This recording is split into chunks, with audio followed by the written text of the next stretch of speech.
Hello everyone, this is JF. Today we are cocking Andy Warski because Andy had planned this debate with all of these great guests, and for some reason there was miscommunication and Andy was led to believe that the debate was not happening.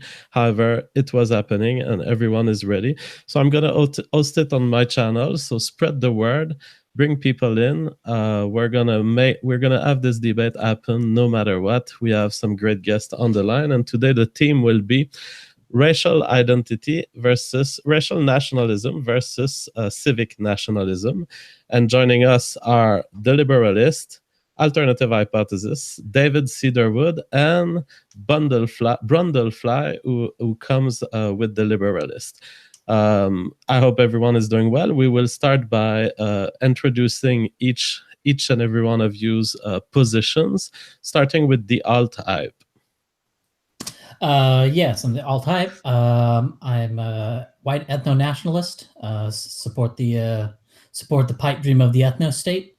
I guess that's it. I don't know how much detail you want me to go into, or what. But as it relates to civic nationalism, you think that civic nationalism is not a proper position? You think that racial nationalism is superior? Yeah, that would be accurate, especially in the United States. I'm not necessarily against things like England existing or things like France existing, or them wanting to maintain some sort of non-racial cultural identity, but the race is primary, and especially when you look at countries like the United States, Canada, even South Africa, you see these ethnic divisions sort of dissolve when they come into contact with larger forces. All right, and now the Liberalist. Yeah, so my name is Bill. For the purpose of this, you can call me the Liberalist or a Liberalist if you like.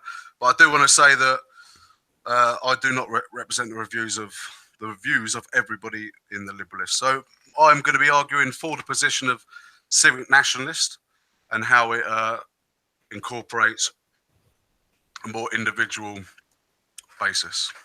I'm a bit nervous, I must be honest. I've had a few beers as well. Now we have, well, no problem. I think it's going to go well. And we have David Cedarwood. David Cedarwood, you've been very active as a commenter on YouTube, and lately you started making videos. Is that your coming out of the closet day, the day where you admit that you're just a liberalist cuck, or will you maintain a stronger position today? Yeah, I'm just an ethno-nationalist like AltHype. Yeah, and like I said, I also agree with some elements of civic nationalism, but I think there has to be a racial basis to it. Okay. And finally, Brundlefly. Yes, my name is Dan Werner. I'm a member of the Liberalists. You can call me Dan. That's fine. I'm a proponent of individualism, and we can get into more detail on that later. Personally, all right, I'm really happy to be here, so thank you.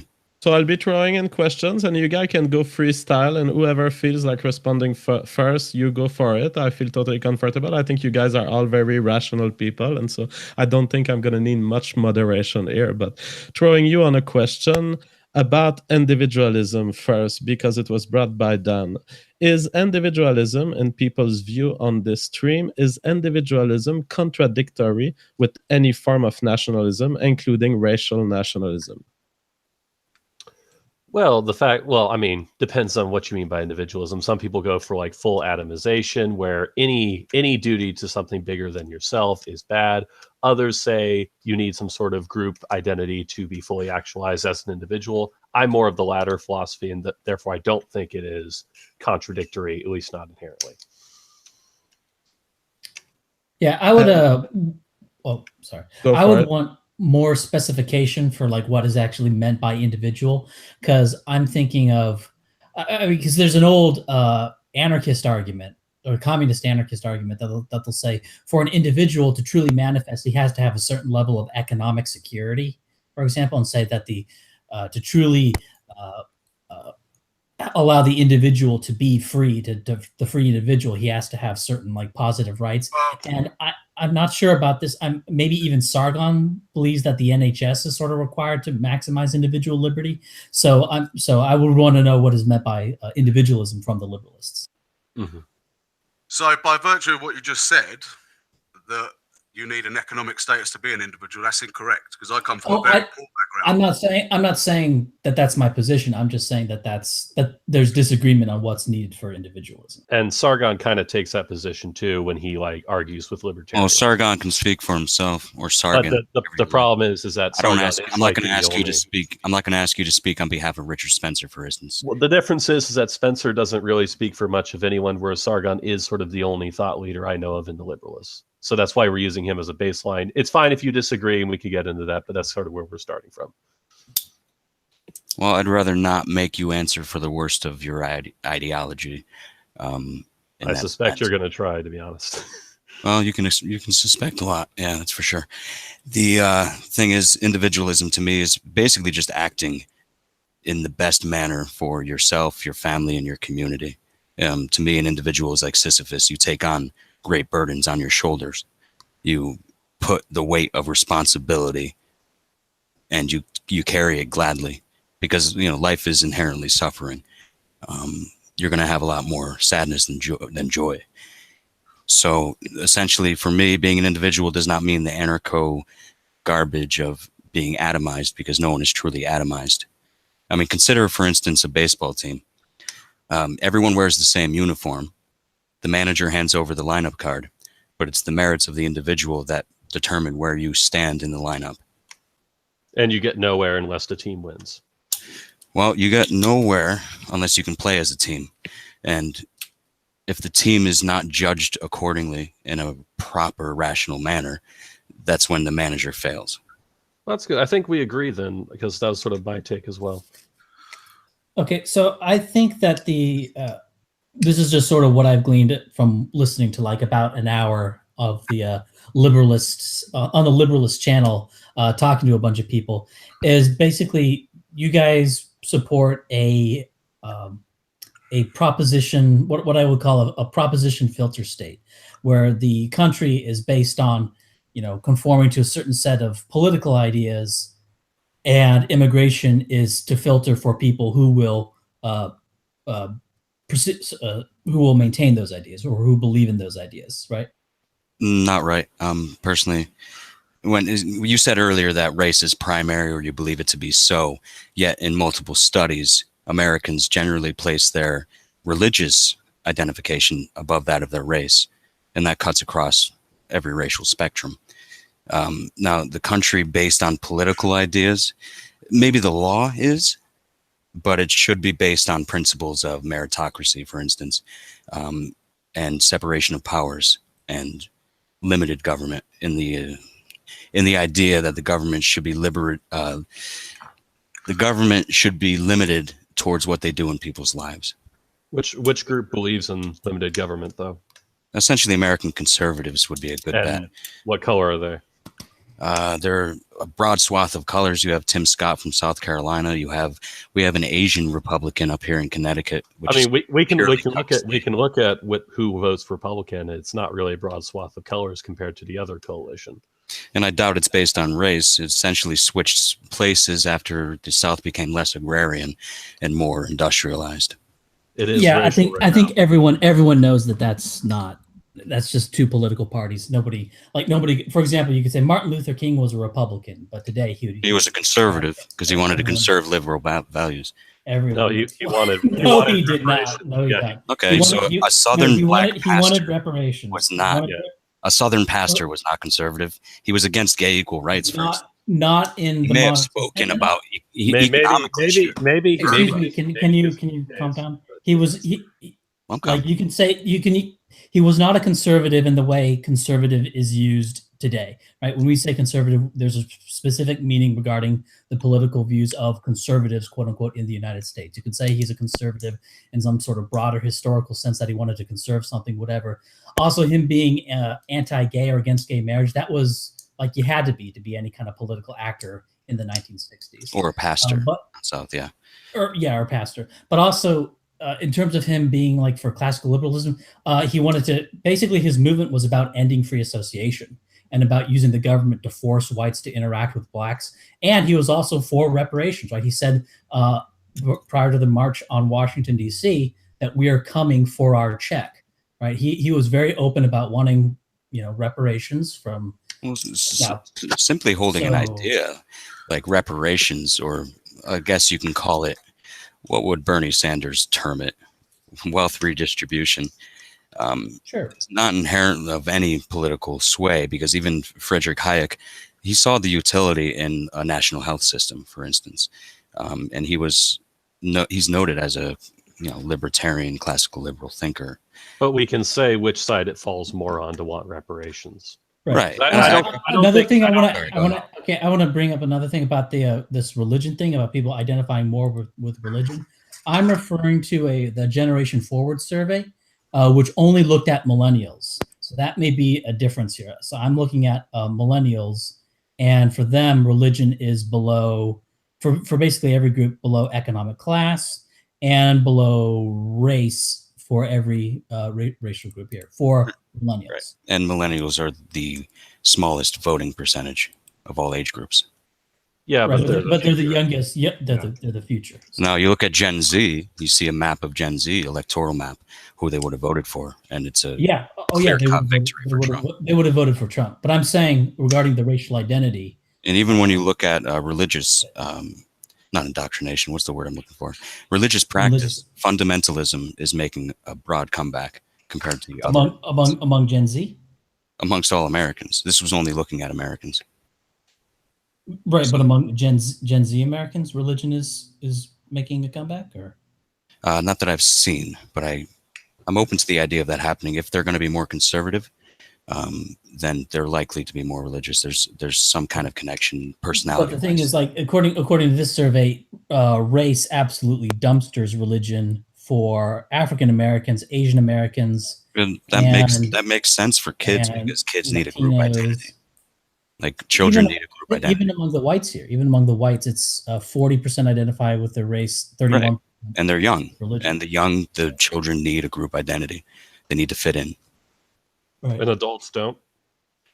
Not necessarily. Not the successful adults. This is related to a super chat from William Monberg. He says, how do liberalists screen millions of people for ideological conformity? How do they break down people who view themselves racially? I would ask this question to Dan. You claim that there would be a change in adult life of non-racial identification and more religious identification. Do you have evidence for this, or is that your impression? I can find evidence, I guarantee it. It's just I'm not going to be going on my computer to check every single little thing. Well, the people who run the NAACP, I would say that when adults have children, their children become their primary care, and that might be one of the biggest things that happens when you become an adult. You have children, your family grows, you have a mortgage, you got things to pay for. You really have no concern for really anything of what we're doing, to be honest. And we, as I mean all of us in this stream right now. I have children, and I think it's important that we do what we're doing. You haven't talked much. You should contribute. I mean, I want to hear what you have to say.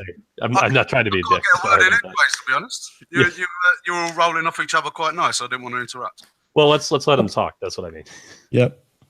What's the original question? So let's hear you on the question. Is individualism contradictory in your view of individualism with group identity of all kinds, including racial identity? It's not contradictory with racial identity if you consider yourself not to have one. Okay. It's contradictory if you look at on the nationalist level.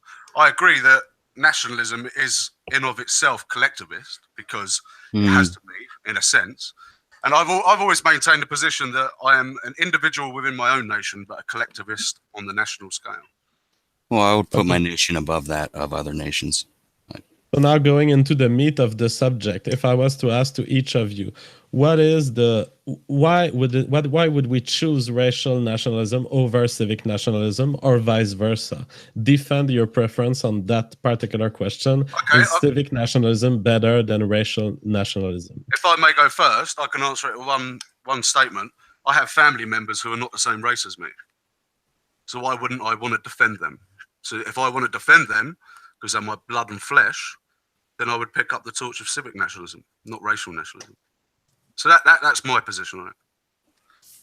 I'll go next. My position is that the issue with civic nationalism is that it doesn't cash in on its own promises. Even among non-whites who agree with the Republican Party, they still vote with their race for the Democrat Party. And that's just simple racial dimension to politics that civic nationalists can't bridge, don't know how to bridge. And it means they can't really get away with being colorblind like they'd like to. Well, I'd say it's not a question of what's preferable. It requires cultural power and sway. And I do not see a white nationalist movement having that kind of sway outside of the internet. Okay. One thing I would say is kind of a problem with the civic nationalist thing. And again, I don't know, for example, because my perception was that you guys proposed, the civic nationalism. What is the civic based on? Is it based on an idea? Liberal values, I would assume. I would base it on the writings of Rousseau, even though his social contract was flawed. Okay, so it's a proposition state. That's all I'm asking about. So I think the first problem with it is that there's kind of a collective action problem regarding state actors and what we would call nations or groups of people in terms of how they should go about this. For example, let's say you were to convert France, UK, Germany, Italy. You're able to convert all these countries into a proposition state. They're no longer a blood and soil state, but they're a proposition state. What would then happen is that the Chinese then would have access to both China, but also to this new proposition land, as long as they were libertarian. So that's, I think, or as long as they were Rousseauian or whatever the proposition happens to be. Whereas the white Europeans would only have access to this proposition nation. So for any individual group actor, the best play is blood and soil. Even if worldwide it would be better for every country on the planet to adopt a kind of liberalist proposition nation, for any single actor, the best choice is blood and soil. So I think it's a doves and hawks problem. Yeah, so it really makes me think of my past in the game theoretic field and how we study strategies. And sometimes there are possible strategies that you could adopt, and that if in theory the other player would also adopt, would be better for everyone in some instances. But there's a reality where other countries, as Ryan puts it, other countries will play the game of blood and soil. And in that instance, if you open your border more than them, you are the only player getting fucked by all others. Do you recognize that this is a reality, the liberalist and Dan? I think liberal values require strong national borders. And the thing is, the collective identity plays second. It's always going to be there underneath, and it comes forth when it's needed, much like we had in World War II. That's about it. But are you saying that we should have a state that has more open borders than other states who are based on race? For example, if China decides to make its policies based on race and based on the capacity of reproduction of its own people, doesn't it make you weak if you choose to open your borders? Yes, that's why I'm not for open borders. And somebody mentioned strategy. That'd be a good place to talk on. I mean, what's the strategy for an ethnostate in America? I mean, what does an alt-right political movement look like on the street level or in the political field? I mean, how would that work? Well, that's going away from the talk about competing ideas, but I can basically say an ethnostate in America would basically be one of two things. It'd be like a set aside for whites, or it would just be a return to sort of Eurocentric policy, Eurocentric immigration norms. Because, as you know, we use Israel as an example of an ethnostate. People like come back with, well, Israel's 30% Arab. Well, the definition of ethnostate is merely securing ethnocultural continuity, which Israel absolutely does. A country like Germany, which is more German than Israel is Jewish, is not an ethnostate because they're not doing that. Right. And in fact, they're doing the opposite. So I just, one of my concerns is dysgenic breeding. How would we control for dysgenic breeding in a white ethnostate? Well, it'd actually be easier because you would have people in charge, theoretically, of a white ethnostate who definitely care about genetics and dysgenics. I would say it's more likely to have dysgenic breeding under a liberal system or a social democrat system. I mean, simply caring isn't a solution. It's going to be a problem. Well, what's the? You want a specific policy? What's the? What's the liberalist? I want an idea of what that would look like. Just do what Galton said, and encourage the virtuous to have more kids. How do the liberalists solve it? Yeah. Just how do you solve dysgenic breeding? How do you do it in a liberalist way? Well, politics are downstream from culture, so it's more of an ontological problem than any kind of political problem. So you would have to arrange the culture in such that people know the consequences of who they're sleeping with, and to self-select themselves towards the traits they want. Okay, so there's no mechanism in the liberalist system any more than there's inherently a mechanism in the white ethnostate to prevent dysgenic breeding. Yeah. So. Well, if you look at Appalachian whites, they have a lower average IQ than Black Americans, so it could very much be a problem. I'm not sure. I know I think the IQ of West Virginia, for example, is around 94, and it's like it's 90-something% white. But I think Appalachian whites are like in the low to mid 90s. The idea then is that I don't think the ethnostate will be overtaken by Appalachian whites. And anyway, what AltHype is bringing is the fact that you don't have any more mechanism than those we could very well implement in an ethnostate. You're talking about free choice. You're talking about sexual selection. These processes will be undergoing in any free society, including the white ethnostate. Well, these concerns exist in other ethnostates. You named Israel and their sects of Judaism, which test DNA of prospective spouses. You have Sweden, Norway, all the Nordic countries. They have a history of eugenics forced by the state. Mm-hmm. They do. Israel actually does have a big problem with particularly useless religious sects having a lot of kids.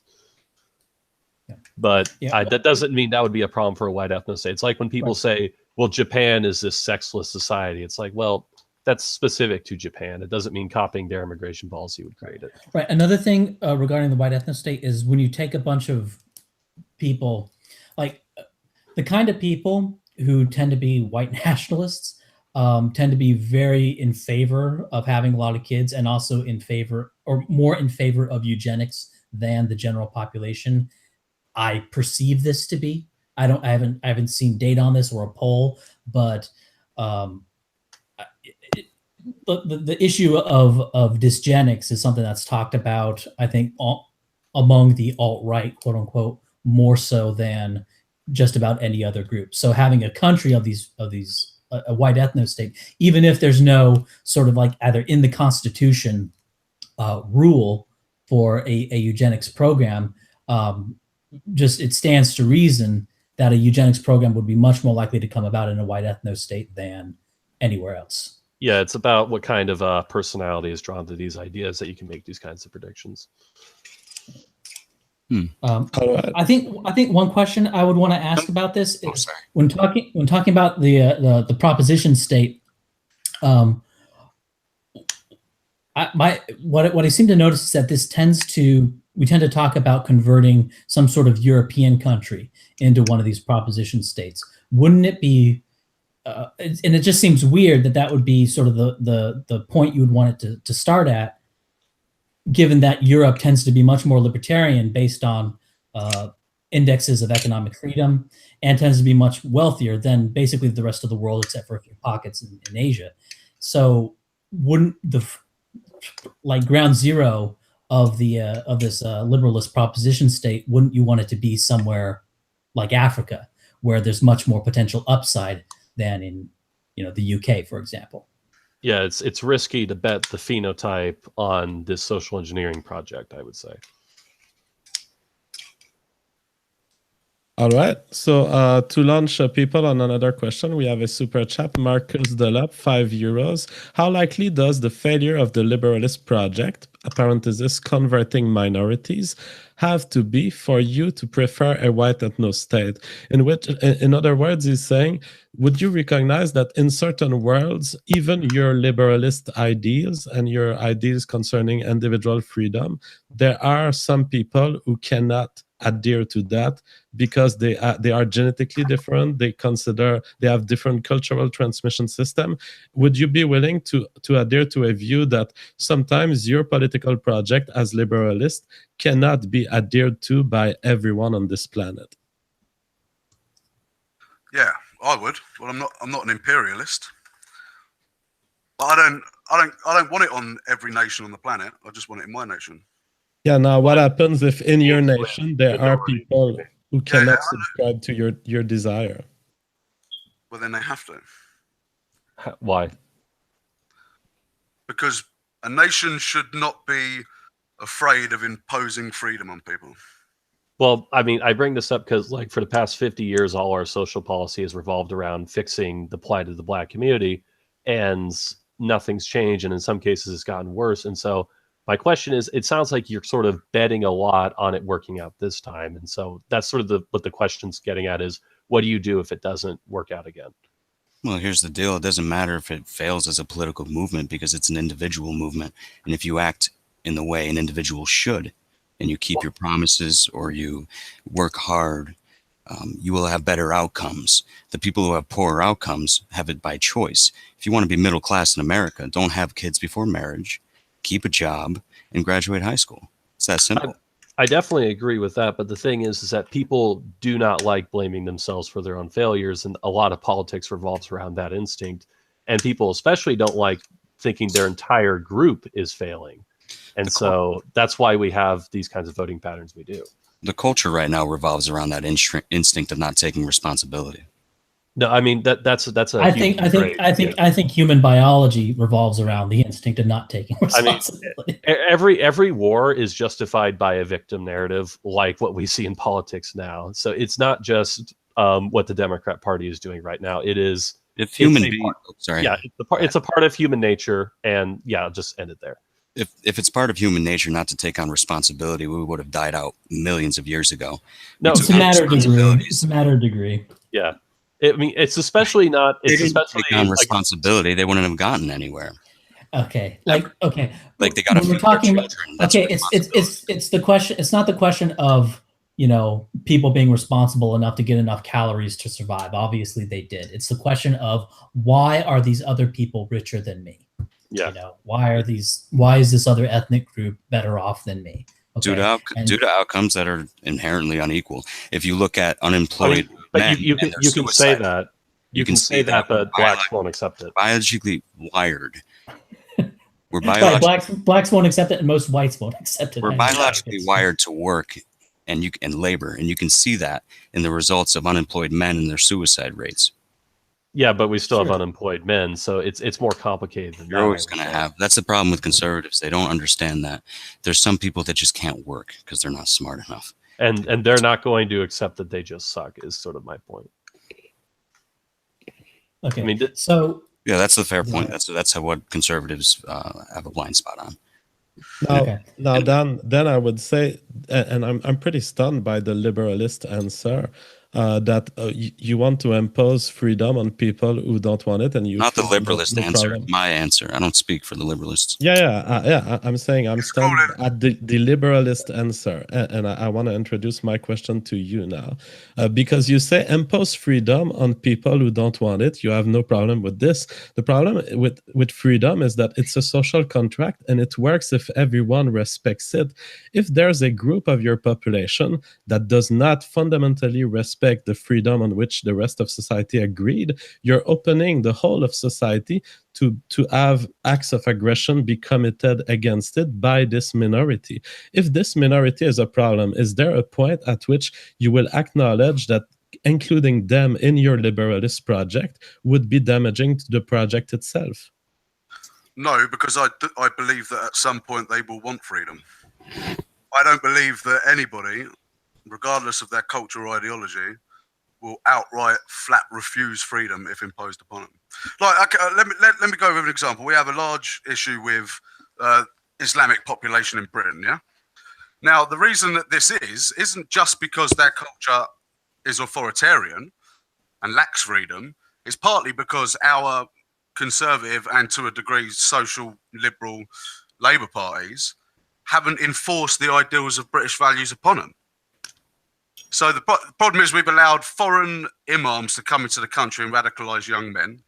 These young men, and I'm going back 20 years, these young men have then had children, started radicalising their children, so on and so forth. We've allowed them to be sectarian in their approach to British life. So you will have 5-year-old children wearing hijabs and all this sort of stuff. And that's not a failure. That's not a failure of British values or of liberalist values. That's a failure of government policy. It's a failure of liberalist values, because these imam, what they've done it through individual rights that are part of your system. They've done it because they had the possibility to do it. By which standard is the imam wrong in your system, given that you're such an individualist? And if the imam thinks that God told him to do this and that he successfully convinces someone else that it's the case, it's the liberalist values that are at play here. This is what's been going on in your country for more than 50 years, and this is what liberalist values lead to: imams convincing others of the Muslim culture. I disagree. May I add something first? I would also point out, I see this a lot, it's sort of excusing the failure of integrating Islam on the fact that they self-segregate. Well, self-segregation is a two-way street because most people don't want Muslims as neighbors. So just ending their self-segregation's not going to change much, I would say. Just that. Well, if you don't want a minority to be a problem, you don't allow them to form ethnostates, essentially. Yeah, but I think having them form an ethnostate I think having them form as an ethnostate is precisely how you have them not be a problem, because then they're in a new country. You can build a big, beautiful wall around them. Nations don't go to war. What? Nations don't go to war with each other. They do. What? I believe was that sarcasm? Okay, well. that was sarcasm. Okay. Competing groups in the same polity also. No, that was an honest question. Nations don't go to war with each other. I mean. Oh, that was a question. Oh, nations doesn't mean they won't have conflict. Correct. Two countries could go to war with each other. So let's end all countries or something. Yes. Okay. I'm not arguing for ending countries. I'm arguing for recognizing. My answer is, I'm going to answer it with a question. I know that's kind of BS, but I'm going to do it. Competing groups in the same polity who don't get along and share any organic attachment also go to war with one another, and those wars tend to be worse. Right. And honestly, if you look at migration data in America, in out-state migration, you see the out-group states, the ones with the most out-migration, are these progressive states in America. Not liberal, progressive. There's a big difference between liberals and progressives, and that's one of equality of outcome. It's sort of the Oedipal mother devouring her children. They claim they care, like their opening of the welfare state in the 60s, and they make the outcomes worse for them. So when you look at these states without migration, they're moving to the number one state is Idaho. And it falls in line like South Dakota, Washington State, Oregon, South Carolina, Vermont, states that are 95% white or greater. And that's a reflection of human nature and progressive policies. That has nothing to do with anyone advocating for an ethnostate. So can you really take credit for that? I don't think so. Well, I'm not taking credit for that, but I would say, like, the Californians who are leaving California still vote like they did in California. Right. They're going to move to a state they view as progressive, and they're going to continue those policies. Mm-hmm. Yeah, I don't know about the people who left, though. I think the people who left might be more conservative, but slightly. But they're less conservative than the place they're moving. But the thing is that the fact that this isn't changing just because they moved is a problem for a proposition nation, I would say, because the same holds true for immigrant groups. I think it's a problem of narrative, because the progressive establishment media, which is, I think we'd agree, pretty much a hegemon, like just in control. It's the progressive media. And in 20 years' time, once this natural migration, and thanks to Colin for this information, he knows who he is. Once this migration is completed and these states like California, Connecticut, Massachusetts, New Jersey, New York are complete shitholes, they'll turn around and blame that, not on their policies, but on the alt-right, even if it's not true. They'll use you as a smokescreen. Well, I think that would be good, because then they would draw the lines. Then they can continue their progressive policies. That's good. They will never take responsibility. That would be good, because it would then draw the line, because then they would be elevating the alt-right, because there's going to be a whole bunch of people, for example, in Wyoming, in North Dakota, South Dakota, Montana, Idaho, who don't like Californians. They don't like those liberals, right? They don't like them. So basically when these people in California are calling them alt-right and they're going to be calling a bunch of other stuff, white supremacists. They're going to be calling these people here all sorts of names, and they're going to draw the line as sort of, I guess what we say, as Malcolm X said, make it plain and force them to sort of take sides. So if I may, because this is a two-way debate, what will you do if people do not accept racial nationalism? You've asked what we would do. What will you do? Okay. I'll talk about these specific, and I can only give sort of my ideal explanation of how this would be.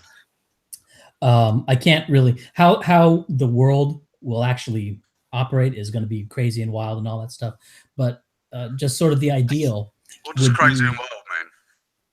Complicated. I'm just going to give you the ideal of what I propose, right? Because how things actually play out in the real world are obviously infinitely more complicated. So when I ask for the liberalist position, I'm sort of asking for the sort of end phenomenon. I'm not necessarily asking for how are you going to achieve it. That's crazy. That's wild. You can't predict all that stuff. So my ideal specifics, in other words. Okay, the way I see this happening specifically out of the United States is you have a cluster of states. You have Idaho, Montana, Wyoming, North Dakota, and South Dakota is what I see as the prime candidate area for the white ethnostate. And what you do, these states are all over 80% white, and the non-white proportion of these states happens to be Native American, and that's actually good because there's a certain way to deal with them. And the way what you do there is you take an area that's already about 80% white, that's classified as the white ethnostate, either as a separate country or as a semi-autonomous entity within the U.S. A bunch of white people will start to move there immediately, right? Because there's about 13 million people who openly identify as alt-right. I think there's somewhere around 30 million in total. And I think that number would go up. And so then you have an area that's going to be 80% white at the start, and then you say, hey, for the non-whites in this area, perhaps we'll pay you to leave.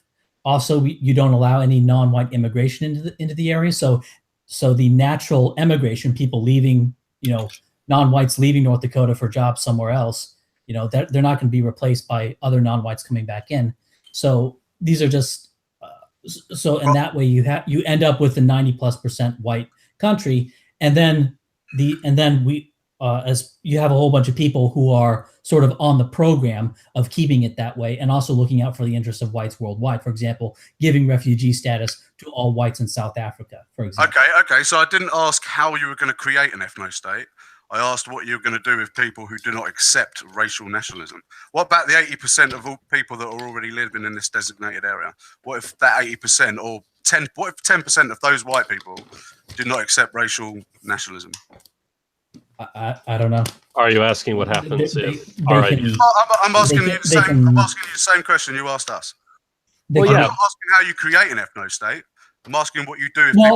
In my explanation of how it's created, I think it sort of implied the answer, which is that it's just an area with a white-only immigration policy, and they can leave, they can stay, they can do whatever. But yeah, I mean, what if they don't want to leave? You're emigrating into their land. They can just stay there. What do you mean their land? They're part of the United States. Well, you just said you designate a part. California's good. Let me ask you this: What if a bunch of people in Idaho don't want the federal government settling a bunch of Somalis into their area?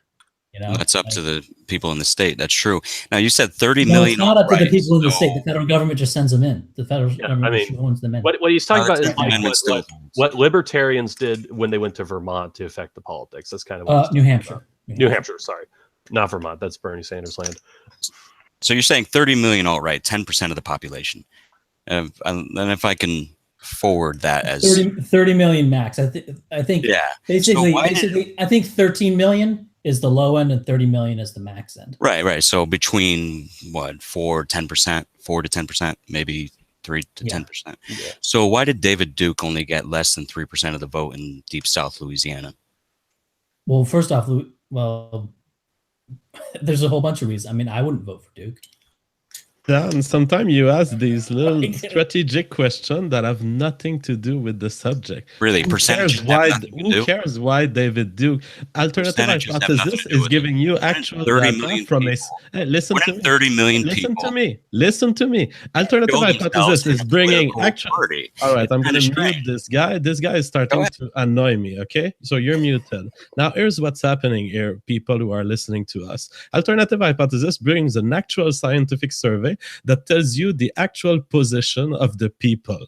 Mr. Dan, Butterfly, whoever, starts asking, why did David Duke not get the votes? Well, David Duke had a platform. He had media access of a certain size. This is not related to the amount of support in the general population, which was AltHype's point. So please respect me when I speak, Dan. And now I will. Now you can unmute you, and you guys can continue. But you are coming with these unrelated points that annoy me to the extreme. May I say something? JF, are you a participant in this or a moderator? I am a mode viper. A mode viper. I spit poison on people when I don't like them. But I mean, a lot of your guys' participant. A lot of your guys' questions are about what happens if we need to get this right first, because if you're a participant, then I think it's only fair that we get a third participant. I am moderator the way I always was, and I follow my rules for moderation, which is that when someone evades the question or tries to ask little passive-aggressive questions that are completely unrelated to the subject, I'll call it out. This is why people listen to me. If you don't like it, you can leave, but you guys have been escaping questions that are legitimate, that we've asked, and you guys switch the subject all the time. I'm not going to let it go. I answered the questions. I answered the questions fully. You did, and I appreciate you. Dan came up with a counterpoint to AltHype's 30 million remark. I thought it was legit. All right, well, now he can unmute himself, and with me having called out the strawmanning that he was doing and the unrelated and the non-sequitur points that he was bringing, he can make his case. And also, we're talking about conceptual ideas. I mean, both of our movements could fail if they prove to be unpopular. And you could argue there are conceptual reasons why they would prove to be unpopular. That's fine. But, you know, we're talking about ideas here. That's kind of the point. I guess what Billy's getting at is, and I apologize for the cognitive dissonance I initiated.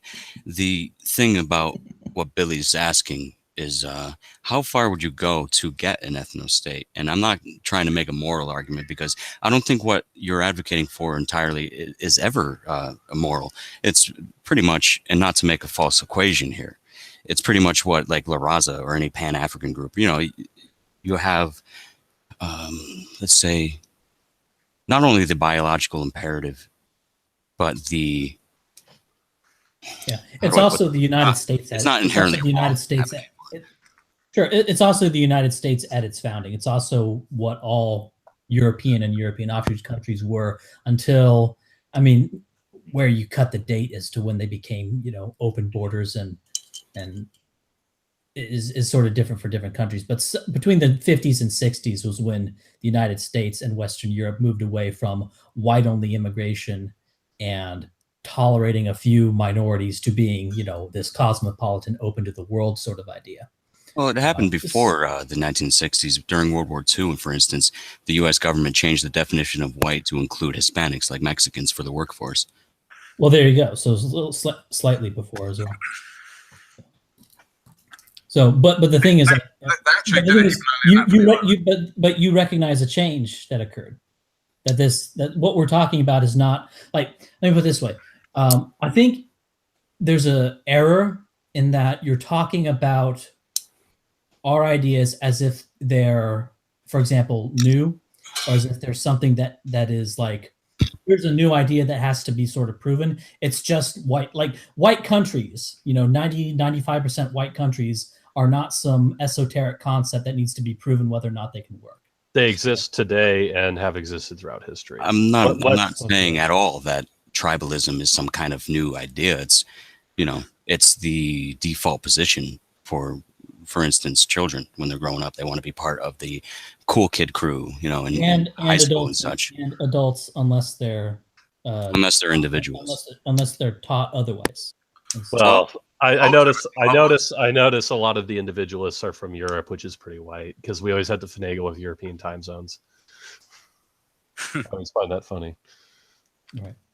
All right. So, do you guys, the liberalists, and then do you guys deny the validity of a free association model of ethno-nationalism? If a bunch of people were to say we're taking a part of the U.S., making it a white place, and there can be another place for those people who want a multicultural U.S., and there can be a state for the blacks, or would you oppose to the idea of a free, non-violent, association-based version of ethno-nationalism? No. No, because simply I do not want Muslims to create a ethno-nationalist state in America. And Europe actually gives us an example of what not to do. Ayaan Hirsi Ali goes into it in great detail in her book Nomad, where Europe essentially allowed, and we spoke about this earlier, but they allowed through chain migration and way too open borders, the ability of people to create a culture within a culture. And it's apparent when you see that the second generation of these cultures are the ones that commit a majority of these terrorist. But I'm not talking about cultures within culture. I'm talking about a secession of the U.S. so that these sections would become different countries, and there would be nothing that we hold to the Muslim nation that would form, or the multicultural nations that would form. Would you be opposed to a complete secession of countries into ethnic states?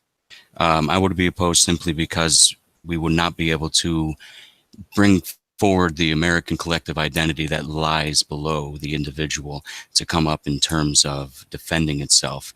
It would make us weaker to be separate. So you are now a collectivist for the U.S.? A collectivist in the sense that it's underlying beneath the individual and comes up when it's needed. That's not what I'm saying. That's what I'm saying. When is it needed, if you don't mind my asking? When it's needed in terms of invasion by foreign forces, like I think the U.S. would crumble. Like if the Chinese invaded, I think the U.S. would fall apart in real time. I don't think if the U.S. military, our dollar is tied, their money is tied to our dollar. We're the global backing. Yeah, perhaps. Which means they probably won't invade, but if they did, sure. But the thing is, these are like economic ideas, and like I don't know if I don't know. I've come to think economics might be sort of a pseudoscience, but I think our standard global backing. But I would say better. But you're talking about like some underlying American like identity. I think there may be some of that amongst some of the Trump voters at this point. But I think if the U.S. started to face some real military losses, like they would in a war with China, like even if they were on the whole winning, if they started to face some real casualties, like hundreds of thousands of dead, I think the U.S. would fall apart in real time. Yeah, so, I mean, this is my opinion versus your opinion. So some of our cities, love America. some of our cities were burned down because someone got shot. Right, and then you have the Ferguson effect amongst the police, and then you have the leftists running around saying that riots are good. You have Maxine Waters when she defended rioting while Korean shop owners were getting murdered. It's like, how crazy is the left? But that's the thing. We have these opportunists and antisocial elements that we see flare up, and under a war they would be absolutely magnified. Well, they're always there. I mean, essentially, like America was. It's kind of like always been a war really between the Puritans and the individualists. Like now the left are the Puritans, The Puritans kind of won that war because they ended up becoming the cultural elite. Right. Yeah. The Puritans were the reason behind the abolition movement, but it was a religious movement. So yeah, the Puritans won the Civil War. And made Harvard.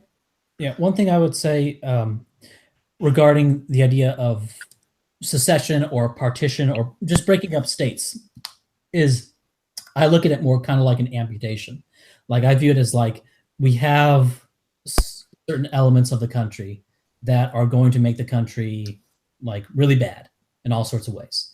And you just start, and I see you as saying, no, let's keep that leg because, it's better to have two legs than one leg. And I'm saying it's better to have three limbs than no limbs. That sort of so in a sense, I think I'm more pessimistic than you guys. Right. Yeah, and that's fair. I'm given to pessimism sometimes, but there's certain events that happen that make me go, you know what, maybe it's not so bad. Like if this is kind of off topic, I guess, but if you were reading about how colleges have been so crazy, like you had Reed College in Portland, Oregon, where, Sure. it's a pure, like, progressive hellhole. The progressive leftists tried to invade a 101 humanities class and tried to shut it down because they were talking about dead white men. And the freshman class booed them out of the room, started throwing things at them. That kind of event makes me go, you know what? Maybe it's not so bad. Yeah, but I think that's kind of thin gruel. Like, it's well, if you look at Miss events, for instance. Like those events that give you hope is like, it's basically the place wasn't burned down. Right? Yeah, I mean, what I would say is a lot of this hope sounds more like Schadenfreude, because I mean, Mizzou becoming terrible and no one wanting to go there, no one wanting to donate to it. That's a decline of a major institution. And it's good because it ended up spiting people we dislike. I think that's it's less Schadenfreude and more like a sign of the free markets when it comes to which college you want to give money to. And that won't happen at like NYU, where the parents are completely indoctrinated to progressive ideology, but it will happen in the Midwest and even in the West, besides California, of course, which is just overrun by Marxists. Well, we're seeing the limits of the free market in those examples. Yeah, they've insulated themselves. Yeah. I don't like this term, like Marxist. I don't think these people have any. They're more Maoist of the labor theory of value. No, they're just racial nationalists. Like, you don't need it's much simpler to say, hey, these people are just behaving like a group of people has behaved all throughout history. That is, they try to conquer as much as they can possibly get away with. I would disagree simply because in whatever way they can. I would disagree simply because of Occupy Wall Street. It's obviously about a class struggle. Those are whites. and blacks and Hispanics. It was extreme. Sure, but you need to sort of make a distinction between the white shit libs and like the blacks and Hispanics. And the Hispanics overrun in California, I view that's just like an ethnic thing. Yeah, the left ties capitalists to white people. It's all about the class struggle for them. Well, no, sure. That means it's all about the racial struggle, and they're trying to tie class into it. Because I mean, we saw this with the primary in the Democrat Party. I mean, Bernie voters tend to be more white. Hillary voters tended to be more black and brown. And which one won? Well, I think that is also a sign of the bias against the Jewish population the blacks and Hispanics have is higher than that of whites. I'll bet you if you gave them a survey, they didn't even know Bernie was Jewish. Yeah. They made sure of that. If you look at the WikiLeaks emails, they had pastors working down south. That's why he didn't even bother with the South. Yeah, perhaps. It's So we have a super chat question. VGEDRR for $5 Australian makes a reflection on the little Muslim state. He says, so we can't have a white ethnostate just because there's a possibility of there having a small Muslim ethnostate beside. And he also asks he says, for your ideology to succeed while being inclusive, it must inhibit the group actions which would degrade it. In a sense, there are some problems with the ways minority votes. For example, a lot of them vote overwhelmingly for left-wing programs across the planet. Don't you think there is a legitimate desire to want to separate your group from a bunch of people who seem like they will pull this society toward leftism as much as they possibly can?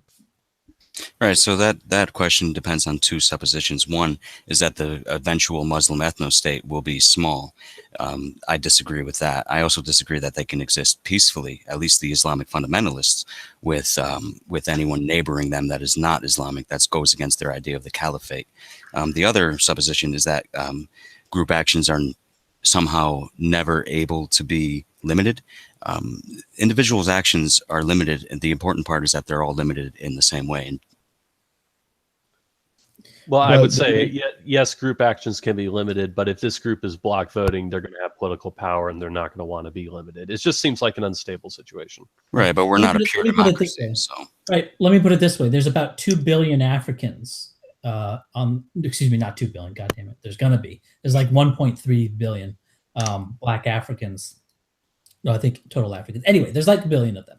And if they were part of the United States, like if all of Africa was merged with the United States, they would dominate all the elections. So, but the thing is, because they're separate countries, the kinds of beliefs that those people have we don't have to worry about it that much because they're over there, and the only way they can influence us is with their own things that they can create, the own things that they can do on their own. Yeah, and as a separate country, they're kind of marginalized. And to add on to that, some would argue this sort of block voting and importation of new voters is itself disenfranchising native voters, and also because it's amoral tribal voting, it's dumbing down the discourse politically, and it's just not a healthy situation. Even if it doesn't necessarily impede liberalism, it's still bad. Yeah. And like the blacks in the U.S. are a much bigger political threat than the blacks in Africa, even though there's only like 60 something or I forget how many there are, but a lot less. So the Liberalist, we've not heard you for a while. What's your position on how minorities influence democracy and eventually overtake them? Well, the question should be, can we bring them around to our way of thinking? And if we can't, why? That's the question I'm asking you guys, so I can better answer. Okay. Oh, well, I have an answer to that. I have a little spiel I can go into. Well, let me say one thing first. The burden of proof is on you for that one, I would say. True. Yeah. So, okay, I have a little spiel for that. I mean, first off, we have a general heritability of political views looking at twin studies. It's about 0.4 for the general population. Now, between groups, you know, the assumption that the most parsimonious assumption, I think, in the Bayesian is called the indifference principle, is to apply the general heritability to between group differences as a starting point in the absence of any other kind of information. So we have that. But also, when you look at the parental correlation of offspring to parental political views, it's about 71% of offspring share the political views of their parents, and the deviations tend to wash out. So it's something like, so if you count some offspring are more liberal than their parents, some offspring are more conservative. When you cancel that out, it's something like it's like a high 80% correspondence in political views between the parents and offspring. So you're having, not only do you have the genetic component of political disposition, and we also have studies on this looking at genes that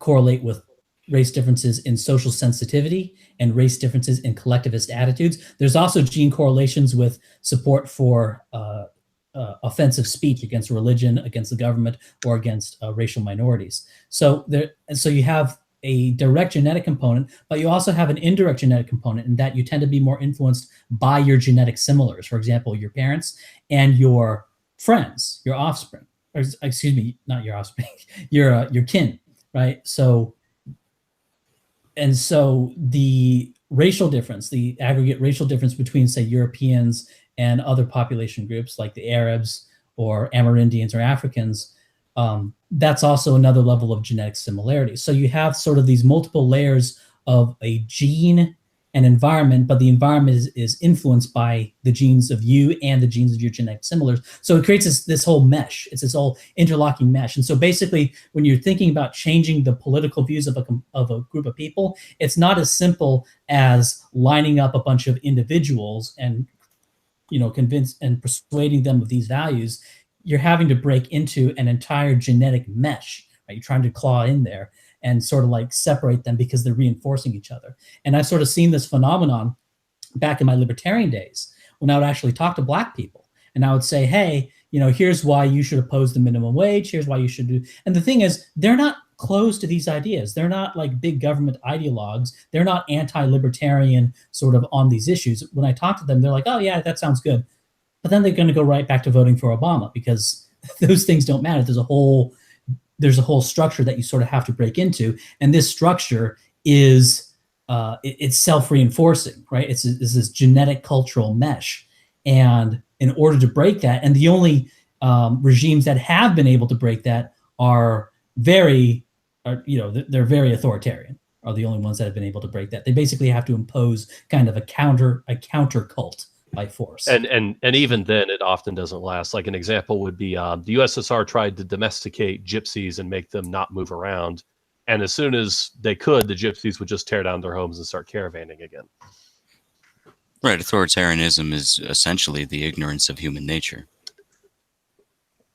Like when if you look at Lysenkoism in Maoist China. I guess, but if you want to like change a group's views, I think that's the only way to do it. It doesn't change the group's views. It essentially creates. No, but you have to keep doing that like forever. It works in the short term, but you can't keep doing it forever. Yeah, it works as long as you have that power. Yeah. Now, as kind of an aside, like I would say that the current, like we're seeing something like that with the rise of the internet corresponding with the rise of the alt-right, and I think more profoundly coming up the rise of Gen Z that would have voted for Trump, is that you sort of have something kind of like an authoritarian regime, not quite as extreme as Mao's China, but in terms of like domination of the media by shitlibs and, dare I say, Jews, you have certain ideas that are sort of forced upon people forced in a soft sense by their control of the media and by their influence in corporate politics. And so you've had that kind of authoritarian thing in place. And right now, that's starting to break down because of the internet and the younger generations not watching TV. And so we're sort of like in Cedarwood's example, the gypsies are starting to move. I think the legacy media is a dinosaur, and there's a reason why trust in the media is the lowest it's ever been. Yeah, it is, but also the legacy media is how in-group preference was stigmatized among whites as well. So it dying, it means that there's limits to how much you can really even pretend to change people's behavior. Let's not overstate how dead it is, though. It's exactly. Well, I'd say changing people's behavior is inherently flawed. All right. It's not flawed. It's an uphill battle. It's impossible, honestly, to change human behavior. It's a permanent. I'm saying it's a permanent thing that you have to do all the time. Mm-hmm. That you constantly have to be doing it because you're trying to get the environment to override the genes. So you have to introduce more environment constantly. And odds are, exactly. Odds are you wouldn't be able to maintain it in democracy because there'd be some kind of electoral pushback. And you would also, since it's based on what we call the conflict model in terms of how laws and norms originate, because it's one group imposing itself on another, you'd probably need some kind of supermajority. We would argue a white supermajority to be maintained, so the constant pressure is there. Because it's not arrived at by consensus, is what I'd say. Oops, dropped my whiskey bottle. What about ideologically leftist whites? I mean, yeah, they're terrible, don't get me wrong, but like they would not have the power they have now. And I mean, yes, the left was always a political force, but it wasn't able to be this crazy and out there with its insanity. Yeah. They wouldn't have the power they have now without non-white bloc voting. Yeah. One thing, but what about inside of an ethnostate? Wouldn't they have power within an ethnostate? They would, but they couldn't be anti-white like they are now. They couldn't be into deviancy like they are now. They would have to be basically representing working class whites like they used to. Right. Yeah, they'd have to change their message, right? Yeah. Right. Well, I think their mind would change over time as well, right? Because your mind tends to be changed by what you're exposed to. But your mind is part of your nature, and you said that you can't really control people's nature without constant force. So this is good. This is think a certain way. No, this is good. Yeah, it's a constant force, but the thing is, right now there's that external. As I said, there's kind of like there's still an external sort of equivalent of an authoritarian environment pressure on people, causing them to be more shit-lit. They're still receiving certain inputs from the environment. Yeah, the environment's still there. It's not totally gone yet. Whereas in the white ethnostate, presumably that environment would be massively removed. A good way to look at it would be your genes influence sort of what can be expressed within the parameters of your environment. Right. So, I've kind of wanted to talk about like I'm sort of waiting for you to bring up why not just have an ideological filter. That's what I was waiting for. So that's what I wanted to get to too, because that's what I wrote most of my stuff about was the ideological filter or like a meritocratic immigration system, because that's what I expected to be suggested. And I'd like to hear more about what you guys positively think. Yeah. What's the question? Well, I'll just go ahead, Ryan.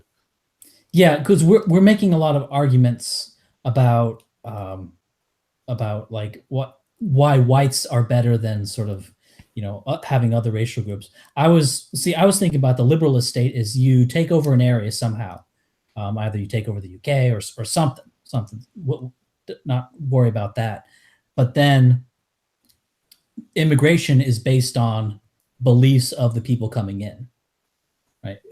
Like that's sort of what I thought it was, and that was the perception I got looking at the liberalist live streams, was that this was a proposition and filter state. So, what is the question exactly? How would you determine who gets to move into the country? Under what basis would you determine? My first question is that your position? Yeah, that's my first question. That's right. I should start there instead of assuming. Yeah. Is that actually his position? Well, personally, I prefer Australian immigration policy based on merit and based on the needs within certain industries. They basically say, well, we need more teachers. Who's a teacher? They need, that kind of thing, like a merit-based immigration system and the lottery immigration and mass migration. And yes, deal with the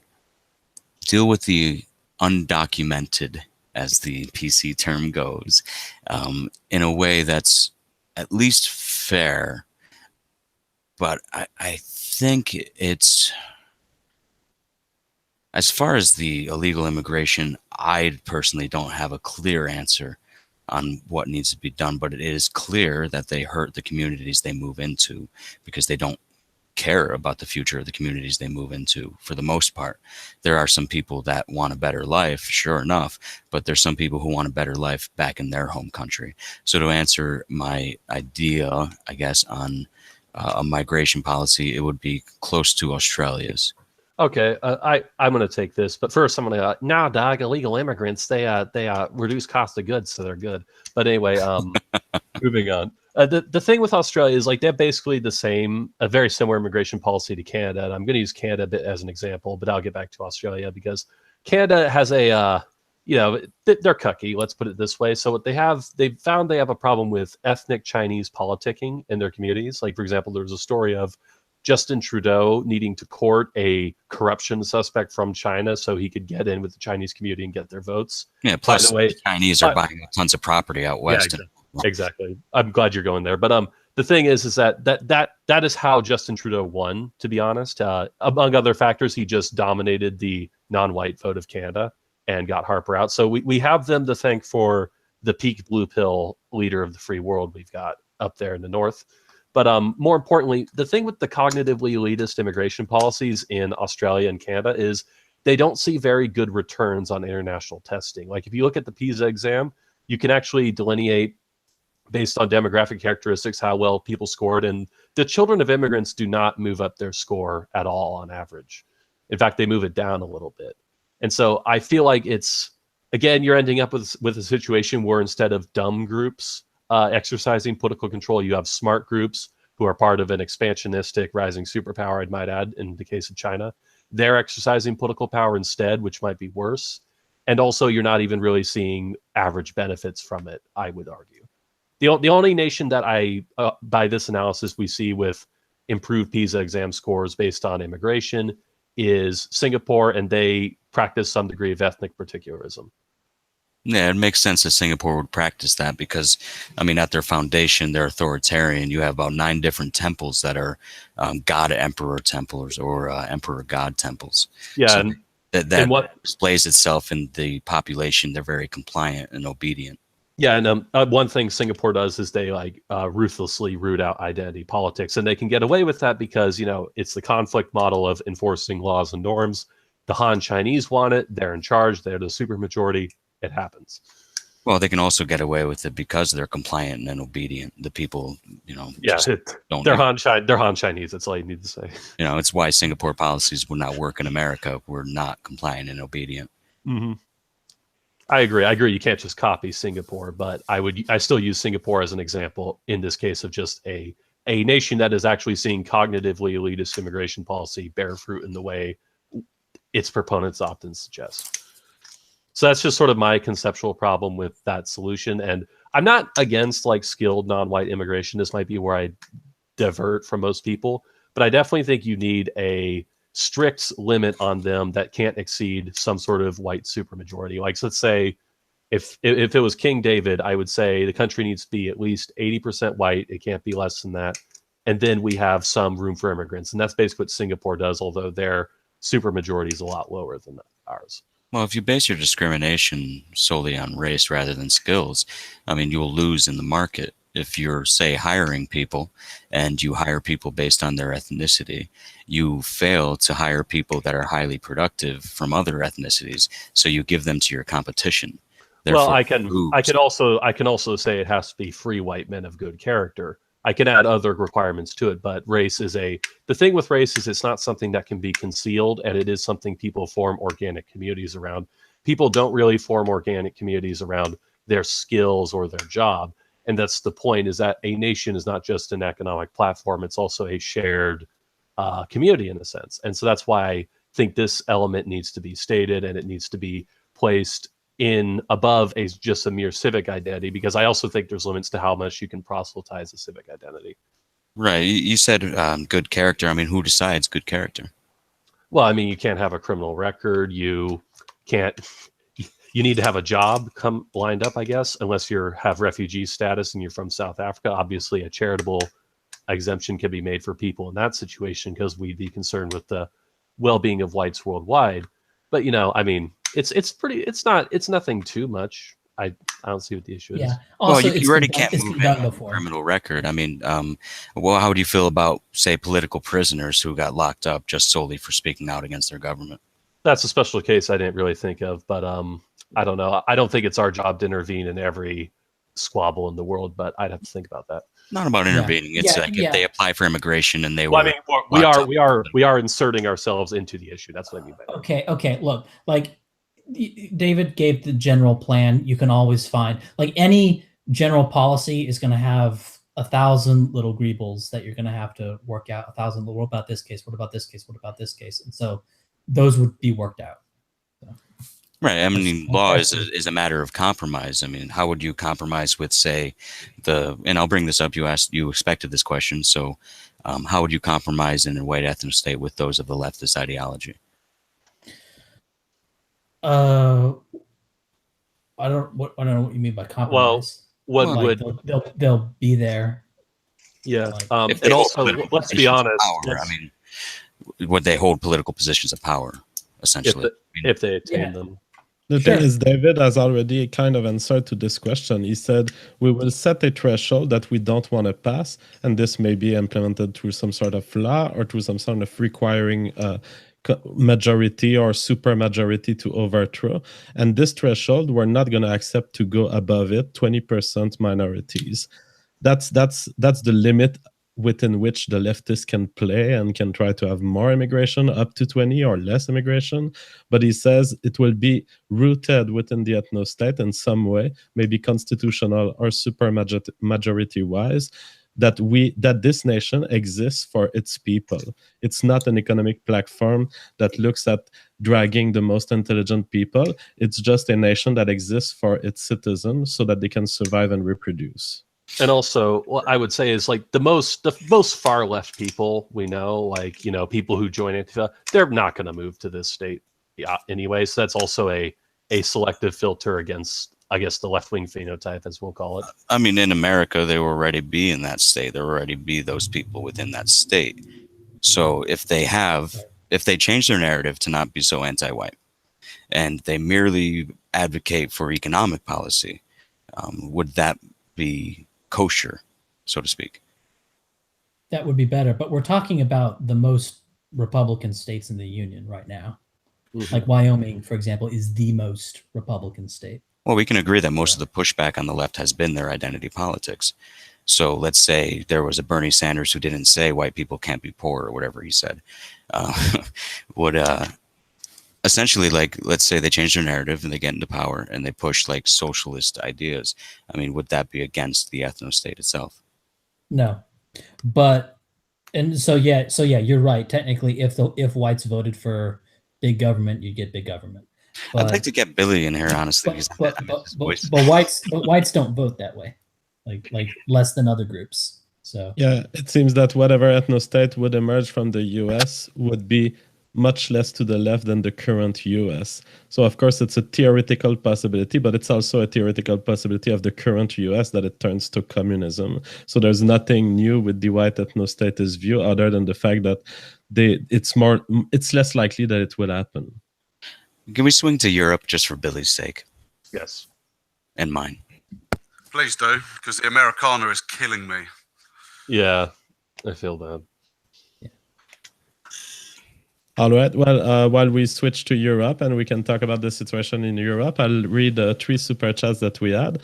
There was VGEDR who quoted, "Our brittle, permissive model for society will protect us," which was a kind of sarcastic comment on the liberalist position. Catching Smoke, if you base your state on whiteness, would people abuse this to claim that their political rivals are not white enough? How would you manage that? So that's a question I'd like to ask to David, Cedarwood, and AltHype. Well, I mean, I guess I believe John Adams did call Thomas Jefferson a hatchet-faced mulatto, so I guess it would happen. Right. But how would you control for it? Yeah, you just have a genetic standard. Yeah, I also I don't think banter can be controlled. Who decides the standard if you have a genetic standard? Well, I don't, like you could ask that same question for like who decided what was white when the U.S. had a white-only immigration policy. Now U.S.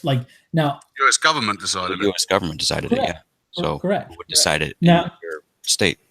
It would be the New York government. Now I can give you my definition, and I believe this definition would be what they end up with, and that's basically something known as K-means. It's just you divide all of humanity into in between 7 and 9. This will work out, and there's going to be one cluster that corresponds to Europe, right? To European. And if you're in that cluster when K equals to 7, 8, or 9, and you could decide on the number, all 3 of those are going to produce basically the same results. If they best fit cluster into that cluster. Or you could have something like 90% of their 90% correspondence with that cluster, then they're European. Or you could say 80%. Now you could have debates about where you draw the line. I think 70% is fine, and then you could have some exceptions for like heroes of the white race or something like like heroes of the Soviet Union. But like if Thomas Sowell fought for the behalf of the white ethnostate, you'd be totally like, yeah, he would be, but the thing is, he probably wouldn't want to live there anyway. So that's the hell of it. And also, Walter Williams is better. Just saying. Yeah. So you can come up with like, so yeah, there are some objective standards, and so some people will say, well, what kind of genes do you want to, what kind of genetic data do you want to use? They can drill down. Do you want to use allele frequencies? Do you want to use single base pairs? The reality is it really doesn't matter what you use. In fact, you can actually use random SNPs, just random locations of the genome, and they produce basically the same results. So yeah, I would say looking at the studies that are done on 900,000 SNPs, clearly the whites cluster very well. That means you wouldn't need 900,000 SNPs. You need up to 1,000 to be absolutely sure that what you have is a mostly European, mostly of white descent person. So you don't need that much, although science can go further and go up to 900,000 to know about the details and to trace specific histories. But all you need is a few letters of DNA to know for sure where that person's ancestors come from. Well, I'm just a working class guy with a library card, but I'd like to move on to Europe's for Billy's sake. Okay, go ahead. All right. So what's the situation in Europe? How's the ethnostate looking there? I don't know how to start this conversation. It's looking better in Hungary and Poland than in... Yeah. And yet we have a higher per capita income than Hungary and Poland. Yeah, but I would say that's why immigrants move to you, not because of the immigrants. Well, they moved to us for the welfare state in part. They moved to us for prosperity. Yeah, I agree with that. I'd like to ask everyone to speak very close to their mic because a lot of you are varying in voice level. So I want to be sure that we hear you well. Okay. So the liberalist in Europe, if an ethnostate was to see the day, would it be through secession or would it be through conversion of existing states? If it was to exist in Europe today, would it be through succession or through secession? So would they be breaking a part of a country, or do you think that a current country would simply convert to a non-immigration policy? I believe, yeah, you'd probably see secessions, fracturing of nations. We're already seeing pretty high ethnic tensions, especially in Britain, which is surprising because it's only really with one ethnicity, if you like. So would you support London seceding from Britain? Absolutely. And am I Cockney? The problem is a lot of our issues stem from London. Our big name politicians are all in London. London's a metropolis, middle class wank tank, we like to call it. That's something I didn't expect. Are you an ethno-nationalist, the liberalist? I am not, no. Okay, but you would support London separation based on what?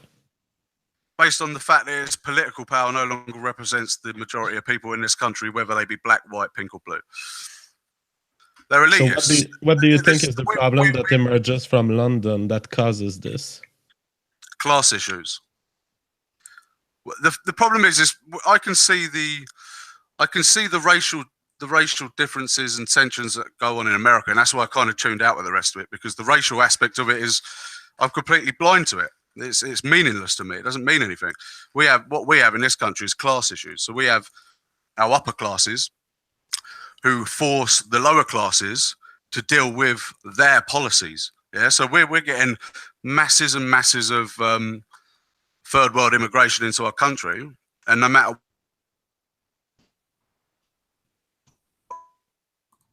Oh, I think we lost deal with that. Now, okay, you're back.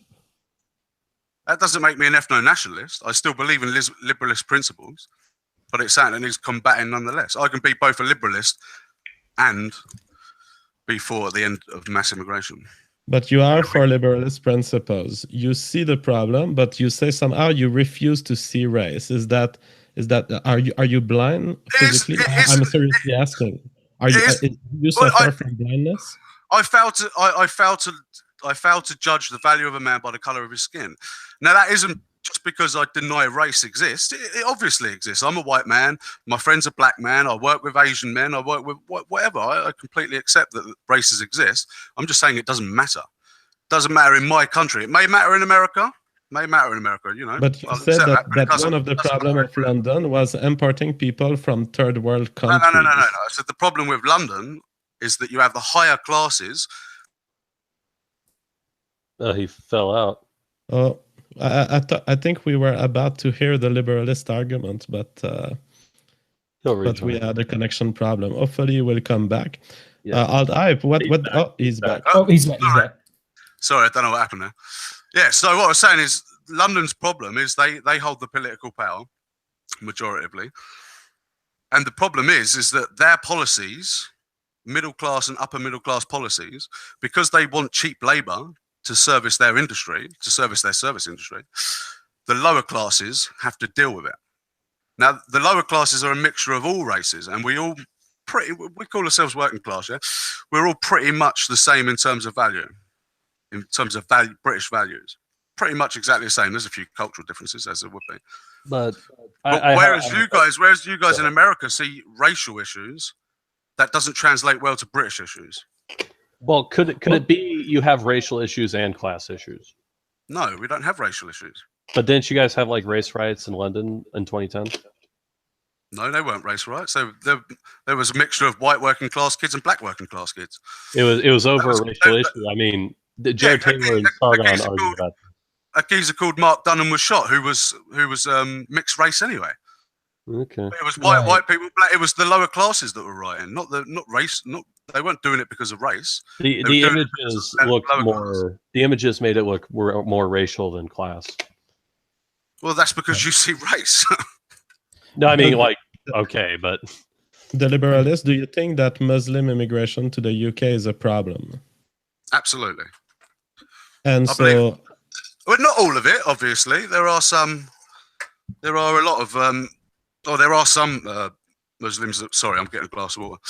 There are some Muslims that move to this country who are moving because they want to be away from Islamic societies. But the problem is we have large amounts of Pakistani and Bangladeshi men who are culturally incompatible coming into our nation. And again, that isn't because they're brown. It's because they're not all. While saying hashtag not all, do you recognize that the Arab Muslims that are moving to the UK are genetically different from from the white UK people?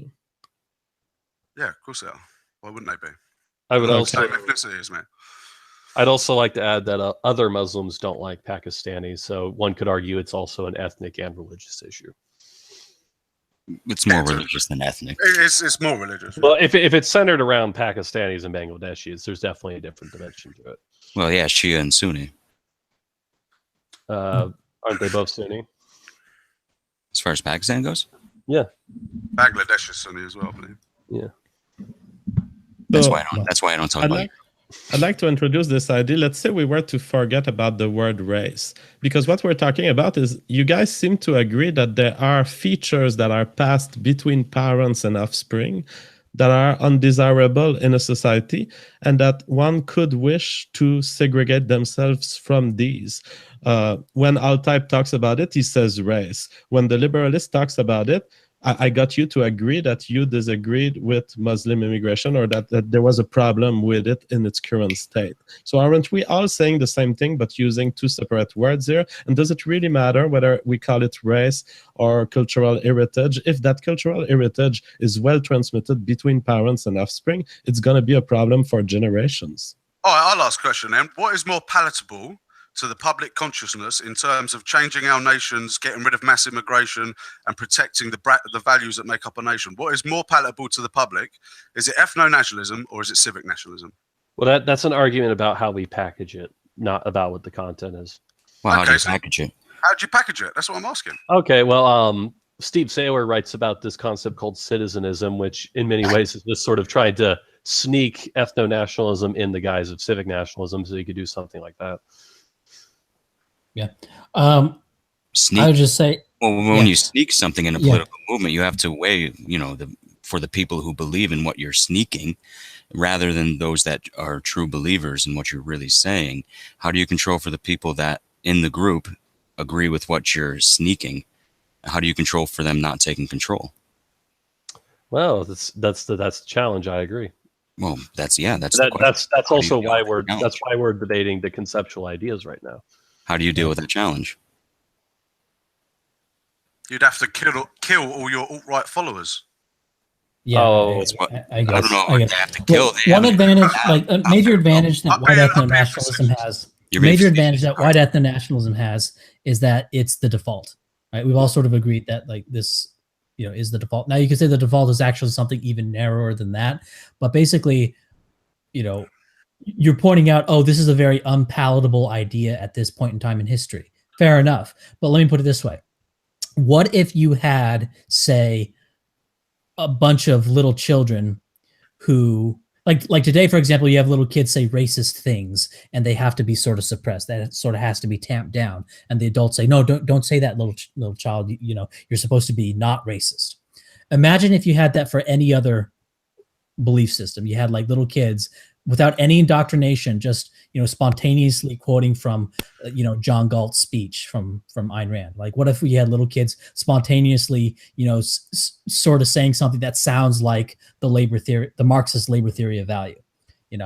That really doesn't answer the question of how you deal. What I'm saying is any other ideology that is put under this kind of pressure would have been destroyed.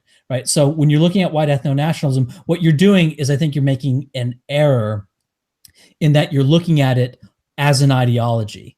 And you're saying, yes, if you looked at the degree of marginalization that white identity has as like any other ideology, sure, it would stand no chance. You would say, no way. But it's not. It's just like a natural, right? It's just a natural thing. Like racism is natural. racism is natural. So it's a biological substrate that will always be there. Preferring your own race is natural, but being a racist is not natural. You're making an argument from the left. The left makes the argument that whites are inherently racist. Do you agree? Yeah, but let's be honest. We probably have different definitions. You agree with our left? Yeah. So let's define this. Dan, how do you define racist when you do that statement? Yeah. How do I define racism? Yeah. Racism is when you judge an entire group despite the individual characteristics, like what the kulaks went through under the Soviet Union. It's when you assign guilt to an entire group or flaws to an entire group without considering what the individual is. So if I go in a bar and I don't engage at all with the black woman, am I a racist? Because I have no definition of fucking a black woman. According to my definition, no. That's fair discrimination. I mean, the leftists take words because they're a linguistic movement and they dilute its meaning to its pure worst possible outcome. Discrimination can be fair. You have to apply it in a fair manner as an individual. Like if you are dating and you choose not to date certain races, that's within your purview. That's what your if body. I'm in the same bar, but I'm discussing with but someone can just say that state. Yeah, someone could say that's evil, not dating. I already said there's no moral judgment on creating an ethnos. Well, I mean, two things I would like to say. I'll let you go after this, Liberalist. JF did say he was using a group heuristic to judge an individual. I'm pretty sure you said that was racist. And also, people make judgments about groups like that all the time, so everyone is racist still, as AltHype would say. Go ahead, Liberalist. I want to ask you what your definition of a racist is. I don't have one. Yeah, I never really thought about it. Yeah. So the anti-white sentiment from the left is all right. Yeah. So it's perfectly natural for a black man to punch you in the face just because you're a white man. Well, I just think just shut up. That was stupid. That's a good argument. That's a really good argument. I like the shut up. It is like that's a stupid thing. So you think it's perfectly acceptable for, let's say, New York Times to say that every white man is violent because of the Las Vegas shooting? Do you agree with that? Well, that's a flawed statistic. Look, I'm talking about You're saying there's no such thing as racism. Yeah, I'm not answering these stupid little gotchas or whatever. I don't know if these are even. Racism not exist. Hey, I want to answer his gotcha. The guy who hits me because I'm white, it's wrong because he hits me. It's not wrong because of his motivation for it. Yeah, and also I mean. But it's the problem with wrong morally, but he's irrational. The problem with assigning moral condemnation to that is that you make it about the motivation rather than the act, when you should just treat it as something that happens. I'm not applying morality into this. I'm not saying you are rationality. It's irrational. I'm not saying you are, but the moral. First of all, the term racism is a moral condemnation when most people use it, and that's kind of what I'm referring to. Yeah, the problem is that when you do use that kind of language, that's what it invites, is a moral question, even if you don't take it that far yourself. And I'm here talking about myself and my ideas. But we don't know each other very well. I hope we do. I actually really enjoy this. So I hope. I do too. In the last 5 minutes, we're all inherently racist, but there's no such thing as racism. No, we just said we didn't think. No, we just don't believe. Like, we're not going to put forth some explicit definition of it, because everyone and their mom and their dog has their own opinion of what racism is. I say it's sort of it's a fuzzy term, but people generally know what you mean when you say racism. Some people say different things. It's generally pejorative. Like, whatever. I'm not going to go down. That sounds very postmodern. There's tons of This sounds extremely postmodern. Whatever, postmodern. So the alt-right there's tons of definitions, so they're all equal. They're not all equal. There's variances of that's not the thing. So that's not what I'm saying. Look, everyone knows how language fucking works. Like, let's not have this primitive brain. Racism. I mean, definition. The definition. You're asking the one true definition. No, I'm asking, what is the definition of racism? You don't believe it exists. You said yourself you don't believe it exists. Yeah, the word has been too bastardized to have a true definition. What? And here's one amazing thing with racism. Let me ask ContraPoints what his definition of racism is. I'm not sticking to the moral argument you think I'm making, because I'm not making a moral argument against racism. But if you stick to your definition, you would have concluded that I'm a racist, that I've committed a racist act when I chose females based on their race. I don't know. I don't know about that. So. That's why I don't fall into the semantics. It's because I know I'm faced with people who don't even stand up to their own. What you're describing isn't entirely racism, because you're judging it based on one woman. You're saying I don't want to date black women. I said I will not engage with any black woman because they're black. Yeah, that's essentially applying a group guilt to every individual. But I'm not making them guilty. I'm not engaging with them out of my free choice. I don't like seeing the left do that to white people. And I don't like seeing anyone do it to anybody. But it's within your own right to be so irrational. Because if you're running a capitalist business, like I said, and you have really productive people and you leave them on the table simply because of their race, you're going to lose out. I mean, up until the minimum wage laws were passed, black and white unemployment were within 1 percentage point of each other permanently before the minimum wage laws, which were progressive and meant to keep blacks out of the labor market. Were they meant to do that? Yes. Yeah. Okay. Yeah. You know, I could think of an example of a firm that would be better off to not hire people to not picking the best.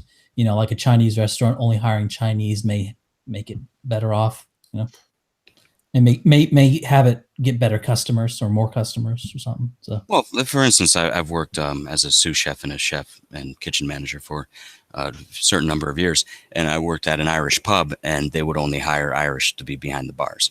I mean, that makes sense because they want that authentic Irish experience. It was owned by Irishmen. They wanted Irishmen behind the bars. Yeah. Yeah. One thing, this is something that is sort of discrimination. Going back to sort of like your definition of like what is morality, going on this talk about morality. Like, I think this is something that I've noticed in a lot of people, and this is one of the reasons why I've sort of drifted away from. It's not even that I've necessarily drifted away from libertarianism as much as I've drifted away from that kind of thinking about what is moral, what is immoral.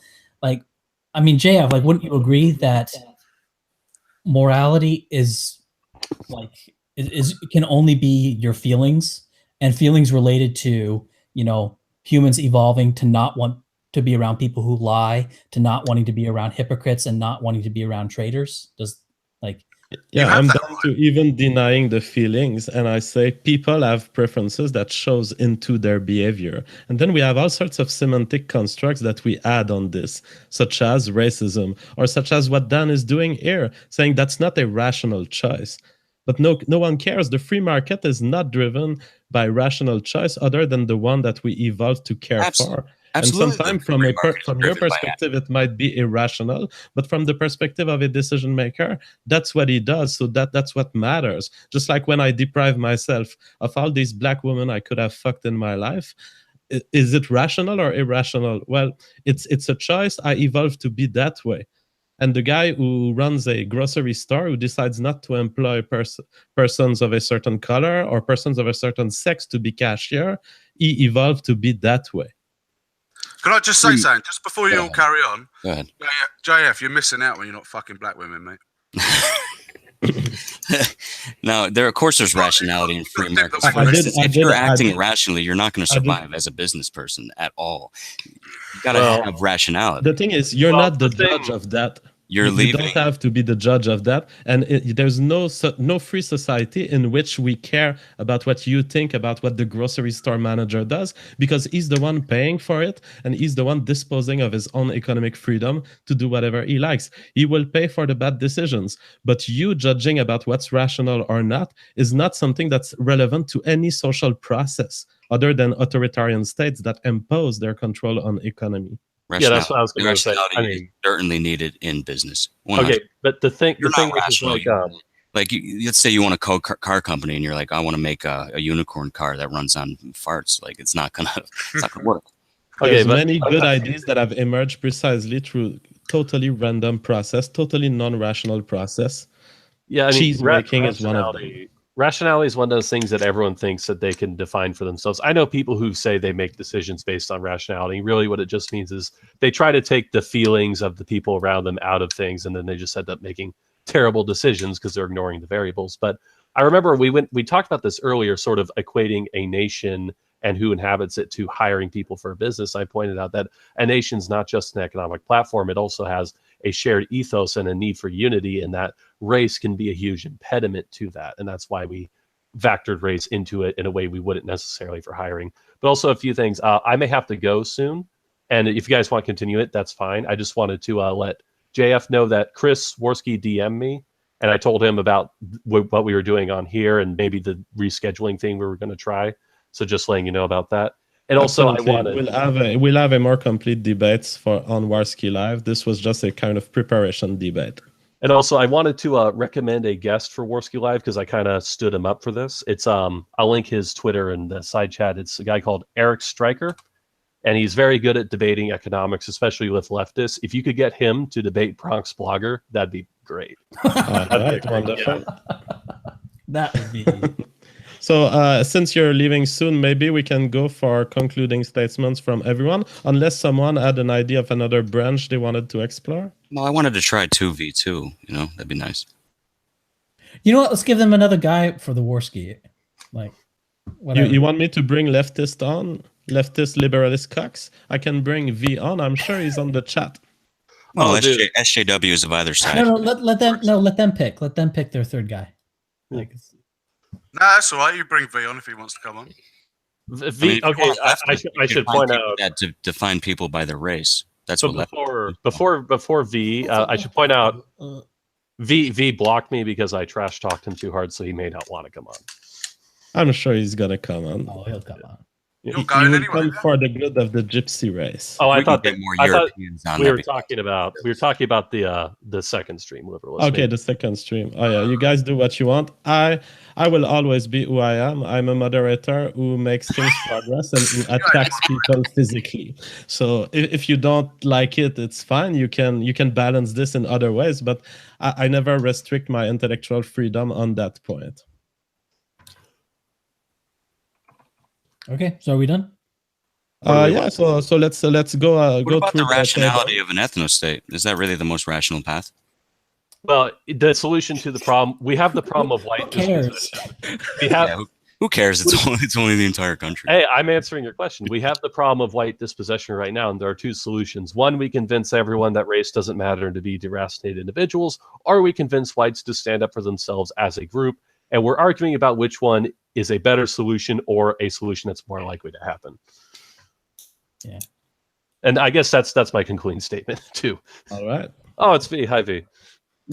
JF, women bouncing on your dick is a privilege, not a right. You would not discriminate towards them because it's not their right to bounce on the JF cock. Ah, nice. Well, it's not the right of anyone to work. As far as I'm concerned, it's not my right to come into a grocery store owner and say, you have to employ me, right? No, it's not your right to demand employment, but it's the rationality of the grocery store owner to make sure he employs the most productive. If you don't employ the most productive, your grocery store down. I'm not done yet. If you allow the grocery store down the corner to employ a more productive worker, you lose. And eventually, if you keep doing that, you're going to lose. You're going to lose money, and if you lose, businesses run. I think I said the free market has a right. Maybe not. Who knows? Who knows? Market force. There's a lot of stick in markets. So. Well, yeah, postmodernism. People go to the store that's closest to them. The thing is, by your standard, we should not force by law non-discrimination against race on employment. We should let the business owners that are so bad that they keep hiring people based on race and they're wrong, and so their business fails and they get replaced by business who do. Now you agree that discrimination based on irrationality was bad for business because they will. No, I didn't agree. I said if we agree on your premise, if it's bad for business, the free market will kick all the racist business owners out, and we'll end up with business owners that respect everyone equally based, not based on their race. Well, let me put this way. Correct. That's the when you're talking about rationality, like I believe I remember this is from years ago when I read about objectivism, but like I think rationality refers to doing things that are consistent with your own your own ends, right? Well, so if someone says, well, I want to hire a bunch of white people and I'm willing to take some losses for that because I think, because I care more about these white employees that I'm hiring than I do for, having a little bit more profit, that's not like rationality only means anything in the context of certain values. And this is something. This is something Sam Harris talks about too when he was discussing the mentality of the 9/11 hijackers. He said from their worldview they were being rational because they thought the end of martyring themselves would be so much greater, and that's rationality is the quality of being based in accordance with reason or logic. No, it's just achieving the end. No, that's a postmodern definition. It's the actual irrational. Now, is it irrational for an authoritarian state to believe they can control human nature? I just gave you the definition. Yes, because they can, to the extent that they can, they can control human So nature. how long would that last? Like 10 years? The problem is that the rational processes that you guys are talking about, they can be applied to any sort of preference. For example, you could say, is that rational for a murderer to murder people? Well, yeah, he's a murderer. He wants to murder people. Therefore, his actions are compatible with his beliefs. That the fact that something is rational, that something is logically consistent, is not enough to engage you into any moral actions. You're going to have moral preferences behind. Do you believe murder is immoral, though? I'm going to go now. Someone is an immoral All thing? right. Bye-bye, David. Dan, I want to hear your question. Do you believe that murder is immoral? Well, murder is immoral, and it's not based on a rational consideration. Murder is immoral because immoral in my own moral preferences, because I'm a moral nihilist. But yeah, I do not like murder. Why? Because I'm a creature that evolved in a species that didn't want to get murdered. I could give you a moral nihilist, but you make a moral decision. Here's the thing. JF and I can say why, the evolutionary origins for why we're opposed to rape.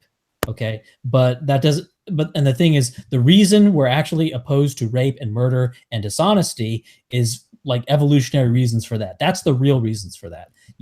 Any kind of moral system you overlay on top of that, there's no reason to believe any moral system is going to be inherently true or that it's going to line up perfectly. There's no evolutionary reason that all of the things we want are going to line up perfect. It just has to, the moral intuitions that humans have evolved to have, they just had to work, right? The moral intuitions we have just worked. That's it. There's no inherent underlying truth. There is logic and reason against murder, though. You can make up some, but you'll make up some into a local system where you have prior beliefs. No, look, if murder was, for instance, allowed in a society and people could be murdered on the street and get away with it, then I would be at risk living in that society. So I would have to advocate against murder. Sure. Yeah. Those are practical. Okay, well, those are practical. But there's a series of situations in your life that you don't apply this rational process to. For example, the creation of an ethnostate. If I was to take your example and just transfer it to the ethnostate case, I could say we live in countries that welcome people not based on any criteria and that welcome too much of them.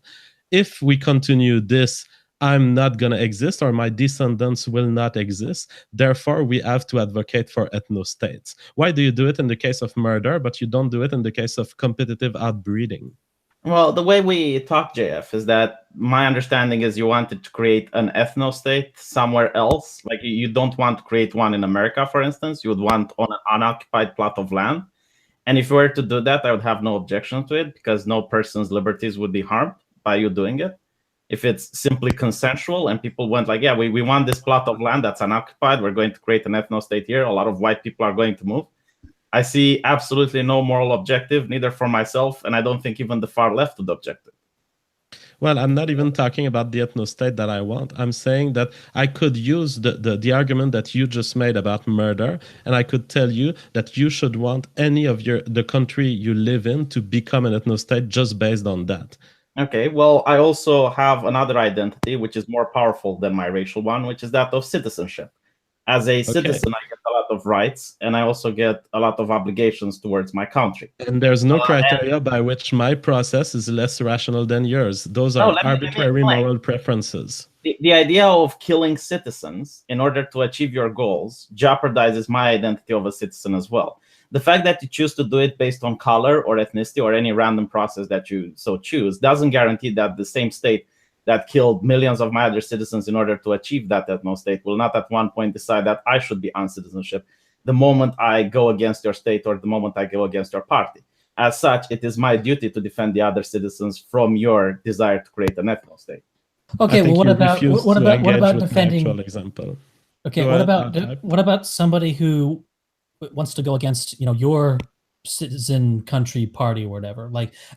Here's what I think. Like, this is something that I think maybe the other liberals might understand more, is that all laws are enforced. Like, laws are not suggestions, right? And you have to ultimately be willing to kill people if they don't pay their taxes. Yes, you can garnish their wages. Yes, you can do things. But if people resist persistently against any law, they're going to get a bullet in the head. That's the ultimate enforcement of any state. Right? And what's your due process? Sorry. Hold on. All countries. No, sorry. Genuine question. What nation do you live in? I live in a country, the United States. Okay, and they execute people for not paying taxes in the United States. What? No, they ultimately will. Like that, no. If I'm in the United States and I refuse to pay my taxes, what happens? Well, first they're gonna send you a letter. Then they're gonna send like it builds up over time. You get a paper cut from that letter. And most people, if you resist persistently, you'll be sent to prison. But if you resist being sent to prison, they'll kill you. Like, people resisting arrest get killed. Don't they take you by force? Because this is what we do in civilized countries. They will tase me, right? If I do it in Romania, they will tase me. They will forcefully handcuff me. Correct. And then they will drag me. But if you resist that, they'll kill you. Like, are those standards applied to every individual? What matters is that there's a violent act here, and I want to say to all the the problem then is not that you're not paying taxes. The problem then is that you're assaulting a police officer, and you show that you're willing to break the law. Okay, the police officer's assaulting you. Do you believe they have a right to self-defense? The police officer is not assaulting you. Sure. Okay, hold on. We're not talking with the I value self-defense. Okay. I'm not talking with the Black Lives Matter activist here, I hope. The police officer is not assaulting you. The police officer is going to try to arrest you. These are all semantic constructs. This whole discussion, and he has a right to self-defense. This entire discussion shows we're still talking there is no such thing as rational that just because you don't pay your taxes, and logical processes. You're going to get killed. This entire discussion is a demonstration that there are alternative moral frameworks, and that for all semantic constructs that you can create to justify that, oh no, the policeman is not assaulting the citizen, he's arresting him, I can construct another semantic construct that says, well, no, he was assaulting me because I was freely disposing of my own liberties. And the fact is there's nothing that distinguishes between true and false in the domain of morality. I think people would call you irrational, and there's a good example of don't call me. It's not rationality. Just like I don't care that the people 400 years ago didn't know what an atom was, there was still an atom. It doesn't matter what you think the definition is. Yes, that's pretty much like there are things that are kind of objective in a way in society, how language functions. You can't just make up definitions on the spot. Because the reason we use definitions is the building blocks of which we make. Okay, whatever. Who cares? Is there an objective morality? Language is a tool. There's none. There's no objective morality. There's no biological impetus in the Darwinian in Darwinian evolution that an organism has three things they have to do: survive, reproduce, and die. That survive is objective morality. Anything that goes is immoral. No, this is Ayn Rand, Eudaimonia, Mania, flourishing crap. I never read it. Chicken are immoral because they. I know. I'm not saying you did, but this is the same line of reasoning as that. It's just like no, like. So you're You're a moral relativist. Whatever. I'm a moral nihilist. Same difference. But back to your point about like imposition of force to create the ethnostate. First off, I don't know if you were here when I talked about it before, but the idea of creating an ethnostate is that you create it in an area that's, say, already 80% white, and you then just go in there and then you say, we may pay non-whites to leave. We don't allow non-white immigration in. Okay. So the thing is, we try to reduce the authoritarianism as much as possible. And moreover, one thing to consider is that if you don't do this, if you stay in the US and just let things go as the way they go, there's a possibility for much more authoritarian things to happen, right? One thing to consider is that the United States in 1950 is a completely different country than it is today. There was a kind of change that was imposed on a lot of people that didn't want that change from 1950 to today. And that change was imposed on them violently. And of course, if they were to resist that change, they were trying to have some sort of revolution to take the US back to 1950, they would have been killed. So, and the thing is, that change was not chosen. That change was forced in the same way all laws are enforced, right? So you did explain your ethnostate before, but you don't go into details. How do you control for the people that believe the secret? It was like what David was saying earlier. They believe in, let's say, you hide your secret intentions, like underneath that. I don't know what people that believe the truth. How do you control for that in liberalist societies? I mean, you be honest and you speak the truth like a real individual should. You also hold to your promises, so you're not, missing out on a stream like Worski. The Twitch philosopher Brittany Venti actually brought a joke about this. She imitated Sargon saying, "Will there be bears in the ethnostate? What are you going to do about the bears?" Same thing you do in every state. Well, exactly. Just the idea of the ethnostate itself is enough to refute the ethnostate. What? Oh, Jesus. Sargon here? Yeah, Jeff sent me the link. Is that all right? I wasn't hearing Sargon. Can you repeat your question? Well, just the idea of the ethnostate is enough to refute the ethnostate, isn't it? I mean, just the idea of all of Europe and the United States, most of its history. Right, and Sweden used eugenics. Would you use eugenics in your ethnostate? No.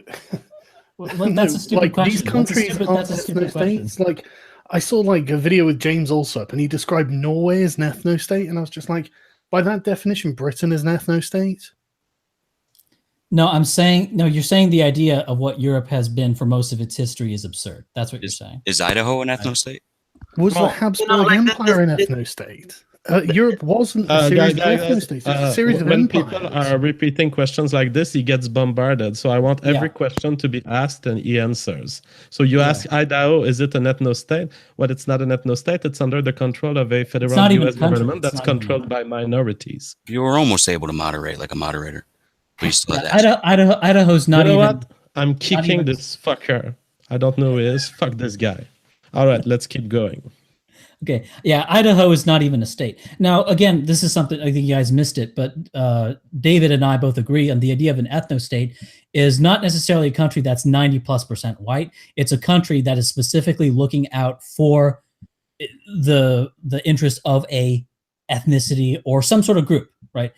For Israel, it's Jews, and are Jews a race or Jews a religion? That's kind of a fuzzy set, but Israel is looking out for Jews. Even though the state of Israel is only 70% Jewish, you can still come in, like if you're a Jew in France, you can still come into Israel if you're proven to be Jewish by some sort of standard. That's the idea. It's not necessarily There's many ways of getting citizenship, by the way. That's just one of the ways. Sure, but Sure, and look, it's not like an absolute archetype or whatever, but that's sort of the basic idea of Israel, especially. You can get German citizenship as well if you're a Jew. I wouldn't call Germany looking out for the Jewish people, like being a Jewish ethnostate, because you can get citizenship in Germany by claiming. Sure, but Israel is set up specifically as that, and I believe it's easier to get citizenship in Israel as a Jew than it is. Yeah, but there's a fundamental problem with what you're saying, right? And that's the gates have already been opened. Citizenship has already been granted to certain people, and now we can't just uncitizen them. Okay, well, first off, I'm not talking about revocation of citizenship. Again, my example was just say take these few states and then say pay non-whites to leave, block immigration of future non-whites, right? And so the non-whites that stay there anyway, they just stay there and they're voting and they're full citizens and all that stuff. That's basically the idea. Israel functions the same way. There's Palestinians in Israel, and they're granted full citizenship rights, at least in theory. Okay, and that works just fine. Now, one thing I would say. Now, I want to say this to you, Sargon. Well, before you go on, I'm not paying. I don't. Paying for. Do you want to let me finish? Do you want to let me finish? Ryan, regarding the revocation of citizenship. I'll type the finish and then Sargon. Before you go on, I wouldn't pay my tax. I'm speaking, Sargon. Okay. So now regarding the revocation of citizenship, and then you wanted to change the subject. But I had something I wanted to address with you. Okay, Sargon wants to address it when I finish. AltHype just said. Let's go to Sargon and then we just leave, Ryan. I'm not bothered about being here. I've had a long day of work, and I'm just playing Ark and waiting for a dinosaur to tame. So. I don't care. No, Sargon, you're being unfair because you accused him of changing the subject. You're kind of changing the subject. I'd like to talk about the thing you just mentioned. No, you brought the revocation of citizenship, and I was going to answer it. Do you want me to answer your question on the revocation of citizenship? You just said you would. No, I did not. No, I answered it partly. I answered it partly regarding the practicality of what the European ethnostate would be. I answered it partly. Now, let me answer to you more directly. For example, the United Kingdom. Okay. Now, for the United Kingdom, I don't support revocation of citizenship for people in the United Kingdom. However, let me just put this. I just want to sort of put this out. It's kind of a moral hazard. Let me just say that a political party, let's say Labour comes into power and they promise everybody a pony or whatever, and they come into power. So they come into power, and instead of giving everyone a pony, they stick a fire hose full of dindu and kebab into all your neighborhoods. Okay, and then all these dindus and kebabs, they're made into citizens. So, and then the conservatives come back into power, but according to Sargon, the conservatives cannot then remove all these, I would say, fake citizens, these people that were granted citizens under, basically just a political power play, right? Do you see the sort of the hazard every time Labor wins? If Labor does this and opens the borders every time they win, or any political party, there's a hazard that they just bring in enemy voters. And then when the political cycle continues, the other party can't throw them out because they're citizens, right? Do you see the problem in that? Yeah, I can address this, well, right? Can I actually talk now?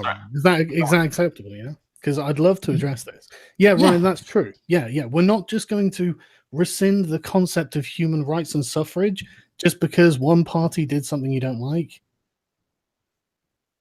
Human rights and suffrage. Yes, okay, we're not going to start uncitizening people. Okay, just because. All right, but I'm just asking: do you see the moral hazard? Look, it's complicated. Ryan, it's complicated. I know that's not going to explain it to you if you shut up. I'm not advocating the revocation of their citizenship. I'm just saying it's. And now you're saying you want to speak some more. Go ahead. Sorry. Thank you. You have my permission.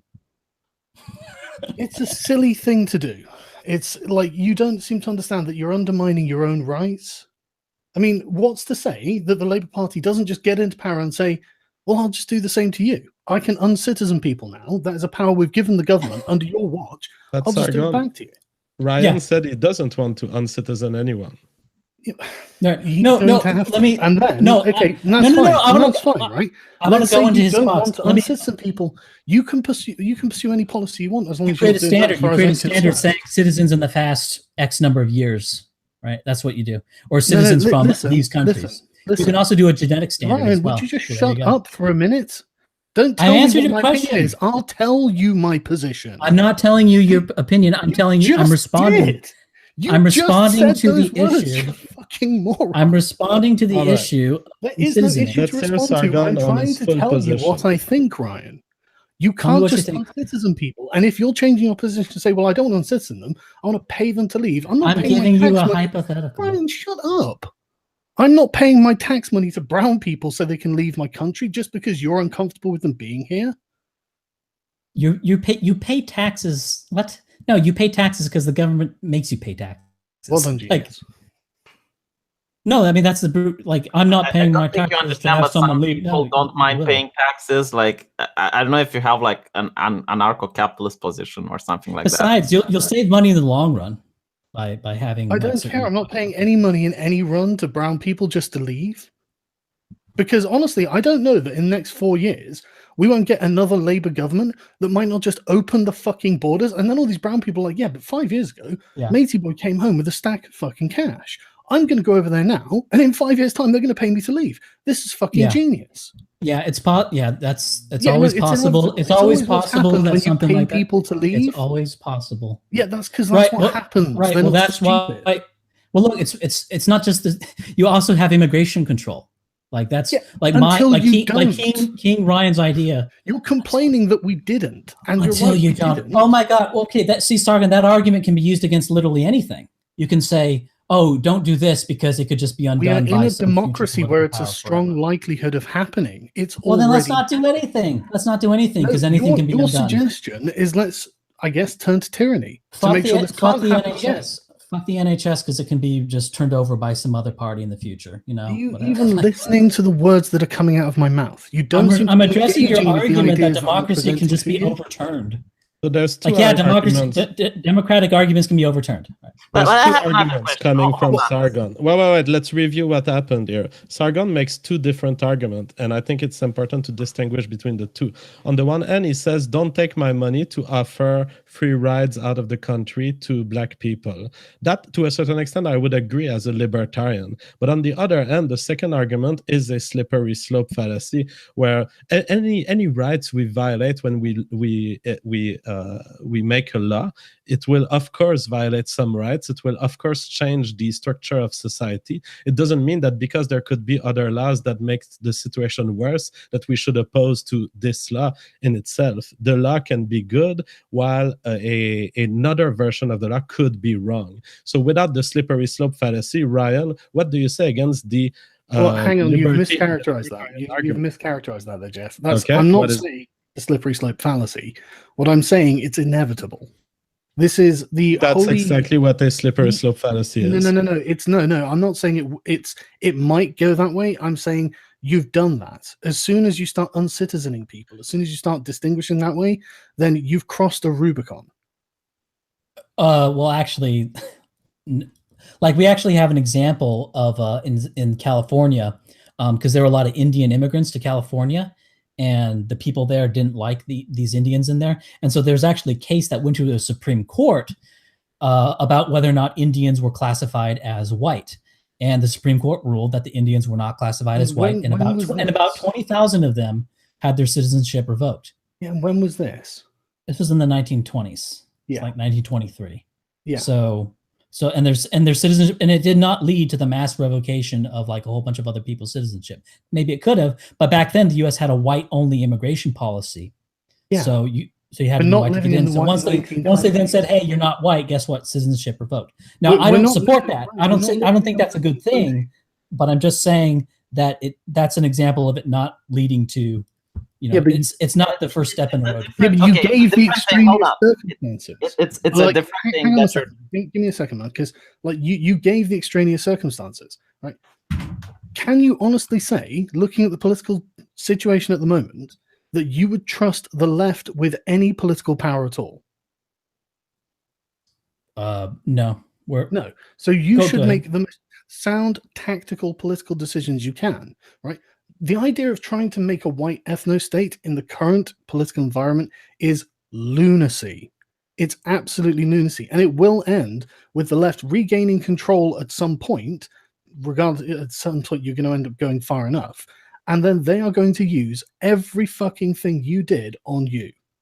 So honestly, the idea that like they don't care about our sacred cows. Do you understand that? Like, they Can you don't explain, care. Sargon? Everyone understands the that. Ethnostate leading to leftist control? I don't get that part. As in, we live in democracies. Unless you're planning to overthrow democracy, is that a plan? Oh, I think that the plan, for example, in the US is secession. So how would the secession of a state of the US cause leftists to gain power? Sorry, say that again. A cessation. A secession of a part of a few states of the U.S. How would that lead SJWs? Yeah. Yes, that's what we're doing. Well, that's not something that's permitted by the U.S. Constitution. That's something that a lot of people say, and that's one thing. Well, that's because it's true, isn't it? No, that's I'm absolutely certain that's true, Ryan. Well, you can be absolutely certain. I am absolutely certain, and you are clearly not absolutely certain. This is a conversation. It's true by some This was the result of your civil war, if I recall correctly. Right, and that's an argument that's being made. But remember, the Civil War was not a referendum on secession, right? The cause it was about 6 months. The Union did not invade the Confederate States of America because they left the Union. Okay, that was not the official stated position. Like in the Declaration of War, they didn't say these countries left. The stated reason for invading the Confederate States of America was the attack on Fort Sumter. Okay, the stated reason was that the Confederate States, they attacked us, so they are a foreign country attacking us. You do realize that even if it would be possible, it's not a technical. So technically, it wasn't a referendum on secession. You do realize your ethnostate would immediately start attacking the United States.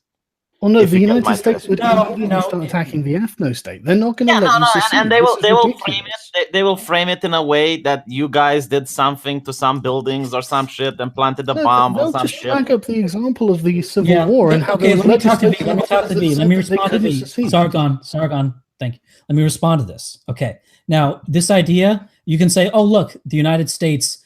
Now, you could say that the attack at Fort Sumter, that was BS. It was a fort deep in South Carolina. And really, the U.S. was going to find some excuse to invade the Confederate States anyway.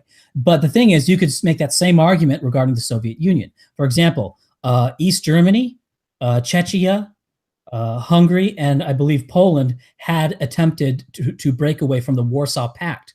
Okay, and the Soviet Union sent in troops to prevent that breaking off. The Soviet Union also, while it was still fighting a civil war with itself in Russia itself, they still invaded. They still expended some precious troops to invade Ukraine, to invade the Caucasus, to invade the Baltic states, and to invade the Central Asia, the Stand land, in order to keep those in line. So the Soviet Union is much more recently than the United States fought to prevent separation, and they did it when they were at a much more desperate time. And yet, in 1991, they just didn't do it. That strengthens my argument. So no, it doesn't. Yes, and so absolutely.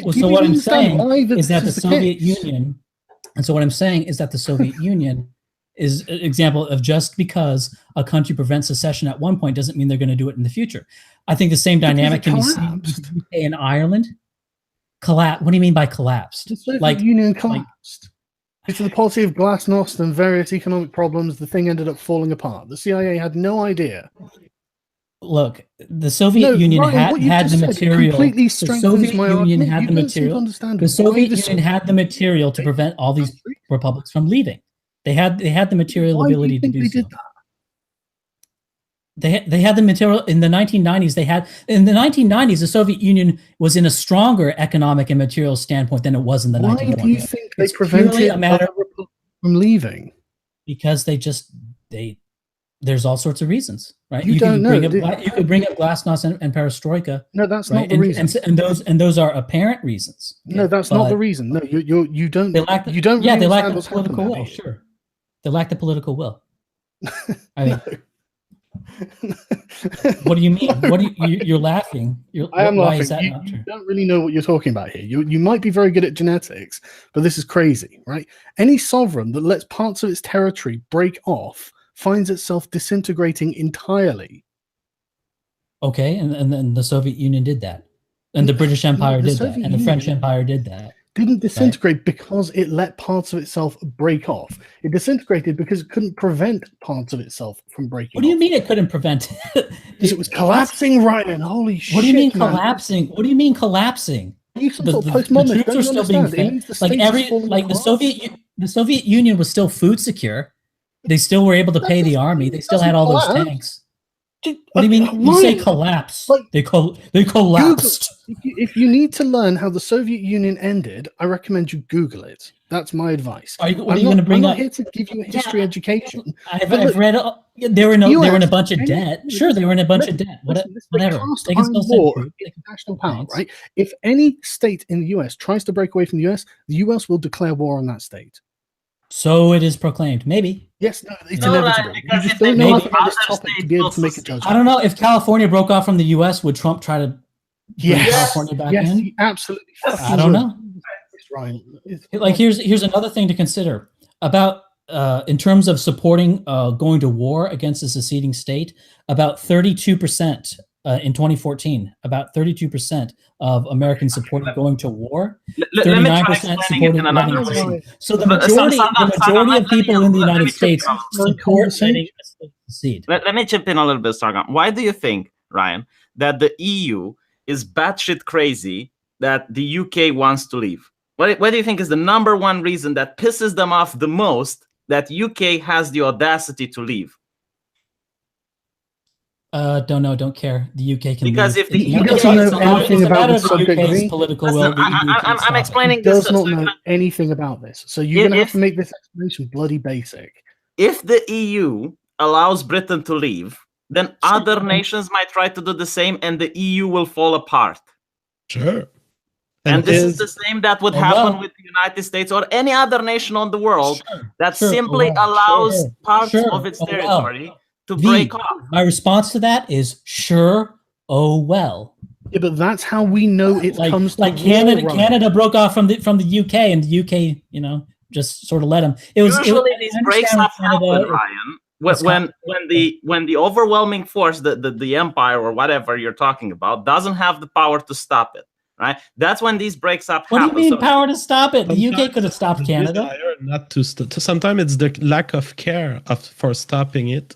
What do you think? You acknowledge that what Sargon calls the collapse, and let's forget about the semantic because there's a disagreement about whether it was a collapse or what it was. But do you recognize that the US could potentially be in a situation where it doesn't want to stop a secession? Yes, if you are in a situation where the United States government is collapsing, then yes, you could have that is the moment for you to have your ethnostate. And that would be the opportunity. All right, that's absolutely true. When the US collapses, maybe you should go for it. But I think we're headed there. I am my nonsense. Yeah, I wouldn't want to live in your ethnostate. Okay, so what? Did the let me ask you this: when Ireland got its independence from the UK, was that because the UK collapsed? It's because we didn't want to have to use the repressive measures we were going to have to use to keep it.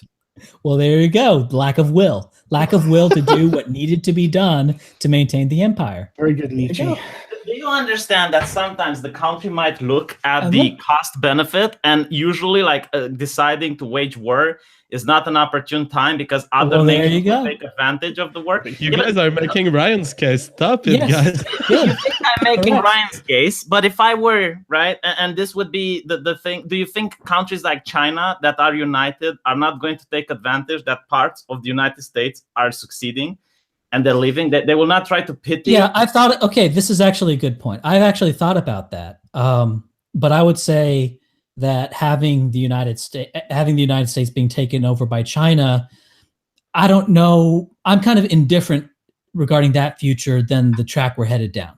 Having the United States being taken over by China, and you are China took over Hong Kong. I'm indifferent to that relative. I'm indifferent to that relative to where the U.S. is headed right now. Just so we're understanding, we're not talking about boots on the ground here, right? We're talking economically. We're talking inside guerrilla fighters that are like proxy warfare type. They can control the government through all sorts of means. I get that. Yeah. I just don't understand why I think it's a good idea, but I didn't say it was a good idea. I said I'm indifferent to that relative to the track that the U.S. is currently I don't understand why you're indifferent to such a catastrophic nation. Because the U.S. is headed down a catastrophical track. Oh, so you might as well throw it to the Chinese while you're at it. It's like, well, if it's going to the trash anyway, might as well give it to the Chinaman. Kind of, yeah. That's a funny way to phrase it, but that's basically it. You honestly sound like one of those sort of college students who's learned about the Soviet Union. Let me put it this way: think it'd be great when China took over Hong Kong. When China took over I'm pro-Soviet Union, whatever. When China took over Hong Kong, did Hong Kong become? No, Hong Kong is still fairly economically free, right? New Zealand is being taken over by China, and I actually have a subscriber from there who talks to me how Chinese are coming with a lot of wealth from their nation. And they're purchasing property in one of the largest cities there. And the Kiwis are being thrown out because the housing prices is so staggering that they can't afford it, right? That is basically what's going to happen if you think that, being ruled by the Chinese is a good thing. because they will do it legally. You can't really complain. I didn't say it would be a good thing. I said I'm indifferent to that relative to where the U.S. is currently headed. You're bringing up, you're saying, oh, here's all these bad things that could happen if the Chinese take over. Sure, and I think there's a lot of bad things that could happen if the coalition of the Browns take over the U.S. The coalitions of the Browns are actually opposing you on face, basically. They're not doing it. They wouldn't do it covertly, right? I know. The Chinese would do it legally. That you would just not even probably, like, regular people would probably not even notice what's happening. It's like all of a sudden the housing prices are astonishing, and you would be kicked out and you wouldn't find work. That's how it would go. I just don't think why you believe the Chinese are the lesser evil. At least this is the impression that I'm getting. Well, like they could do some things to jack up housing prices. Is that what? Ethnostate.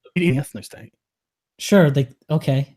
But that's true, isn't it? I mean, like, you're saying that, not me. I mean, you've been saying that the whole time.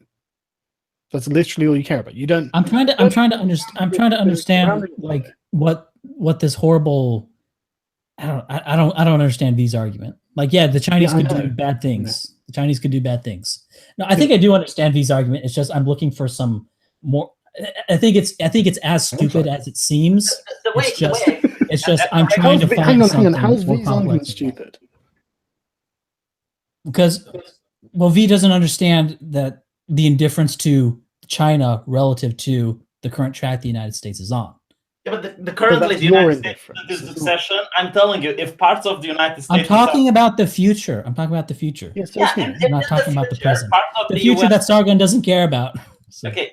No, I actually do. You're the one who doesn't seem to care here. Like, you don't seem to understand what he's saying. It's really baffling because, like... Okay, like, why don't you explain it, Sargon? Would be war Sargon, maybe, you know what? Maybe this is V's English second language thing. Maybe you, as an English speaker, can explain it to me better.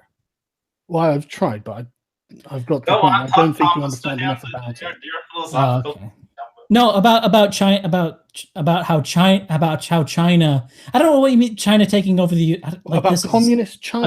I'm getting derailed by V here. This is the one part state that's controlled by the Chinese Communist Party that's just become even more centralized. So it's more or less like under Mao now. Why it would be bad if they gained economical dominance over the US? Why do I have to explain that? I didn't say it wouldn't be bad. Yeah, okay, but it's so bad. Let me put it this way. To avoid about it. I'm thinking. I don't support it. This is you being dumb. I'm saying I'm indifferent to it relative to the future of the United States. I don't know which would be worse, the future of the United States or some sort of Chinese domination. And the thing is, I get it. I get that, say, if you broke up the United States into multiple smaller countries, that would make it easier for foreign powers to then start to intervene in the former United States. I get that. But, like, let me put it this way. When your house is literally on fire, that's a risk I'm willing to make. Yeah, but your house isn't literally on fire. You're being hysterical. Yes. Well, I'm being a bit hyperbolic, we'll say. You're being hysterical. And what you're advocating for is going to get you targeted before you reach your goal. Perhaps. Definitely. But definitely. You know, Sargon. Yeah, I do know. Yeah, I do. There are lots of historical examples if you want. Look, the thing is, you're mocking, but you don't know what you mean. There's also historical examples of... Hold on. You're looking at percentages, and you're telling me with accuracy that white genocide is going to happen, right? And when we're telling you about human nature... I don't use that, V. You need to stop this habit of talking to this thing you have in your head. You're talking to me. I don't use the term white genocide. I think it's... What is the preferred term that you use? So, okay. So when we're talking about the Ethnostate, like... No. Hold on. Let him speak. Let him speak. You asked a question. You respect the He's not answering my question. What does he... He's about to say it. Why do you not use white genocide? And what term would you use? Well, first, I told you why I don't use the term white genocide, because it's a stupid term. And another term I would have for it is just whatever. I don't have another term for it. It's, I guess, whites becoming a minority. Dispossession would be another term. Like, I there's also personally use genetic replacement of the frequency of genes in a country. I'm noticing that you hate definitions. Like you don't want to discuss what. No, I hate stupid terms. Discuss what racism is. You don't. Yeah, I don't want to go into your little stupid box. That's what it is. I don't want to go into your little stupid box, into your little world of form. Because listen, V, I was in there. I was in there for like 5 fucking years. Okay, I was a hardcore anarcho-capitalist. I know that stupid world. And this liberalist stuff, right? It's just like this. It's just like this, like sippy cup libertarianism. Yeah, this is sippy cup libertarianism, right? And you're a fucking piker compared to what we used to do. Making you be clear what you mean by the words that you're using is something that's particularly to the end. No, it's because I understand what language is. You tried to impose it on. I understand what language is. Okay, like language is just a blunt tool to convey meaning. All right, and all this like trying to get it. Is that really immoral? Like, oh, are you so technically here? Does that mean you're not against murder? It's just stupid. It's just these stupid games. If you're not willing to agree on a couple of definitions that we both use. Because like I just said I don't like. I already told you dispossession. Use that. Okay. Dispossession. Use that term. There, we agree. Yes. All right. Fine. So you know for sure that whites are going to be dispossessed in the future. But when we're telling you something that's also going to happen based on human nature, you're saying that how can you know the future? Do you have a crystal ball? Blah blah blah blah blah. I'm saying there's a trend towards dispossession, and if trends continue, that's what's going to happen, and it's going to be bad. And we're telling you there is a trend when empires and especially world hegemons are showing weakness. Sure. There is blood in the water and the sharks are going to lose it. Right. Now you agree, but before you were going your theory is based on historical extrapolation. The theory that the genes are currently getting replaced in white civilization is a fact that is observable by science, by survey, by genetic tests, by the records of immigration, by the recording of the birth rates. It's happening. It's a fact. You don't know. There could be a plague coming up tomorrow, and do you agree that there are more Muslims? Do you agree that there are more Muslims today than there were 10 years ago in Canada? Yes, but that doesn't mean that you can predict with accuracy that in a couple of years whites will be displaced. Like if you want to be that anal about it, right? But I am telling you that I accept your premise because I have good faith, right?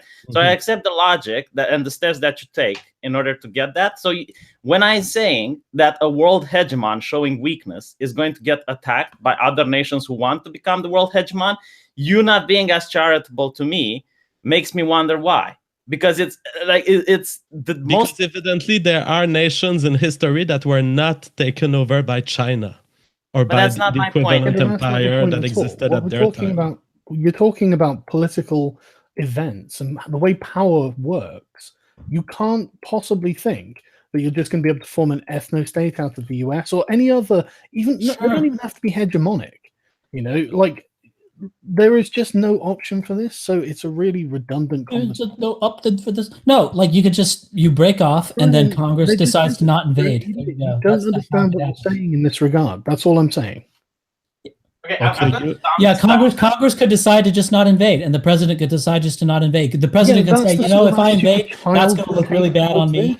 That's honestly, they could decide to not invade in the same way that the UK decided not to invade Ireland. Yes, but then all the blacks could decide to leave to Africa tomorrow if this is the level of conversation you want to have. You know, it's like think about Ryan, right? This was coming at the end of empire. You don't. What do you mean? Okay, you say that the end of empire, the end of empire. Okay, sure, but the empire ended, and maybe this is the end of empire. It's not right? Like. Okay, well, let's wait 50 more years, and maybe it will be the end of the American empire in 50 more years. Your argument is it's not possible now. I don't see it happening. Well, we know that. Everyone on the alt-right says it. It's not a short-term plan. He's literally been arguing against it. Don't strong. What? No, like, what do you mean, like, now? Like, Ryan, tomorrow you're not to any position, are you? You're just the ultimate fluid. No, I'm just not doing little games here. Like, look, I have a video. You are playing on the white Ethnostate, and you've gone full postmodern. Well, what is racism? What is this? What is that?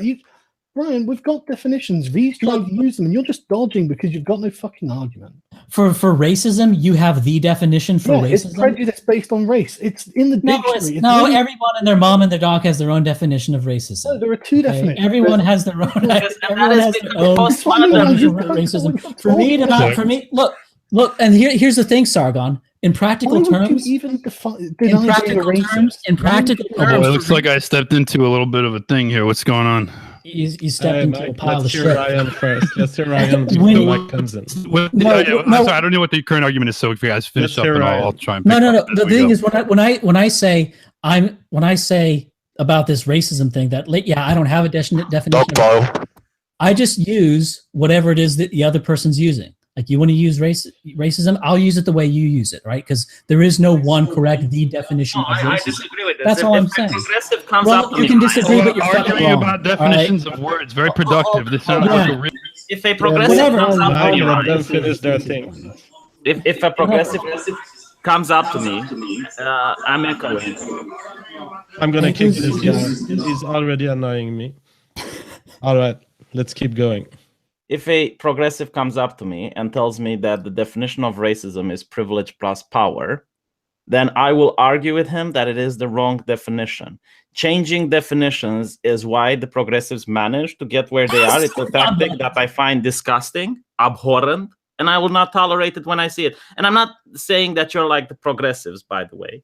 I am saying that whenever I see this tactic used, I wouldn't care if you were. I wouldn't care if you were. Right, but I'm not saying that, right? What I'm saying is that the tactic of changing definitions in hope. It's not changing definitions. You did not change anything. You refused to enter your semantic field. Yeah, you were trying to impose. I'll accept your definition of racism. Okay, you were saying outright. You were saying sorry. I'll accept your definition. Yeah, that's the thing. I do not accept other people's definitions if they make up new ones on the spot. So when a feminist whatever, be an imperialist and say you have the one true definition of what this word means. That's kind of how language works, you know, like the majority. Wait, hold on a second. Can I jump in? Can I jump in? Yep. I feel like this is kind of like a semantic thing, and it always kind of comes down to it. I think I'm gonna. Should I say AltHype or can I use your name? I mean, does it matter? Ryan, just say Ryan. I think what Ryan, because I'm so used to saying Ryan. I think what Ryan is saying is, like, if someone's coming at you and they mean something, it's better to argue against what they mean than try to argue about semantics. Am I right? If we're talking in front of the audience, you have to make sure the person clarifies what they mean. I agree. I agree that people should everyone understand what they mean. But if you're talking to somebody that wants to talk about privilege and power as like racism or whatever, where you're talking about someone that wants to talk about it as like racism is just like hate for a person of another race, you should clarify. That should be clarified, and then you should talk about the idea. Like, it's a semantic quibbling is like the most annoying way of arguing. Frankly. Yeah, if a social justice warrior says racism is wrong, most people in America would probably say yes. But if you make him clarify his position, and he by racism understands his privilege plus power, most white people are going to say, "Well, you're racist as fuck. May shut the fuck up. I don't care what you have to say." Agreed. Because what the trick that the SJWs, if you will, really just anti-whites pull is they get white people to agree that racism is bad, and most people think it is because they think it means hating somebody of another race for no reason, and then they pull it out on them as like a trick card, and then they're like, oh no, it's something that's an evil stain on white people that they can never escape, and then that creates all kind of confusion. So I guess I agree with you there, and that these things should be clear. These should be clear, right? But again, I'm not sure what the original point of contention was here, so I don't know. Apparently, Alternative Hypothesis thinks it's some sort of gotcha because I asked him to clarify the words that he is using. I'm not doing this because I want to be disingenuous. I am doing this in order to know the definitions you're using. I would ask. No, let's not. Do you want to trace how this happened? Okay. Yes, I would like to know how we got to this point. Okay. That might help me a little bit. In fact, it will help me. No. It was the other guy. It was not the liberalist, but the guy who JF kicked asked me, what my definition of racism was, and I said I don't have one. I'll just use Oh, did you say that? Yeah, you said we're all racist by intent, and then I said define racism, and you said racism doesn't exist. That's not what I said. That's literally what I said. Okay, all right. Well then fine. Maybe you caught me in a semantic trap. I was going around saying everyone's naturally racist. Do you not understand what I mean when I say everyone is I think that this gets a little. You're kind of like getting down in the weeds here a little bit. Like when Ryan says everyone's a little bit racist. Now there's this musical called Avenue Q, which is actually this liberal musical, and one of the funnier songs in the musical is called "Everyone's a Little Bit Racist." And the whole point is that everyone has unconscious biases that they can't overcome, and that's what Ryan means. He means that like there's like a natural affinity for people of your own race. It's not hate, it's not evil, it's not privilege and power, it's none of those things. It's just, this feeling of preference for your own race. Like I think that's what you're getting at. Your grandfather might say that racism is but see, you want to keep arguing about the word racism. Let's talk about what Ryan wants to talk about, which is the fact that we all have unconscious feeling of preference for our own race. Yeah, but I have not. Well, first of all, is that what you want to talk about, Ryan? Feelings about my own class. I want to leave, but I also don't want to go out on whatever. Go ahead. Yeah, I mean, I kind of get it. If you were to pick me and choose, to get me to pick and choose between a bunch of white guys who, let's say, are skinheads and they have a motorcycle gang, and Thomas Sowell, yeah, right. You'd rather live next to Thomas Sowell than a skinhead. No. Or a bunch of. What about a gang of Thomas Sowells? How would that go for you? Would you? Why is this angering you? By the way, I'm not angry. I've heard this a million times. That's why we're angry. It's not angry. I think I love it. I'm starting the Thomas Sowell Realty Company. I didn't even brought Thomas Sowell, mate. We're gonna have Thomas Sowell living in your head now. No, we're gonna have Thomas Sowell, and he's gonna sell realty near his house, and it's gonna go at really high prices because you guys have been jacking up the price of those homes, right? Because Thomas Sowell apparently is not only just a great black guy; he's a great neighbor. I think that this is a great business venture. I think it would be a really good way to go with it. I think the Jew broke you, mate, because you're talking nonsense right now. I never said a single thing of the things that you're ranting. What did that Jew do to you? Don't you want to live next door to Tom Sowell? I didn't brought Tom Sowell once. People can watch. You were like this close to doing it, though. No, you were like I wasn't. I was going to say. So close. Okay, I want to hear V. I know what you're going to say. You're going to say a bunch of unsavory whites versus. I don't want to hear you. I don't want to hear you on what you think he's going to say. I want to hear V on what is his statement. The reason I was bringing this up, and thank you, JF, is because JF constantly asks people, I think you ask distributors, who do you want to associate with? A group of white people or a group of blacks, right? And my answer to that is that I would rather associate with people that share an identity I chose, not one that I was born with. So if the group of people, regardless of their color, are doctors, I would definitely associate with them over any other arbitrary characteristic, because I will know I have more things in common to discuss. I will know I could reach at them at a deeper emotional level by talking about the patients. Then I were to reach any random white guy that is just taken out from a crowd. Okay, well, how about this? Answer me this. You get to choose the kind of people you want to associate, but the only thing you know is they're white or they're black. That's it. You can't know anything else. You can't, that's the only characteristic, because that's a characteristic that is salient. You don't, when you just see random people or you encounter random people in life, you don't know their status in any ways. Like white and black is a very salient characteristic, and it's one on which people make kind of immediate judgments. And if all you ever get to know is white or black, and if you're thinking this is sort of a setup, like people make decisions like this all the time. Like if you are choosing a neighborhood to live in, I mean, we're talking about neighborhoods, like this neighborhood is full of black people, and this neighborhood, everyone on the street is white. Like you're going to choose the white neighborhood. Like I don't think you would. I'm going to choose the group that has the women with the bigger tits. But if you actually want an honest answer, we do have that would be novel, I suppose, right? Is that what you're implying?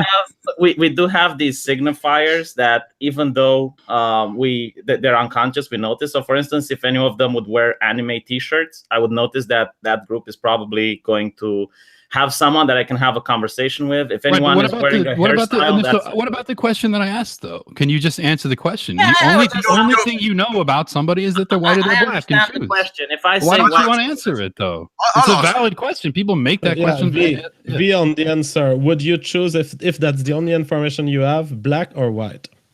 So I can't even talk to them. No, the idea is you're making. The idea is you're making immigration policy. Okay? You don't get to talk to everyone. Let's not complicate stuff, guys. I want to hear V on the answer, black or white, if it's the only thing you know. Immigration policy doesn't work like that, Ryan. And if it does, it shouldn't. Okay. If you're actually asking me black or white, I really, honest to God, don't give a fuck. Like the closest group. Like if you want me to say whites, I'll say whites. If you want me to say blacks, I'll say blacks. I really don't give a shit. We want to know what you think. This is not how I associate with people. What if I tell you that these people... No. Let's complete the question here. What if I tell you, V, that these people have the social and educational characteristics of the average white and average black people of America? Well, I would go to the person that's closer to the education level that I have. So and if it turns out to be the white group, then that's the white group. Well, no, it absolutely would be the white group, and you know that. It absolutely would be a white group, but I have something funny to say. And he knows that you know that it would be the white group. I would also go to the Asian group if that's the definition, right? I would go to the Jews. I would go to the you don't want to use education level. You don't want to use education level because blacks get about like 300 SAT score points when going to a university, and they get about like and it's a standard deviation on the MCAT. Yeah, so there's a massive amount of affirmative action, so you don't want to go with education level. It's not a meritocracy. I mean, I think you don't. It should be a meritocracy because I'll agree with that. What? I'll agree with you should follow my channel if that's what you think. I don't believe in affirmative action. Okay. I think I don't think you do. Yeah. Right. I was just saying that education level wouldn't be a good. Yeah. Okay. No. Fair enough. Right. If a substantial amount of people of whatever color, I don't care. If a substantial amount of them are not doing well with SATs, that's their problem. You know, the ones that are doing well shouldn't be prevented from doing so because of the race. We agree.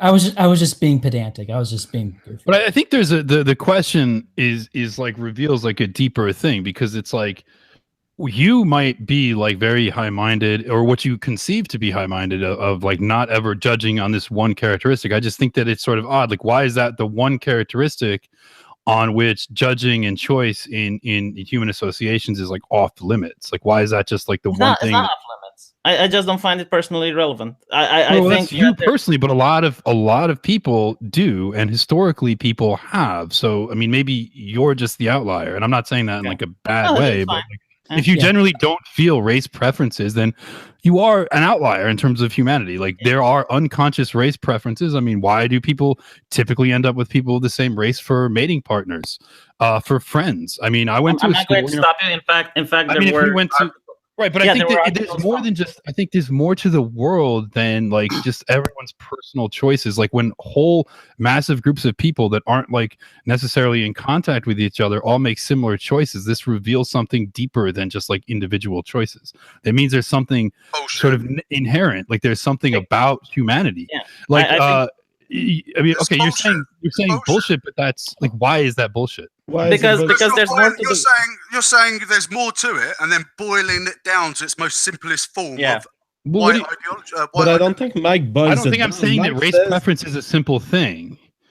Mike says that the race preference is associated to all sorts of consequences. And for example, V, when he refused to make the choice in the black and white case, and then we specified some information that was associated with this race, then he made the choice. Right. But V knew what an average black person on this planet does in terms of education and what an average white person does. So by not making the choice with only skin color, and by making it when we specified, oh yeah, by the way, they have the same education that you would expect from their skin color, he's refused to access some valid information. The race is a number of things, and one of them is a heuristic, and you can use that race as a heuristic to judge what someone's educational attainment is. Like, and I would choose Asians in that case, right? If I would have a group of whites and a group of Asians, I would choose the smarter group because I like being around smart people. You want to always be around smart people. That's fine. Again. But like, again, I don't think racial preferences for people like yourself is deeper than, you know, oh, I'm using this as it's a heuristic for educational attainment. I mean, we can break it down to these sort of cold statistical measures. Like, yes, given a group of white people, a group of black people, I can guess who got better SAT scores. It's not going to be hard, right? But there's a number of other things you can guess. You can guess who's going to likely to have the same kind of behaviors that I have, who's going to be likely to dress the same way I dress, who's going to have the same cultural references that I have, etc. So like, it's a whole number of things that race is like a very easy signifier of someone. This is someone like me, and like there's deeper things in this, like even within races. I mean, this is something I've gotten from Ryan's work. Even within races, when you study cliques and groups of friends, you find that those groups of friends are more actually genetically similar to each other than they are to even other people of their same race. And so people just have affinity for people like them. And I think there's this thing that's out there in the world. There's this narrative that's out there in the air that is something wrong. There's something bad or evil or morally questionable about like admitting to and acting on this preference, when what really happens is everyone acts on it, but everyone wants to pretend that they're not. And I find that just to be like really leads to a lot of just dishonesty in society. And it gets very frustrating because it's like, why can't we just admit that I don't mind people like you wanting to associate with other whites. Okay. If you follow I legitimately missed what you said there. I'm sorry. I don't mind if people like you want to associate only with other whites. And I believe people can watch my channel videos from 1 and 2 years ago, where there were progressives who were attacking the idea that white people have only white preference on dating websites, or they want to have only white roommates in their campuses. I really find that abhorrent, and these types of preferences shouldn't be in any way infringed. The problem that I have is when you want to legislate and it destroys the meritocracy that we have in place. Now, I don't care if 99% of, I don't know, blacks, for instance, fail SATs or whatever. If that 1% manages to succeed, he has the chance to try. Just like if the majority of the NBA and the majority of NFL is black, that doesn't mean that white people should be barred from trying to gain access into it. Okay, but I think there's a number of assumptions behind what you're saying there. So, for example, like you're not an open borders guy, right? No. Okay, so then where does the limit of like who gets to try go? I mean, where does it come from? Because it's like you're sort of saying like everybody gets to try, but then no, these people don't, and I mean, you know, I don't want to go into like the whole like the state border is arbitrary, but it's like I just find it's just odd when it's like everybody should get a chance, but then I do believe in a border here. It's like why? I mean, just the borders of the state used to work in Europe, for instance, and European countries. I mean, I don't specifically know law. I mean, I know U.S. immigration law very well. I don't know European. I'm guessing it was racial, though. I'm guessing there was racial aspects. The government looks at the jobs that are needed to be filled, and they're not being filled by the people of that own country. And then they open up a certain positions for people to be able to go in order to fill those jobs. The people who come in have to be screened if they want citizenship. They need to show that they learn the language. They need to show that they learn the history of the nation. They need to show that they know the culture of the nation. And they also need to show that they're capable of performing the job that they claim to be. And also they need to show that they have the qualifications and already a working contract. Right? Okay. And that's when you let people in.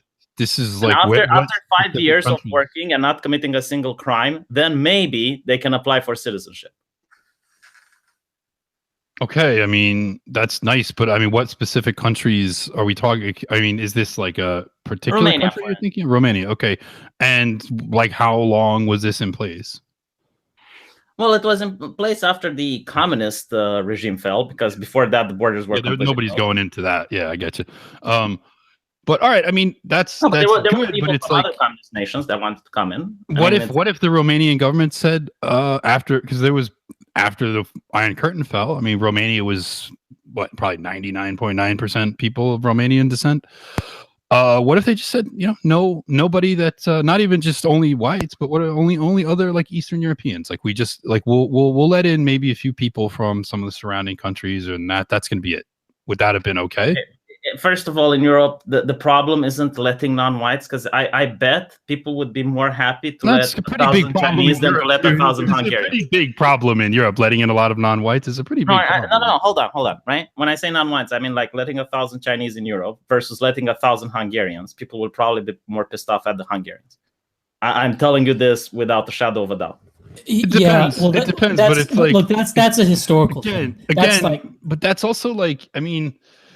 Okay, so you agree, what's your doing here generally? Hold on, because this is interesting, right? You agree, AltHype, that there are certain factors and certain influences that can get people to choose to take people outside of their race.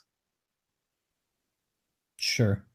Okay. Yeah. I mean, I can see where you're going. So why don't you want to use those factors and influences in order to unite the citizenship rather than divide it? Well, why don't you go? Why not? Why are you dividing the race? I mean, like what? I just think it's. Okay, listen.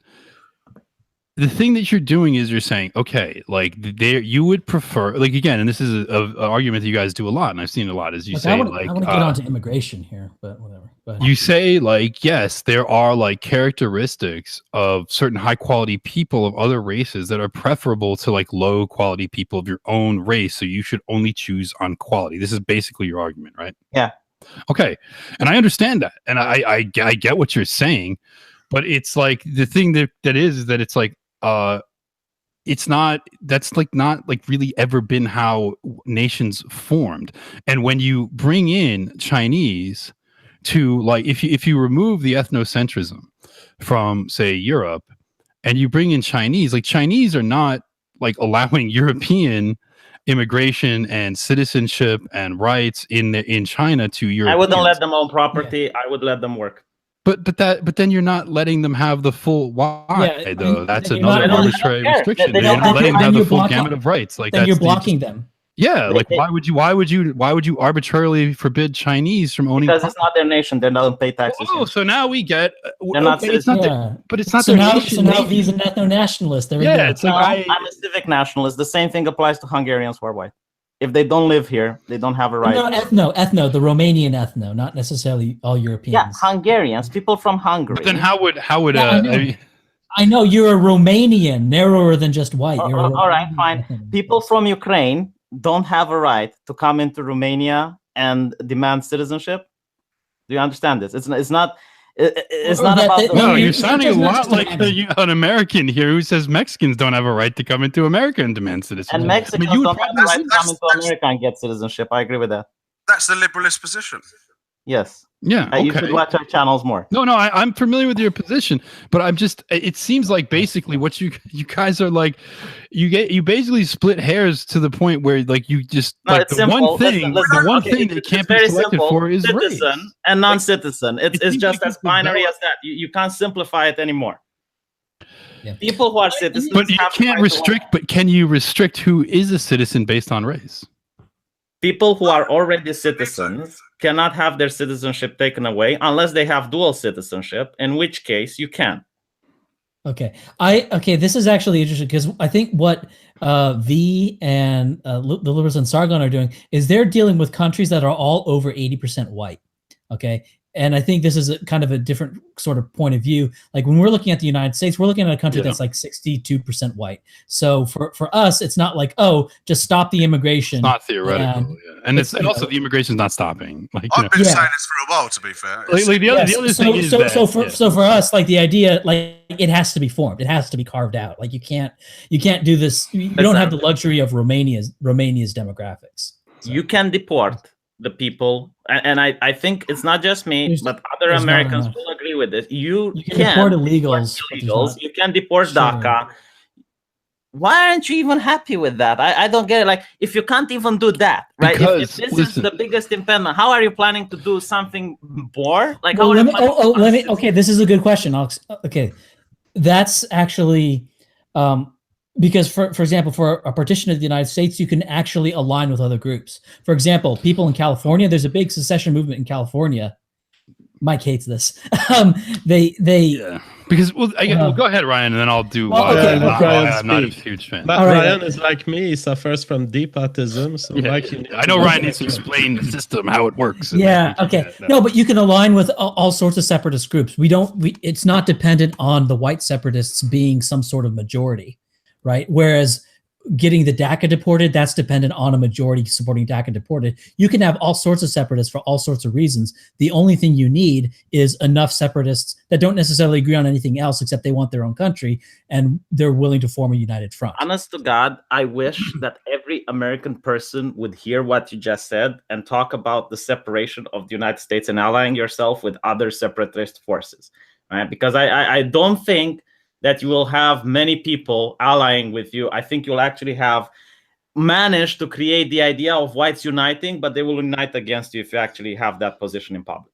I often wonder the same thing. Why do you guys call yourself nationalists when you're separatists? Well, all right. I mean, NATO. Because the word nation is not. You're not proud of your nation as it is now. You're proud. Let me put it this way. No, our nation is white America. I guess we could, again, now we're going to do the semantic thing. I guess like the United States government, the state. No, I'm not proud of that. I think that's an institution that is mostly is very. I mean, it can do good things, but it's a mixed bag, right? Like I think that it does a lot of terrible things. I think it does a lot of awful things. How will the flag of the fragmented states of America look like then? Well, first of all, I'm not like a separatist. Okay, I am a white nationalist. All right, and the reason I am. And it goes beyond kind of like semantic quibbling and like I get it. I understand like this Chinese guy is smarter or whatever. That's fine. The point being that right now, I think we have to understand, because if I just start going into like, oh, I'd like to break up the United States, or I want a whites only state or something, everyone's sort of like, wow, you're nuts. Like, what's wrong with you? Right.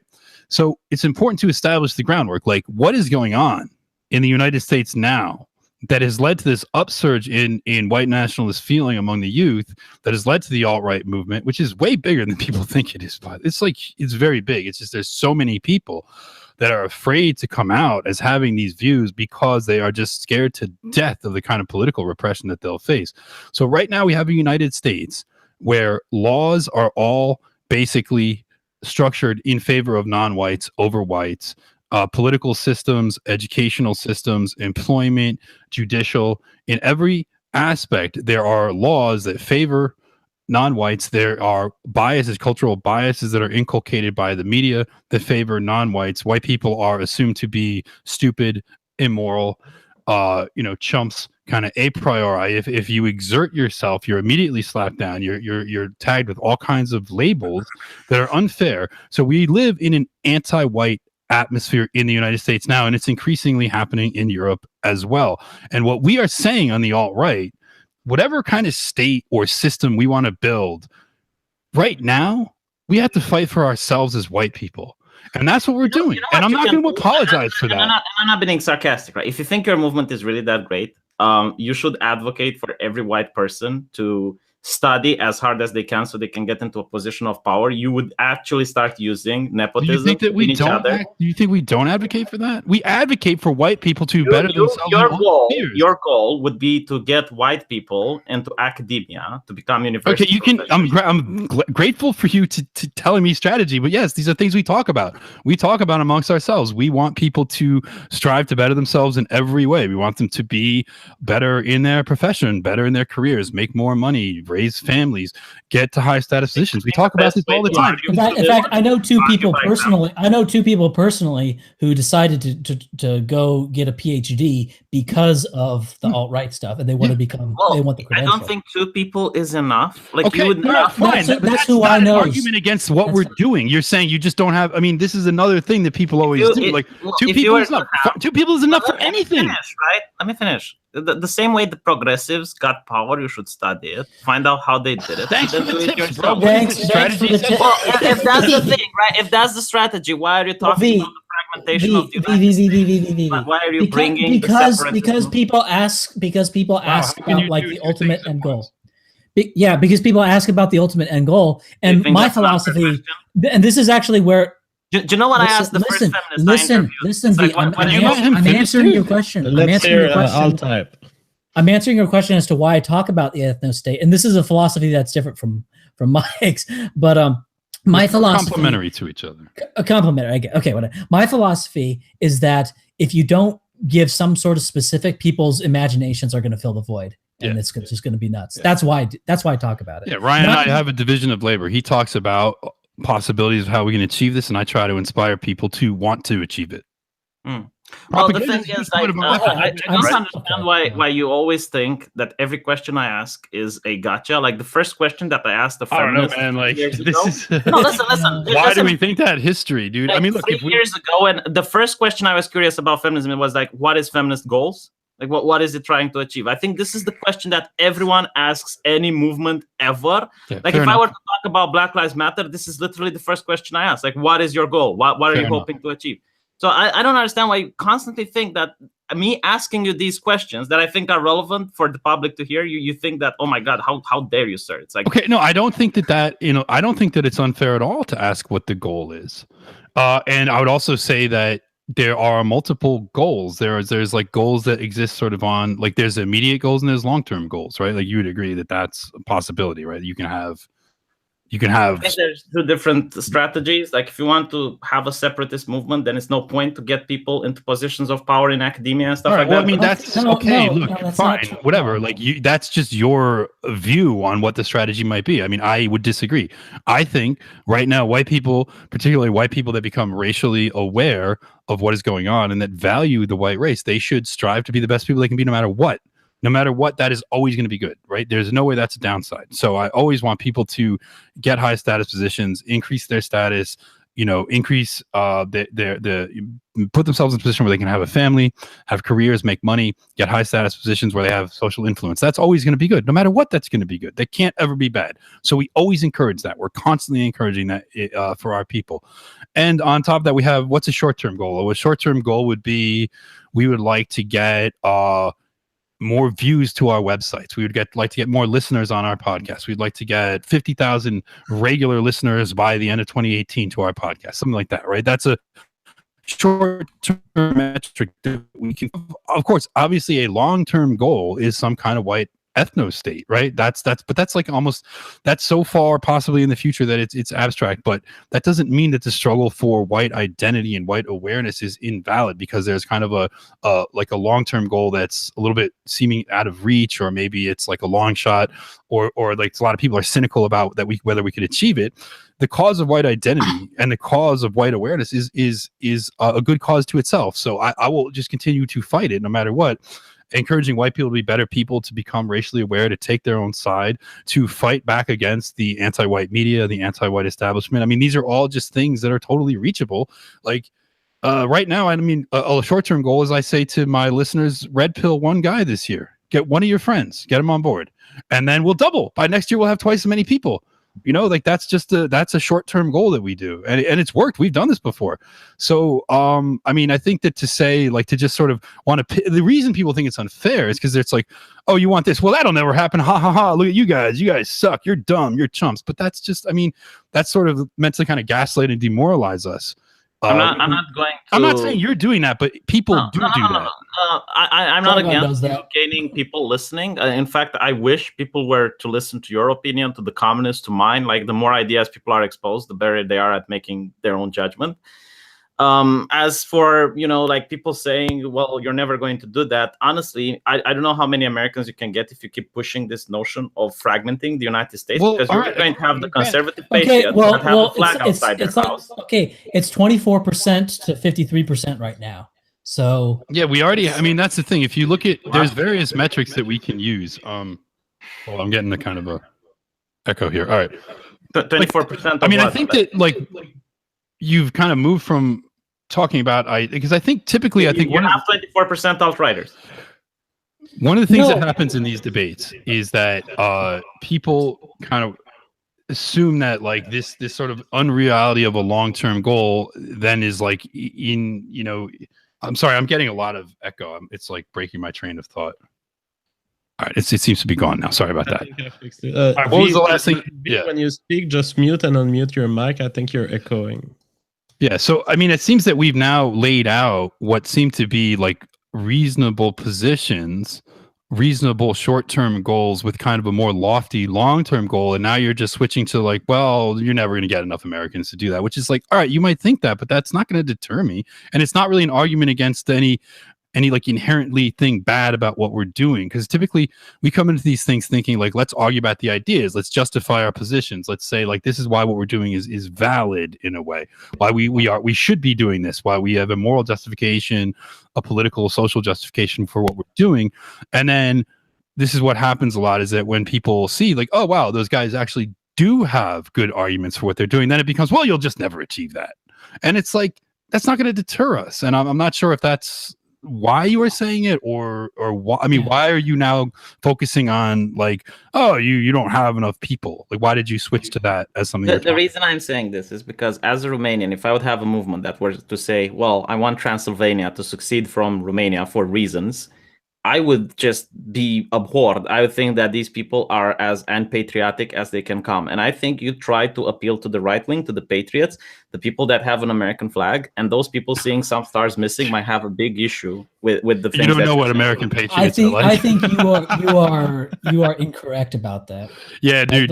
First of all, like, I get why in Romania, which is generally a cohesive nation. No, it's not. This is another thing. I don't know. It's more cohesive. It's more cohesive than the United States. Right. Yes, you're right. I don't know anything about Romania. I'm willing to acknowledge that. There's Hungarians in Transylvania. It's not the Gypsies. It's the Hungarians who want to succeed from Romania. It's the same problem in Spain with the Catholics. How about this? Should Gypsies be given access to high status social positions?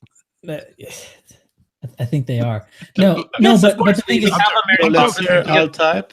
No, Romania. Super chat. Okay, Romania is definitely more unified than the United States. Like, you can talk about the Hungarians, but I think Hungarians are what, like 5% or something. Like, and they're cloistered in. They're ethnically they have similar. the backing of the Hungarian government, mate. Yeah, but they're cloistered up in the mountains there. Okay, What? The thing is, in the United States, you're dealing with, first off, you're dealing with a much physically larger country. Okay, and you're dealing with people that are, first off, even the Hungarians, like, the difference between a white American and an African American, quote unquote, is a much bigger chasm than between a Romanian and a Hungarian. Do you have white people in America that would refuse to sell to you unless you speak Hungarian? Like, they will not welcome you into their store. Those kind of laws are those kind of decisions. Yeah, there might be someone in America that would refuse to sell to somebody. There would definitely, there would definitely be a lot of people that would refuse to sell to non-English speakers, but they're prevented legally from doing it. Yeah. Let me put it this way: in the United States, that was actually so common among racial lines that the Supreme Court had to intervene to stop it. Well, one of the interesting things. Do you know why they did that? Do you know why the Supreme Court? Yes, we do have that. Yeah, I do know why they did it. I do know why they did it. It's not the Hungarian thing. It's a racial thing. But yeah, we have the exact same thing. Why do you think the Supreme Court intervened? Because the Spanish versus English is a racial heuristic. Okay. People were using. Let me just finish. Let me explain to you. I would like to explain. I want to honestly explain how life in the United States is to you. Spanish versus English speaker is a heuristic. Again, it's sort of like when we said, would you want a black person or a white person as a neighbor? Another question that you could ask someone that lives in America that reveals a lot of information based on this one characteristic would be, do you want the person that lives next to you to be a fluent Spanish speaker or a fluent English speaker? Again, you can come to all kinds of conclusions, and 99% of the time you'll be right based on that one thing that you know. And so when when race discrimination became verboten, then people started using other proxies for race. One of them was language. And so there would be people that would be, I only deal with English speakers, English only in this establishment. And so that became, and the thing is, liberals are very well aware of this, because liberals are aware of race as much as we are. And they have to be aware of it because they have to be able to sense all the kinds of proxies that people are using. See, white people in America want to be white nationalists. They want to be separate. There's all kinds of laws. There's a whole body. There's a massive body of what's called civil rights or equal rights law in the United States. And that exists to tramp down on any kind of racial or proxy for racial preference that could be expressed by whites. Because white people leave cities when they get filled with blacks. They leave schools when they get filled with blacks. They try to say black people aren't allowed here, and they try to find proxies for it. Like, one of the things that was happening is a lot of stores were saying you can't have your pants below your waist in my store. And then that's racist. Why is it racist? Because blacks typically have this fashion where they sag their jeans. So essentially that store owner is saying, you can't be black in my store. And they sense that. So like that's a racial proxy where you have your pants. And I know you're going to say, well, a well-dressed black man, fine, sure. But these are outliers versus the mean is what we're talking about. So in the United States, there's this coded language that white people have developed to talk about white people versus non-whites. Like, people talk about, don't go to that neighborhood because that's sketchy. Now by that, they mean schools, black. bad schools. Good schools. Okay, that means wrong. I mean, you can say I'm just making this up, but Ryan and I are Americans, and we know this language that whites in America speak to each other. First of all, I disagree that the majority of Americans are racist. I think this is what you wish to be true rather than what it is. But secondly, why do people don't have a problem with Hindus? Why don't people don't have a problem now with you're the one playing with the definition of racist. No, because hold on. Do you mean by racist somebody that hates people of another race, or someone that just prefers their own? Who discriminates against people of that particular... Well, that I can confirm as a scientist, most people in America make sexual decisions based on race, and therefore... I'm not talking about sex. I'm talking about kicking people out of the store or wanting to... But they make choice of association sex is a place where race. you discriminate, dude. You discriminate on your sexual partners. Okay, but that's not the discrimination, because people bouncing on my dick is the privilege. You are the most discriminating in who you have sex with. Enoch, people don't have a right to be on my dick. Do you understand this? Get it through your head. It's a privilege to bounce on my dick. They don't have a right to be in my house, and they don't have a right to be in my business. I can eject someone from my private property, right? Your business is open to the public.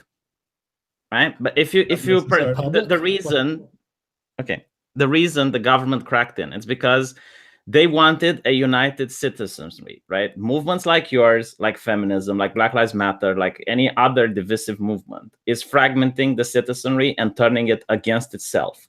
The government would prefer if the citizenry were united and focused on an outside force, which was pretty much Bush politics during his entire thing with the war on terror. Now, the reason people don't care if Hindis are moving in is because they're adapting to the culture, right? The reason they don't care if Japanese are moving in is because they're adapting to the culture. People having their pants below their waist. What do you mean they don't care? Like they're not leaving the town. I distinctly disagree with your assessment that people don't care. You don't get white flight if Hindus are coming in the town. Yeah, you will. Yeah, you do. No, you do, dude. It depends. I mean, obviously, if there's like one Indian family, it won't happen. But if you get a neighborhood, we have a British person here. How do ethnic neighborhoods form? You get white flight from Chinatown. You get white flight from Chinatown. British person here, please, because when I went to England, I saw a lot of Hindis and whites in the same neighborhoods. Could you please explain why that magic happens? Well, let me tell you this. So I come from a part of Britain that has probably the highest Sikh population in the country. Based. And there was there were cultural differences, but there were no differences in values whatsoever. And we lived peacefully among each other. There was no racial tensions. I mean, that's good. I mean, I'm very happy. But the thing is that it's like you're kind of trying to say that, like, your previous point, V, about how, like, the government, like, if they crack down on these things because they wanted this unity, okay? And the thing is, why would they need to crack down on this at all? And because it wasn't. Now, listen, hold on a second. You said, just wait a second. 1 second. You said that they did it because of movements like ours. Now, it's not people that were members of the white nationalist movement that were doing these things. This is ordinary people. White flight, the white people that leave cities because they get overwhelmed by blacks and other minorities are not members of the white nationalist movement. Many of them would be totally liberal. They'll vote for Hillary Clinton. But their innate preference manifests itself in their actual behaviors. Like, if you didn't have equal housing, if you didn't have all of these multitude of laws, I mean, why are these laws there if there's unity? The laws themselves show that the unity is absent, and the government has to force it. That's what we're against. That's what white nationalists are against. We are against forced unity. Racial unity is organic. It happens on its own. You don't need to have this massive law governing associations in a ethno neighborhood or ethno state. You don't need that because people associate with each other naturally. You have to force association on a mass scale in a multiracial state. All right. So no, hold on. Let me answer this because I know. Show me a multiracial state that doesn't have non-discrimination laws, and don't tell me England is one of them.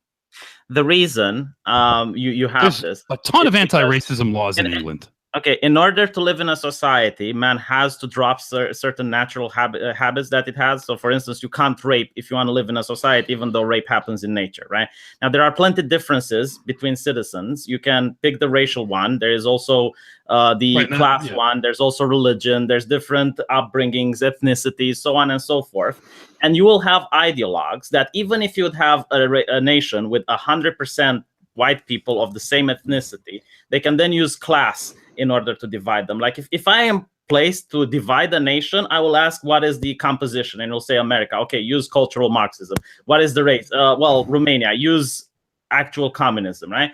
And people who use these divisions, you can even use it on sex, like feminism. These things hurt the nation as a whole. It makes citizens pity one another because, yes, as you say, people have preferences, and it's up to certain ideologues to flame those preferences in order to create more division. What I'm saying, you get ideologues to make less division in order to make the race more united, in order to make the country more united, and in order to make it so that other nations, because you don't live in a vacuum, you live in a multitude of nations, other nations don't take advantage of your weakness, which is something that the Russians did through the idea of subversion. That's how they conquered a lot of nations. They created subversions within the nations by stroking the differences.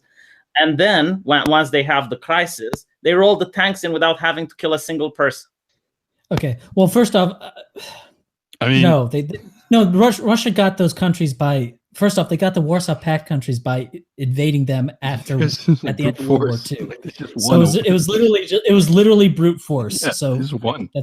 But anyway, what you're saying about like dividing the nation. First off, like what's the nation? Like we don't consider we don't like blacks and Hispanics in the United States. Yeah, they're citizens of the United States, but that's not like the nation. Right, the nation and the state. Like here, let me put it this way. That's what you think, though. The United States is a situation where the nation and the state don't correspond correctly. I think if I ask you what is China, excuse me, you had your bit. Let me do mine. Yeah, let him come on. Pakistan. This happened with the division of India. Right, in Pakistan and India, like you had these states created, but these states didn't correspond with the nation, and so there had to be a lot of mass movement. So. And also what you're talking about here, like, there's these movements that want to create unity as if the civil rights movement created unity. Arguably, it's debatable. If anything, I believe it inflamed racial nationalism among the blacks. I believe they're inflaming racial nationalism among the Hispanics, and they're trying to tamp it down among the whites. So it's not any kind of general, consistently applied idea of racial unity. It's just anti-white is what it is in practice, right? They're privileging these races, they're encouraging these races, they're pumping them up, and they're trying. You think progressivism is trying to enforce racial unity? That's what you said. Because that's not what I said. No. It is. God damn it. No. I said when the government banned people from forbidding other citizens from coming into the stores. I don't think this is a progressive. There's like a rope-a-dope. There's a rope-a-dope with progressivism. There's like a moat and bailey with progressivism, right? Like if you know what I mean. Like I think the bailey is like the ground where you play, and like the moat is where you go for like the defense. So what happens is that the bailey for progressives is anti-whiteness, racial nationalism for blacks, racial nationalism for Hispanics, or at least inflaming racial animosities towards whites for those people. And then the moat, when white people be like, hey, that's not fair, then it's like, no, we're all one people. What are you doing? We're all unified here. And as I said, progressivism that's just anti-white. That's just, again, like I feel like what's happening is that like right now in America and Europe, white people are suffering under essentially a regime that is anti-white. We are suffering mass immigration. We can't do anything about it. And I know you're against that. And I'm not necessarily arguing against you. I'm explaining why we exist. We're allies in that. So we probably actually agree on a lot of things. And we should maybe sometime do a thing where we talk about what we agree on. That would be an interesting thing.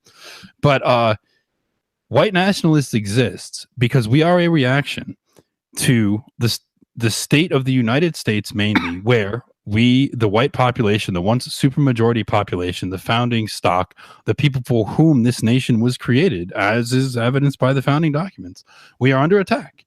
We are under attack ideologically, politically, economically, and we are responding to that on the same basis on which they are attacking us. Where I'm not going to send, if I am being attacked on one front as a general, I'm not going to send my troops to another front. I'll just get outflanked and destroyed. So if I know that essentially the strongest defensive tactic of the left is racial unity, I'm not pushing for racial unity. I'm pushing for white nationalism. Racial unity is their defense tactic. That's going to leave white people completely outflanked, because coming down the other side are all the racial nationalists of the other groups that don't care about racial unity and are never asked to care. And I don't think racial unity will be successful to begin with, because as you yourself admit, the government has to legislate all kinds of regulations on how people can associate in order to keep a multiracial state. the government would have to legislate against feminism as well, for instance? Like, do you understand this? Sure. It would have to legislate against homophobia and other things like that. Okay, I mean, right. The government a lot of people don't think so, but all right. I mean, that's liberties. When the government gives liberties to individual, it does legislate against some effect of feminism. Yeah. I mean, the government constantly legislates against differences like religion, for instance, right? The government doesn't want the Catholics and the I don't know, the Protestants to kill each other on the streets. But no, it doesn't. That's a violation of individual rights. There's actually a really, what's interesting?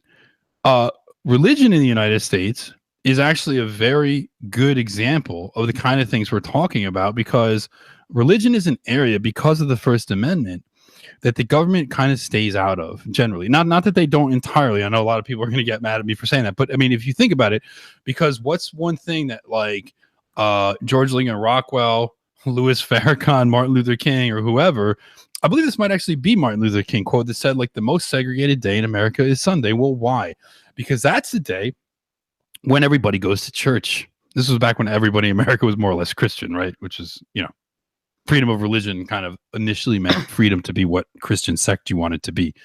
But I know there was more to that. We can get into that another time. But so blacks go to black church, whites go to white church. It just is. And there's nobody forcing them to do that. Consequence because there's nobody forcing them to do that. That is how they prefer it. That is how they choose to do it. And I don't have a problem with whites going to white churches, right? If they choose, then there's no. I mean, you're breaking up badly. I can't. No, but hold on, right? If it's their choice, then why is there a need for segregation to happen? Like, why would you ban blacks from coming into a church filled with whites if they don't choose to go there? Okay, that's a separate question from what we're talking. Like, we're not talking about like segregation, even like in the old South. But first off, I'll respond to why that could be justified, and second, I'll say that's not what we're talking about. It could be justified. For example, let's say you have a public service, like say you have a public pool that is paid for by whites in a certain area. It's like, oh, it's public. So people from 3 miles or 5 miles away can just come on in and enjoy all the nice white public services. That's one argument for segregation, is that, hey, the people in this area paid for this stuff. The people from outside who didn't pay for it need to be kept out. Now, because blacks and whites live away from each other, that's sort of how that would happen. Also, I don't want to buy a house in a neighborhood that has blacks, so you would have restrictive covenants where you can buy the house but only agree to sell it to. So there's all sorts of like reasons that are I guess, for lack of a better term, fair to have racial discrimination. But that's not even what we're talking about. That's not even what we're talking about on the alt-right. We're talking about immigration in a country. When you get other groups of people who can come in and vote, that's... Yeah, no, but again, you keep bringing this up and we don't disagree.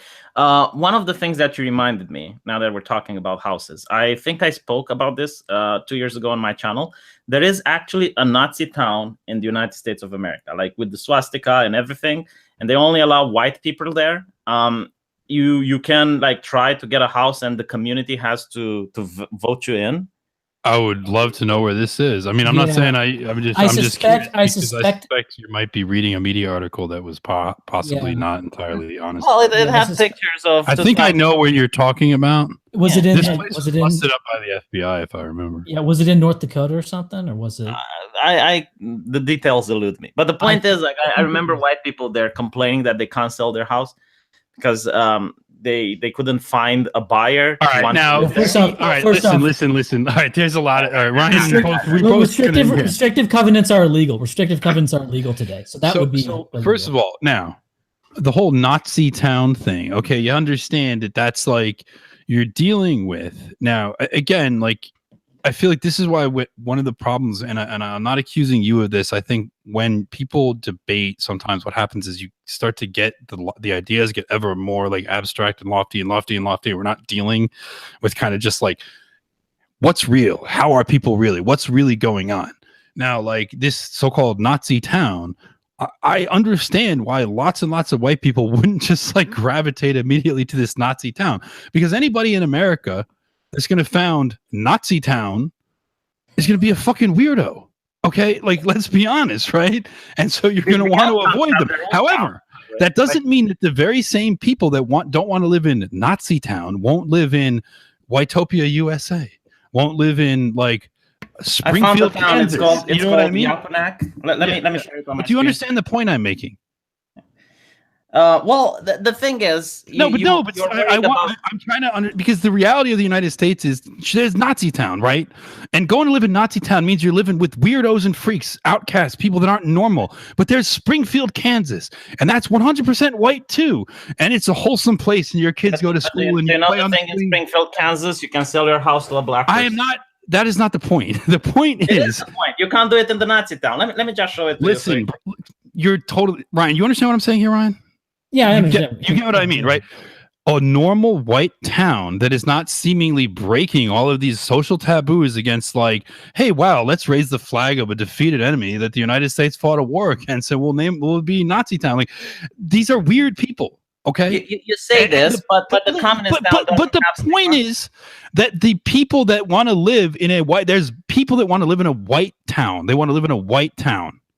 And Nazi town is not a normal white town. People want normal white towns. They want Springfield, Kansas, where their kids go to school. They play on the swings. They play with other white kids. They go to church, and everything's normal. Nazi town is not that. That's why they're not going to Nazi town. It's not Nazi town. It's called actually. Let's see. Well, the left would call it Nazi town. Let's be honest, right? It's interesting because you have a communist town. They would totally call that Nazi town. Why do you not let me make this point? I'm just joking. I'm joking around. Go ahead. I'm sorry. You also have a communist town and a narco-communist village. It's New York City.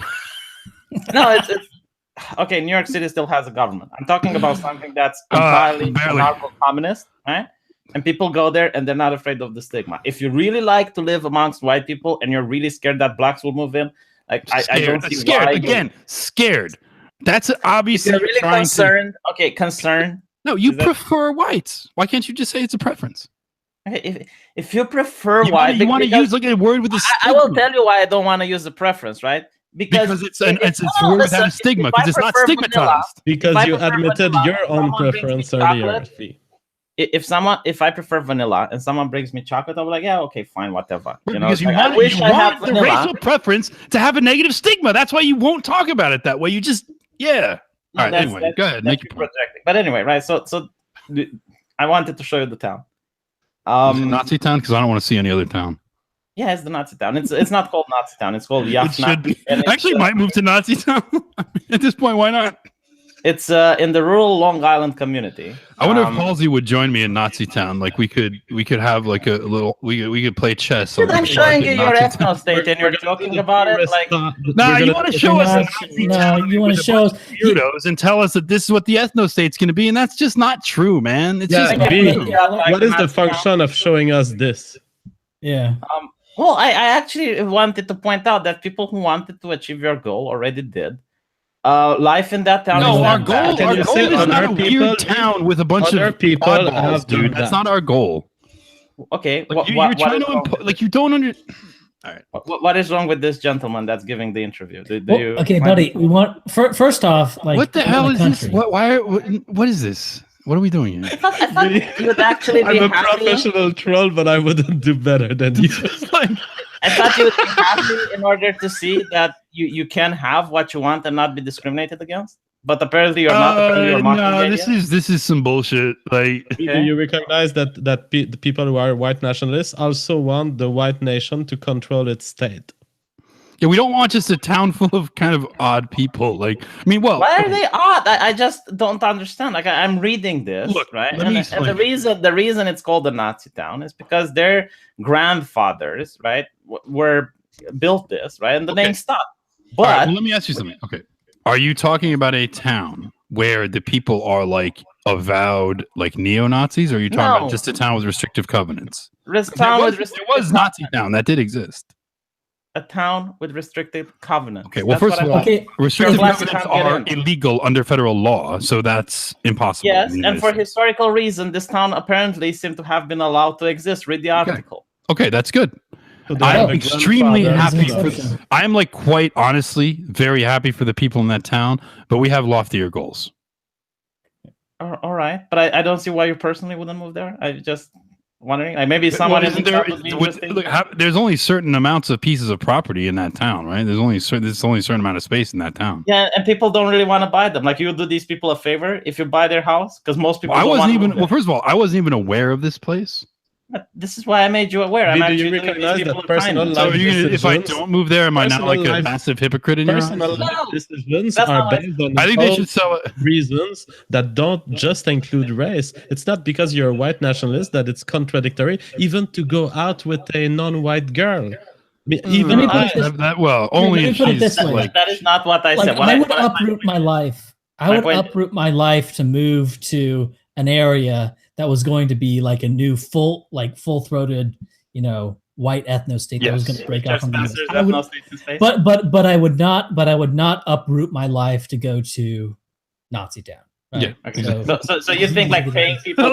I might actually. But here's the thing, right? Like, the reason I'm showing you this is that the people who wrote the article actually had problem selling their house. And I think that in the chat, maybe there is someone who wants a house living next to a white community that would do these people a kindness. Maybe not you guys. Maybe in the chat. I guess our whole narrative BTFO. Nobody can sell. No one is trying to BTFO you here, mate. You are. Come on. Come on, dude. You thought this was a gotcha, and it's kind of backfiring. When I talked with the Antifa guy, I also showed him the anarcho-communist. He jumped right away to go there. That's also a stupid argument against the Antifa too. It's not an argument. Jesus Christ, I can't show you this. But, I thought it's going to be an interesting thing. You're just trying to help us out. I'm only going to move to Nazi. Thanks for being helpful. I'm only going to move to Nazi town if it's like directly next door to Antifa town, and we could just like throw rocks and fight. That would actually be. Right. So this is about the Nazi town. This is what I'm getting from this. You don't like the Nazi town. No, guys. The premise is ridiculous. We want a society. We want a state. We want a place where we can live fully and express ourselves and be complete as like part of a greater thing. So you don't want to start with something. A town where the government just allows you to have some contract because of some, grandfathered in clause is not what we're talking about here. Okay. All right, guys. So we're going to conclude. I'm going to hear each of you on your thoughts on the discussion that just occurred, maybe starting with Liberalist. I've muted you because you were giving spikes of audio that were confusing Mike, and there was some echo. I wasn't sure it was from you, but what are your thoughts on the entire discussion tonight? It turned more chaotic than we thought originally. We're not hearing him. So then we're going to go for alternative. There you are. So it was certainly enlightening. I'll give you that much. I must admit that it has shown me that the politics of America, as they stand with your racial politics, are wholly irrelevant to my own personal politics. And I don't think I can continue to discuss your politics with you because it's just irrelevant to me. All right. Well, I would suggest that maybe it's more relevant than you think. That would be my thought. Well, my immediate goal is to end the socialist left of Britain because they're on the verge of power and they would destroy our nation. I don't know why I'm even talking to you about it because it's irrelevant to you too. It's not irrelevant to me, actually. No, it's not irrelevant. We're against it too, but it's all enmeshed with race. So I think that both of these guys would tell you that the immigration policy of the U.S. currently is making the U.S. a more leftist country, and the phenomenon that you observe might be due to immigration. But the socialist left of Britain are majority white. Sure, that's bad, but they're They're White gonna people can have bad ideas. They block up with the non-whites, and their future domination is going to be dependent on the non-whites. Look at the Democrat Party. No. Sorry. So let me just address this. The working class vote of Britain is what we call a C2 voter. Yeah, the C2 voter has swung every single major political shift in Britain for the past couple of 100 years. Brexit won because the C2 voter voted for Brexit. Now, Labour did not get into power last time because the C2 voter voted Conservative, and we will continue to vote Conservative until Labour changed their policies to. Yeah, and the C2 voter in the U.S. voted Trump. Right.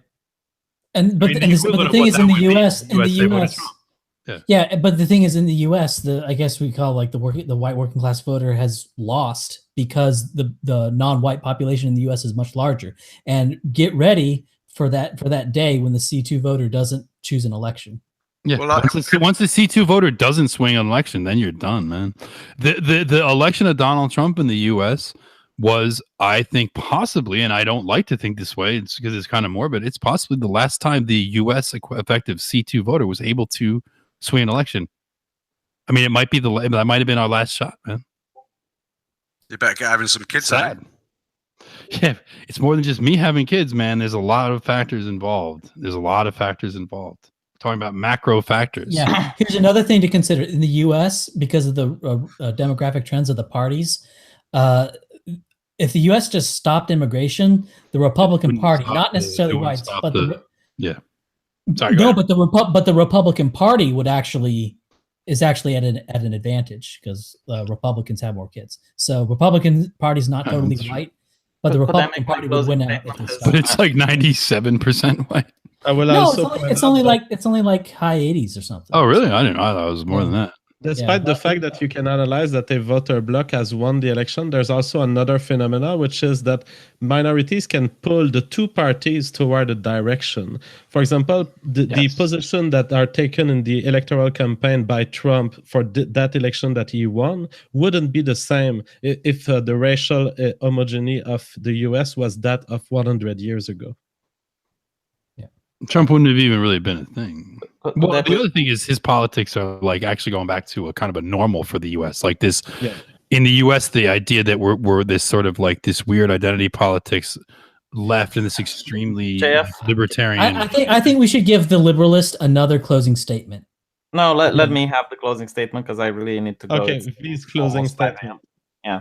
So, as you know, I'm against immigration as well. And I think there's many arguments you can make against immigration. You can make the economical, the cultural one. I think the race one is the weakest because when you make it, not all white people are going to join you. In fact, I don't think it's even the majority of white people that are going to join you. But other minorities are going to oppose you because the first thing they see that you're trying to prevent only browns from getting in, they'll say, well, hold on a second, I'm brown as well. What if they want to kick me out?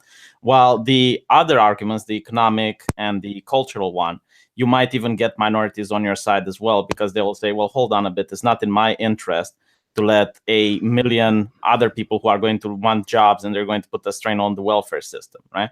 And you're going to get definitely far more whites on your side. The counter argument for mass immigration is that you're a racist.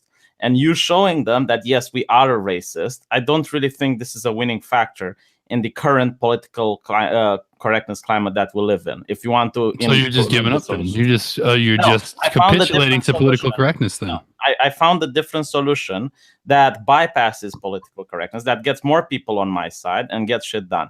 It gets more people on your side, really? How many people? Sargon subscriber count. Not many people. Yeah, Sargon subscriber count. Okay, the Liberalists concluding statement. Are you saying that white nationalism is a lot more popular right now in the modern day politics outside the internet?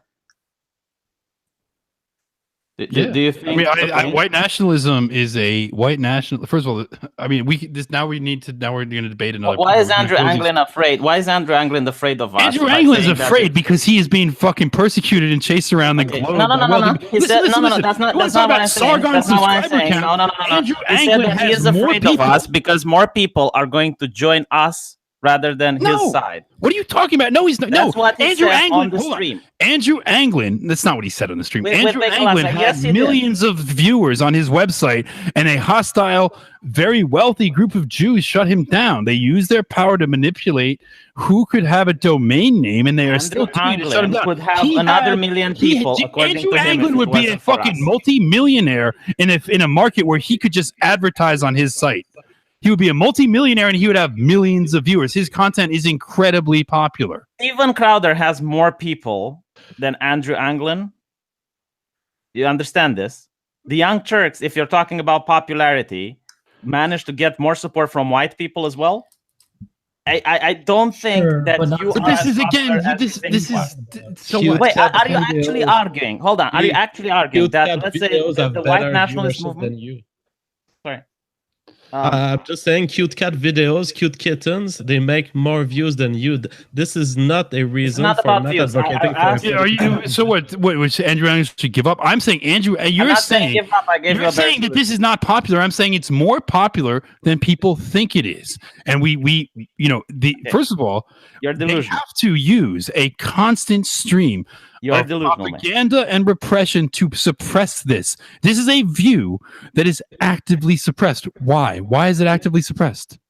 Because it's popular and the elites don't want it.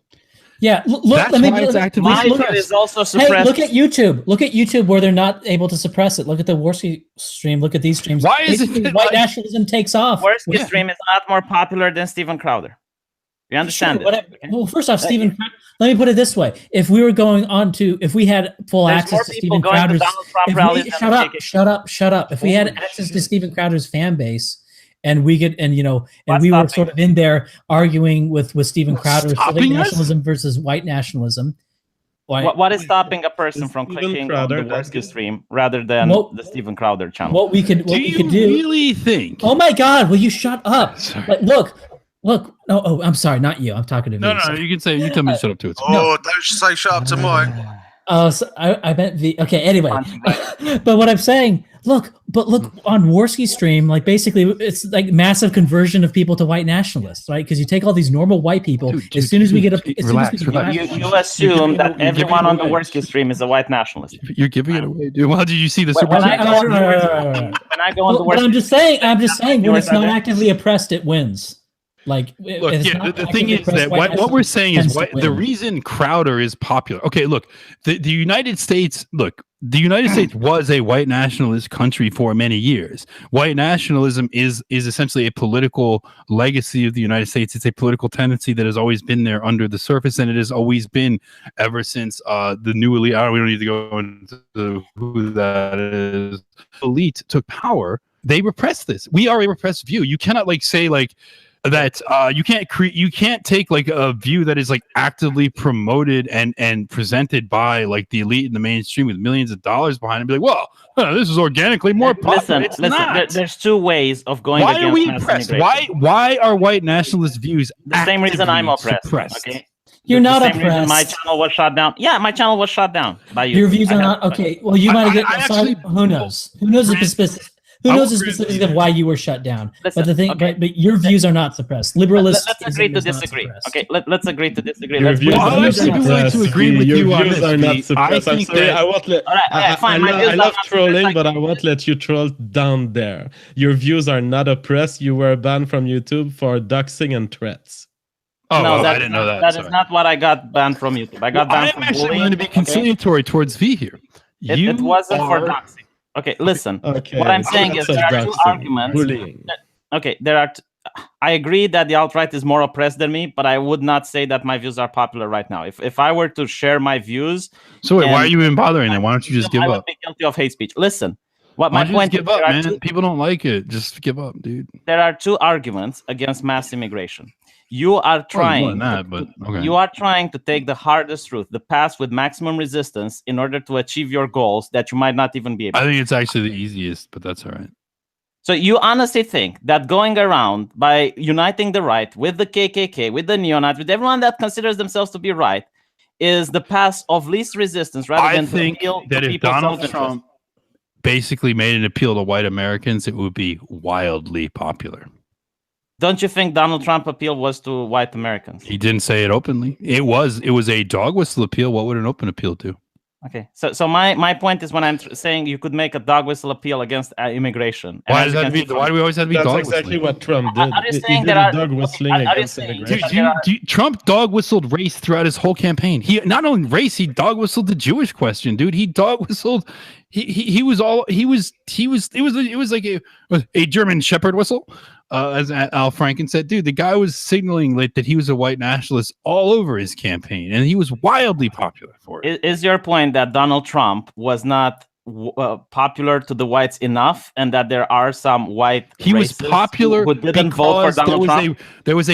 He was popular because there was a racial undercurrent. There was a racial context to his campaign. Everybody saw that there was a racial context to his campaign. To get more white people to join him. What's that? Excuse me. is there anything Donald Trump could have done in order to get more white people to join? Maybe, but the majority of white people in the United States love Donald Trump.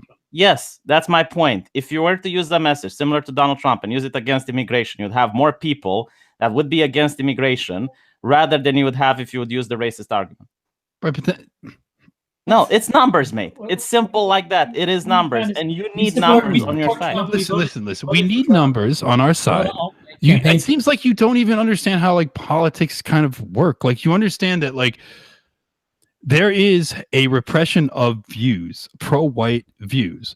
Donald Trump came out. The Republican Party for years was trying to be, we're going to be the Hispanic Party. We're going to be the new black party. We're a colorblind party, whatever.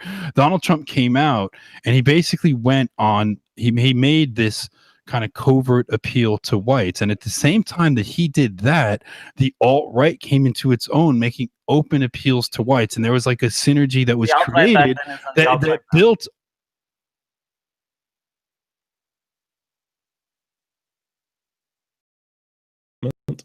Yeah, I think my concluding statement come out. You see what I mean? There's politics, man. Okay, we're playing. Mike, we lost you for politics is a thing. You see what I mean? 2 minutes, Mike. Oh, you lost me? Yeah. Well, my closing statement. We got the was I just gesturing and stuff? So we're gonna end. No, we didn't have even your video. So we're gonna end the stream. You did your concluding statement, and then that led to a discussion. It was great to hear you all.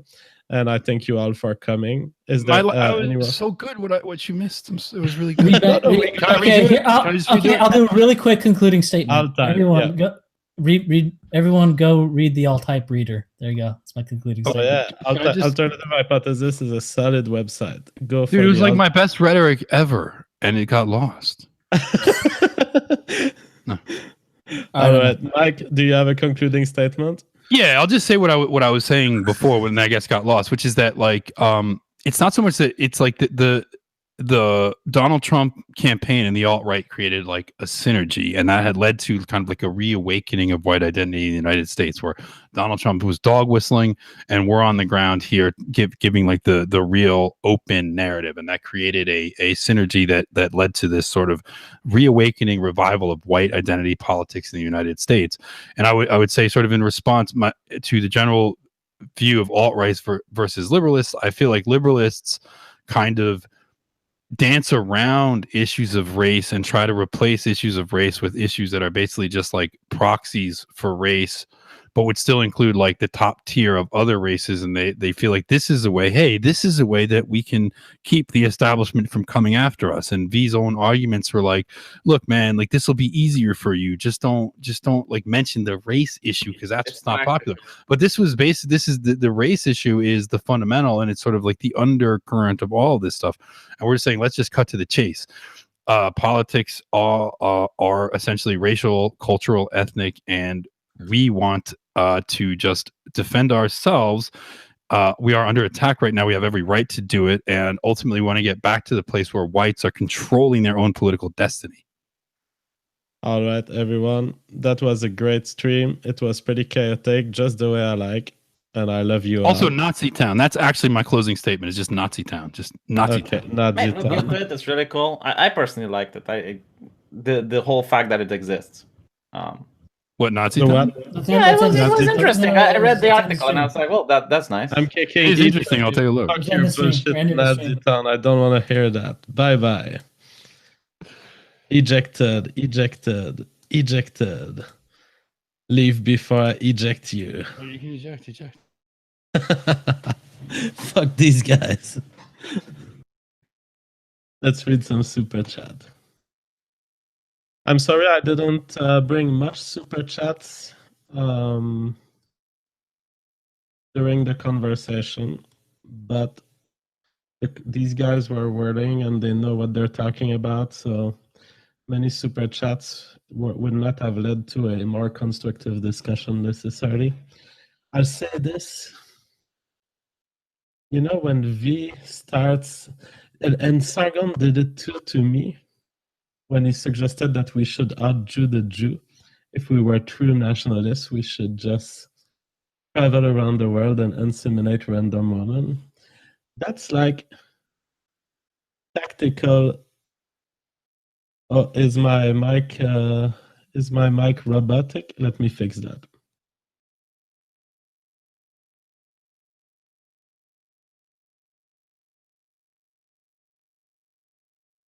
Hello.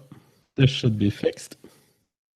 Let me know if it's fixed on the chat.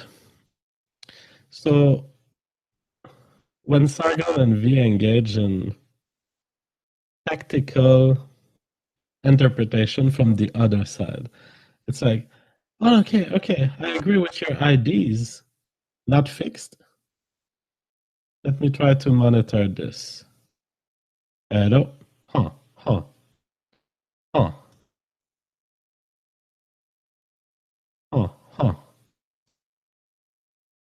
It's worse.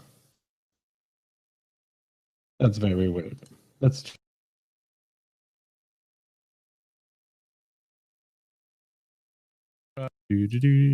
How about this?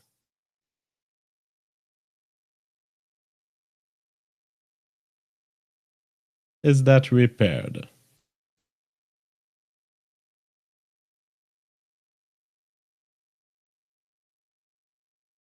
Now it's fine.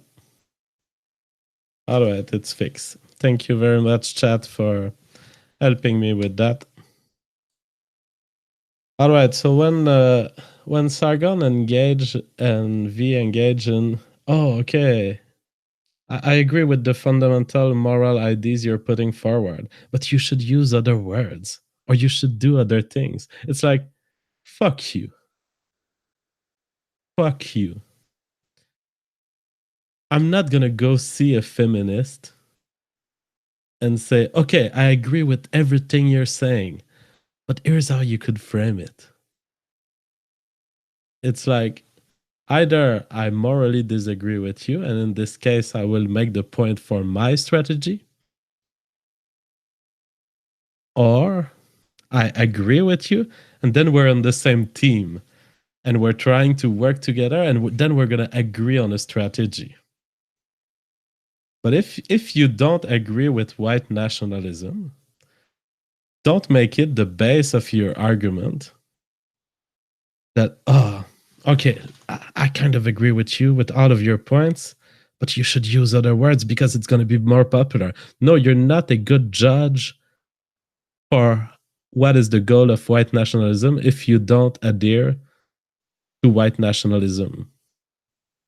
You cannot bring me any insight into how to reach my goal, given that you have different goals. Your goals is to push the liberalist agenda. Fine. I will oppose to it because there are problems with the liberalist agenda. And I'm pointing to these problems. But it's not going to be an argument to say, oh, but you should choose other words. If the words we use are those that point to the reality we mean to put forward, they are the correct words. And the proper movement forward, if these words are a problem for anyone, it's to keep speaking them until they're not a problem anymore. Let's read these super chats. LM, how do you even quantify meritocracy? That is a huge problem for liberalists, and I think they did remove part of the meritocratic language after my first critique of the liberalist website. They changed that phrase. How do liberalists, so that's William Montberg, $5 US. How do liberalists screen millions of people for ideological conformity? We read that one during the discussion. Marcus Delap, €5. How likely does the failure of the liberalist project? Okay, this one we read during the chat. Ban anime, $2 US. Bill is Kevin Logan with a bad mic. I thought so much that this guy sounded so much like Kevin Logan. I wanted to make a joke about it, but the guys were speaking so much that I couldn't. The Fog Mine, €2. What's the alt-right position on hypergamy?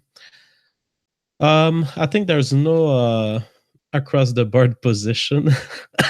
In fact, I'm the leader of the hypergamic branch of the alt-right. I'm literally the only alt-righter who advocates getting your dick sucked by every race, every woman of every race without any form of guilt. I would say, though, that most of the alt-right tending to be more right-wing, it's probably not a very popular opinion within the alt-right. AJ elicits to Canadian. You actually think welfare was meant to help people? Boo Burley, $2 US. Put the cake in the ghetto oven. Warski ghetto. AJ elicits, $5 Canadian. Stop lying and saying welfare was meant to help black people. You're also acting like poor people don't do better in a free market. Dev James, 25, $2 US. Liberalist Facebook group is about 93% white. Yitzhak Greenstein, $5 US. Can we get a better EQ of the audio? It's good, but it could be better. Unfortunately, there were some new noobs in the conversation. I kicked them as early as I could because they were annoying to me. They were annoying human beings, and I want them as far as possible from me as I could. Alvin Georgetown, $5 US. Incentivizing voluntary immigration historically doesn't work. Germany, Zimbabwe, and South Africa tried it. Groups still stayed until the killing began. LM, $5 US. Please ask these people what meritocracy even means and how it would be measured. The Northern people are all moving south and ruining it. VGEDRR, $10 Australian. For your, this one I read during the conversation. Dev James, $10 US. Sorry, liberalist, I'm black and other blacks don't value freedom. Civic nationalism has failed to assimilate blacks into WASP culture. Your people aren't that different from mainstream conservatives. Bill Z, $5 US. David Duke got 40% in 1991 governor's race, not 3%. Your facts suck. I do not know. I guess that I would have to check that. The New Center, $5 Australian. How can the liberalists believe in individuality yet would use the state to force people to serve people of other races? Good question. XM, 20 sec. DJJF, spitting out super fire, but he's not a rapper. VGEDRR, $5 Australian. i.e., we can't have a strong white ethnostate because there's risk of a weak Muslim state next door. $2 US. William Monk Beard. Uwe Andy.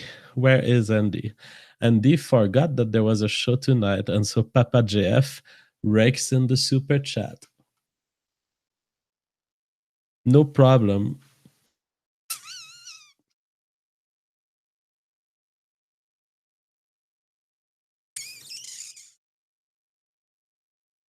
Evan Lacey, $5 US. How does the existence of the libertarian to alt-right pipeline influence potential of ethnostate? Yeah, it's a good question. I know that there are many alt-righters that were libertarian, but to me, there's no conflict between the alt-right and libertarianism. So I'm always very stunned, and we could have a debate about this. Maybe me, Ryan Falk, the alternative hypothesis, and Mike Enoch, because they often say, I used to be a libertarian and now I'm an alt-righter, or now I'm a white nationalist. And it sounds very weird. To me, there's no contradiction. So why would you abandon libertarianism if you become a white nationalist? To me, the two ideas are possible to reconcile, and personally, I adhere to the two views. Marcus Dunlop, €5. How does the situation in South Africa affect your views on this topic? What would the whites there have to have done to prevent current situation? It's a very sad situation, and I'm against the oppression of whites in South Africa. But ultimately, because I know biology and I know what societies will converge toward anyways, I would say the thing they could have done is not go there. Their ancestors shouldn't have go there, and just don't be a minority in South Africa. Your prospect in the long term is not looking good. VGEDRR 10 Australian. The problem is you think that liberalism as a policy is self-reinforcing. It requires you to enforce unified interest. Conditioning has not been shown to succeed at this. Only racial homogeneity has. Yeah, that we had a good reveal at the beginning of the stream when we were only David Cedarwood, AltHype, and the Liberalists. These guys think that they can change people, but they don't know how, and they can't prove that they can do it. It's like, you cannot change people. Just go to Montreal. You're going to have people who immigrated as Muslims, and they stay Muslims, and they regroup in Muslims community. Good luck with your behavioral program experiment, but it's not worth my nation. Catching smoke, £5. If you base your state on whiteness, would people abuse this to claim that their political rivals are not white enough? How would you manage that? The purity spiral thing is so ridiculous to me. And that's why I'm making a video about this, but the scientific data on this, on the clustering of human genetics, is super clear. You can literally draw a pencil around white people when you look at their genes.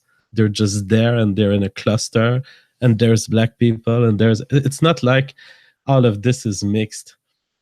You have people who are half white, half Asian, but drawing a circle around any arbitrary percentage that you want is quite easy. And I'm personally for drawing a generous and inclusive circle. So I'm not afraid about purity spiraling. There will be a threshold set by people to say how much mixed race do we tolerate in an ethnostate, and whatever that threshold will be, it will be it. There will be no further advantage for people to want to purify further. Angle droit, $10 US. Liberalists are willfully blind. They are possessed by an ideology. We must rescue them from the belly of whale. Life is suffering. Prepare for war. Clean your room and secure a future for white children. VGE RR, $20 Australian. Thank you so much. The Florida shooting is an example of the effects of the vacuum left by the dissolution of self-reinforcing local communities. Soft social policing fades if we feel there are outsiders who can't be trusted in our communities. Gabriel Lopez, $10. Do it, JF. I believe you are the one, the chosen one. Kick V. I did kick him at the end, but it was after the concluding statement was done. VGEDRR, $5 Australian. You have the liberty to run a business how you want, but you must sell to everyone because it's better, probably. That was pretty much a summary of V's position, and it's so sad that these people don't seem to care about the right of people to dispose of their own property the same way they dispose of their own penis. Camin Black, $5 US. Are you suggesting that business owners have to be rational? It is anti-liberty to suggest that people have to make decisions based on merit.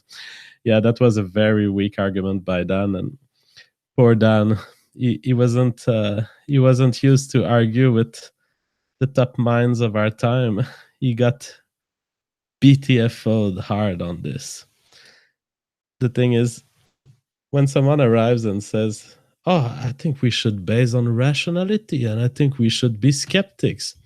Dude, you've been educated on poor intellectual material that comes from an internet that has now died.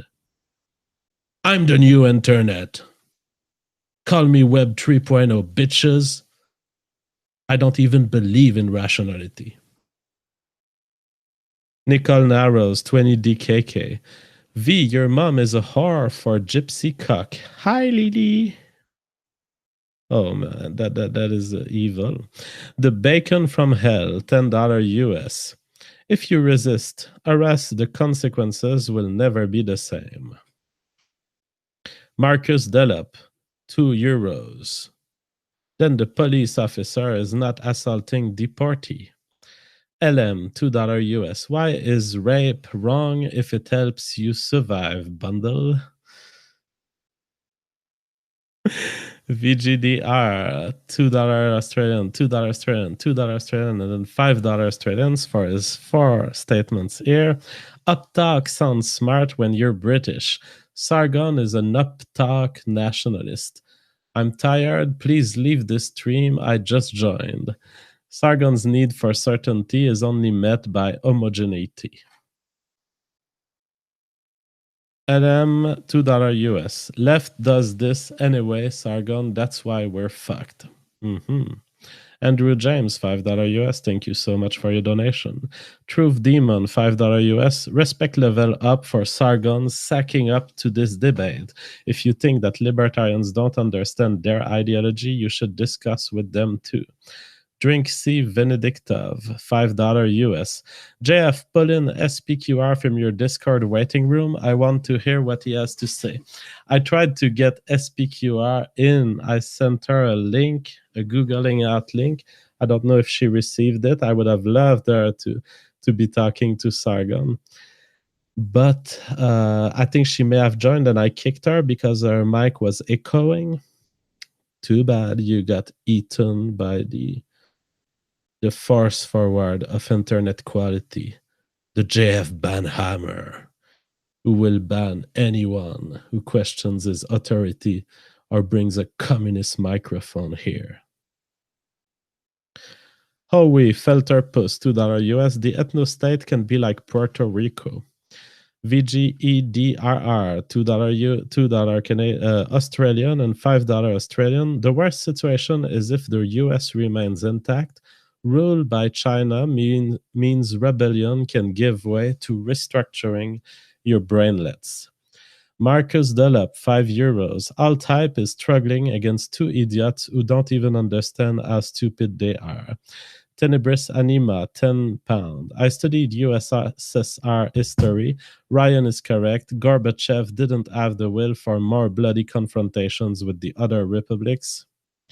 They had the technological capability to repress them, but not the will. Desmond, deep pockets. Guys, a meteor could hit. Pack it in.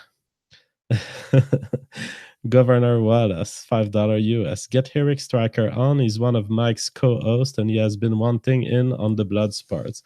I do believe that we're trying to make an episode with him. I don't know where this is at. I don't know the state of it, but I'm sure he will be on soon.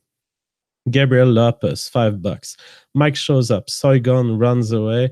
We need to find the one that has this effect on V.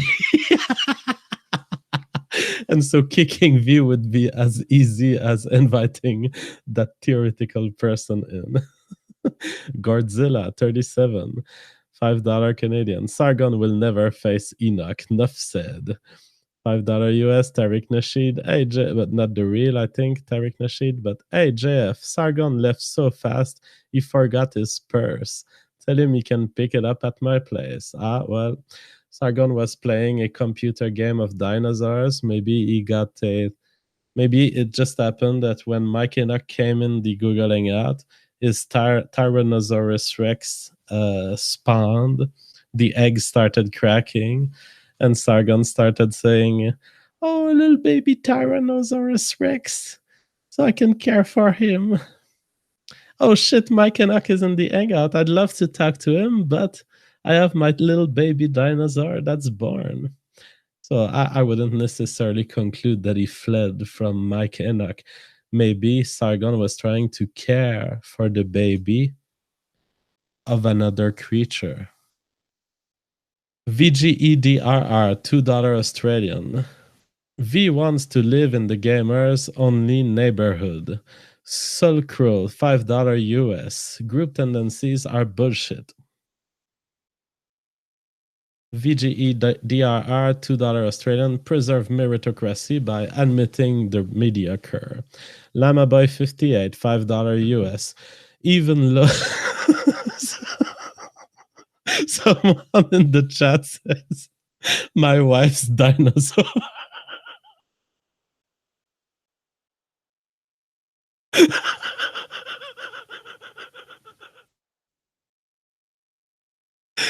My wife's dinosaur.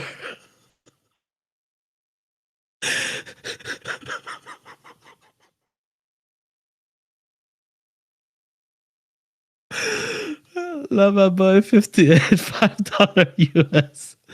Even low quality of my people have traits others don't. That is true.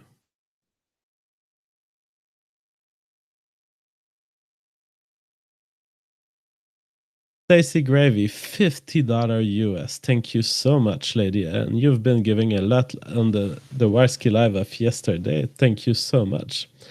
V, the alt-right can pursue multiple goals simultaneously. We have different arms of the movement pursuing different goals. Some pursue institutional power. Some pursue populist power. That is true. I think that V started with a line of interrogation at some point that was leading nowhere, of course, because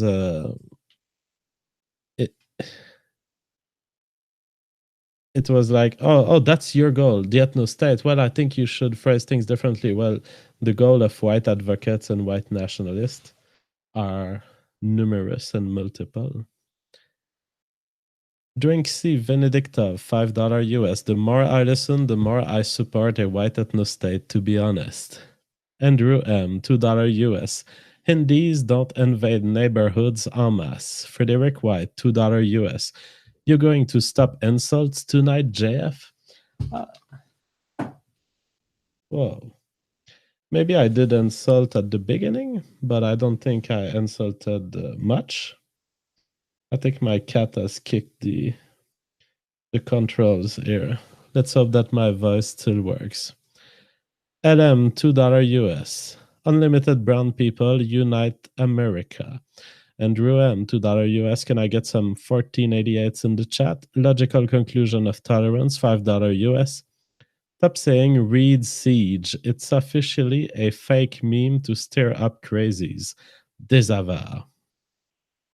LM, $2 US. I want to live in Town.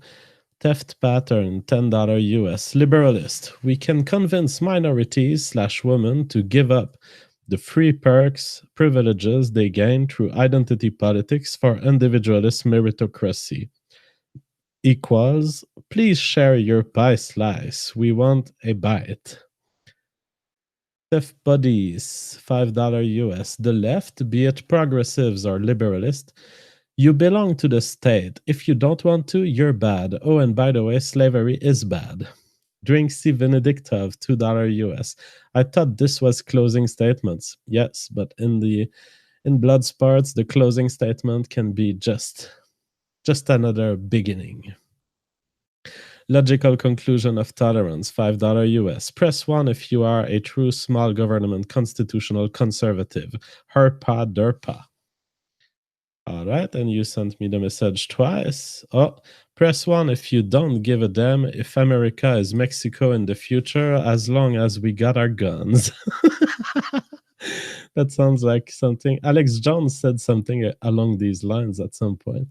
Nicole Narrows, 20 DKK. Hey, boys, look, Sargon. Okay. Logical conclusion of tolerance, $2 US. Won't you take me to Mememi Nazi Town? Andrew M, $2 US. This is a real thinking man's stream. It is. Signet FM, $20 US. Nick Cruz is La Criatura personified. Problematic Bob, £2. Sargon is now objectively a coward. Hi Avok, $10 US. I'm with you on this, JF. We need to spread the white seed to the four corners. HMS Nautilus, $5 Australian. What makes that Brit Bong thing 6 wouldn't make white Brits move away? I can't believe that shite. Logical conclusion of tolerance, $5 US. I consider myself a paleo-volkish anarcho-papist archeo-neo-reactionary Republican quasi-Confucian and Asperger identitarian. All right, dude, you do what you do. Todd McKinley, $2 US. Which sort acid is Andy using to dissolve Chris? I don't know, Chris. It doesn't look like Chris was dissolved. Ray Swarno, $2 US. 2 et un Jean. I am a gene. Okay.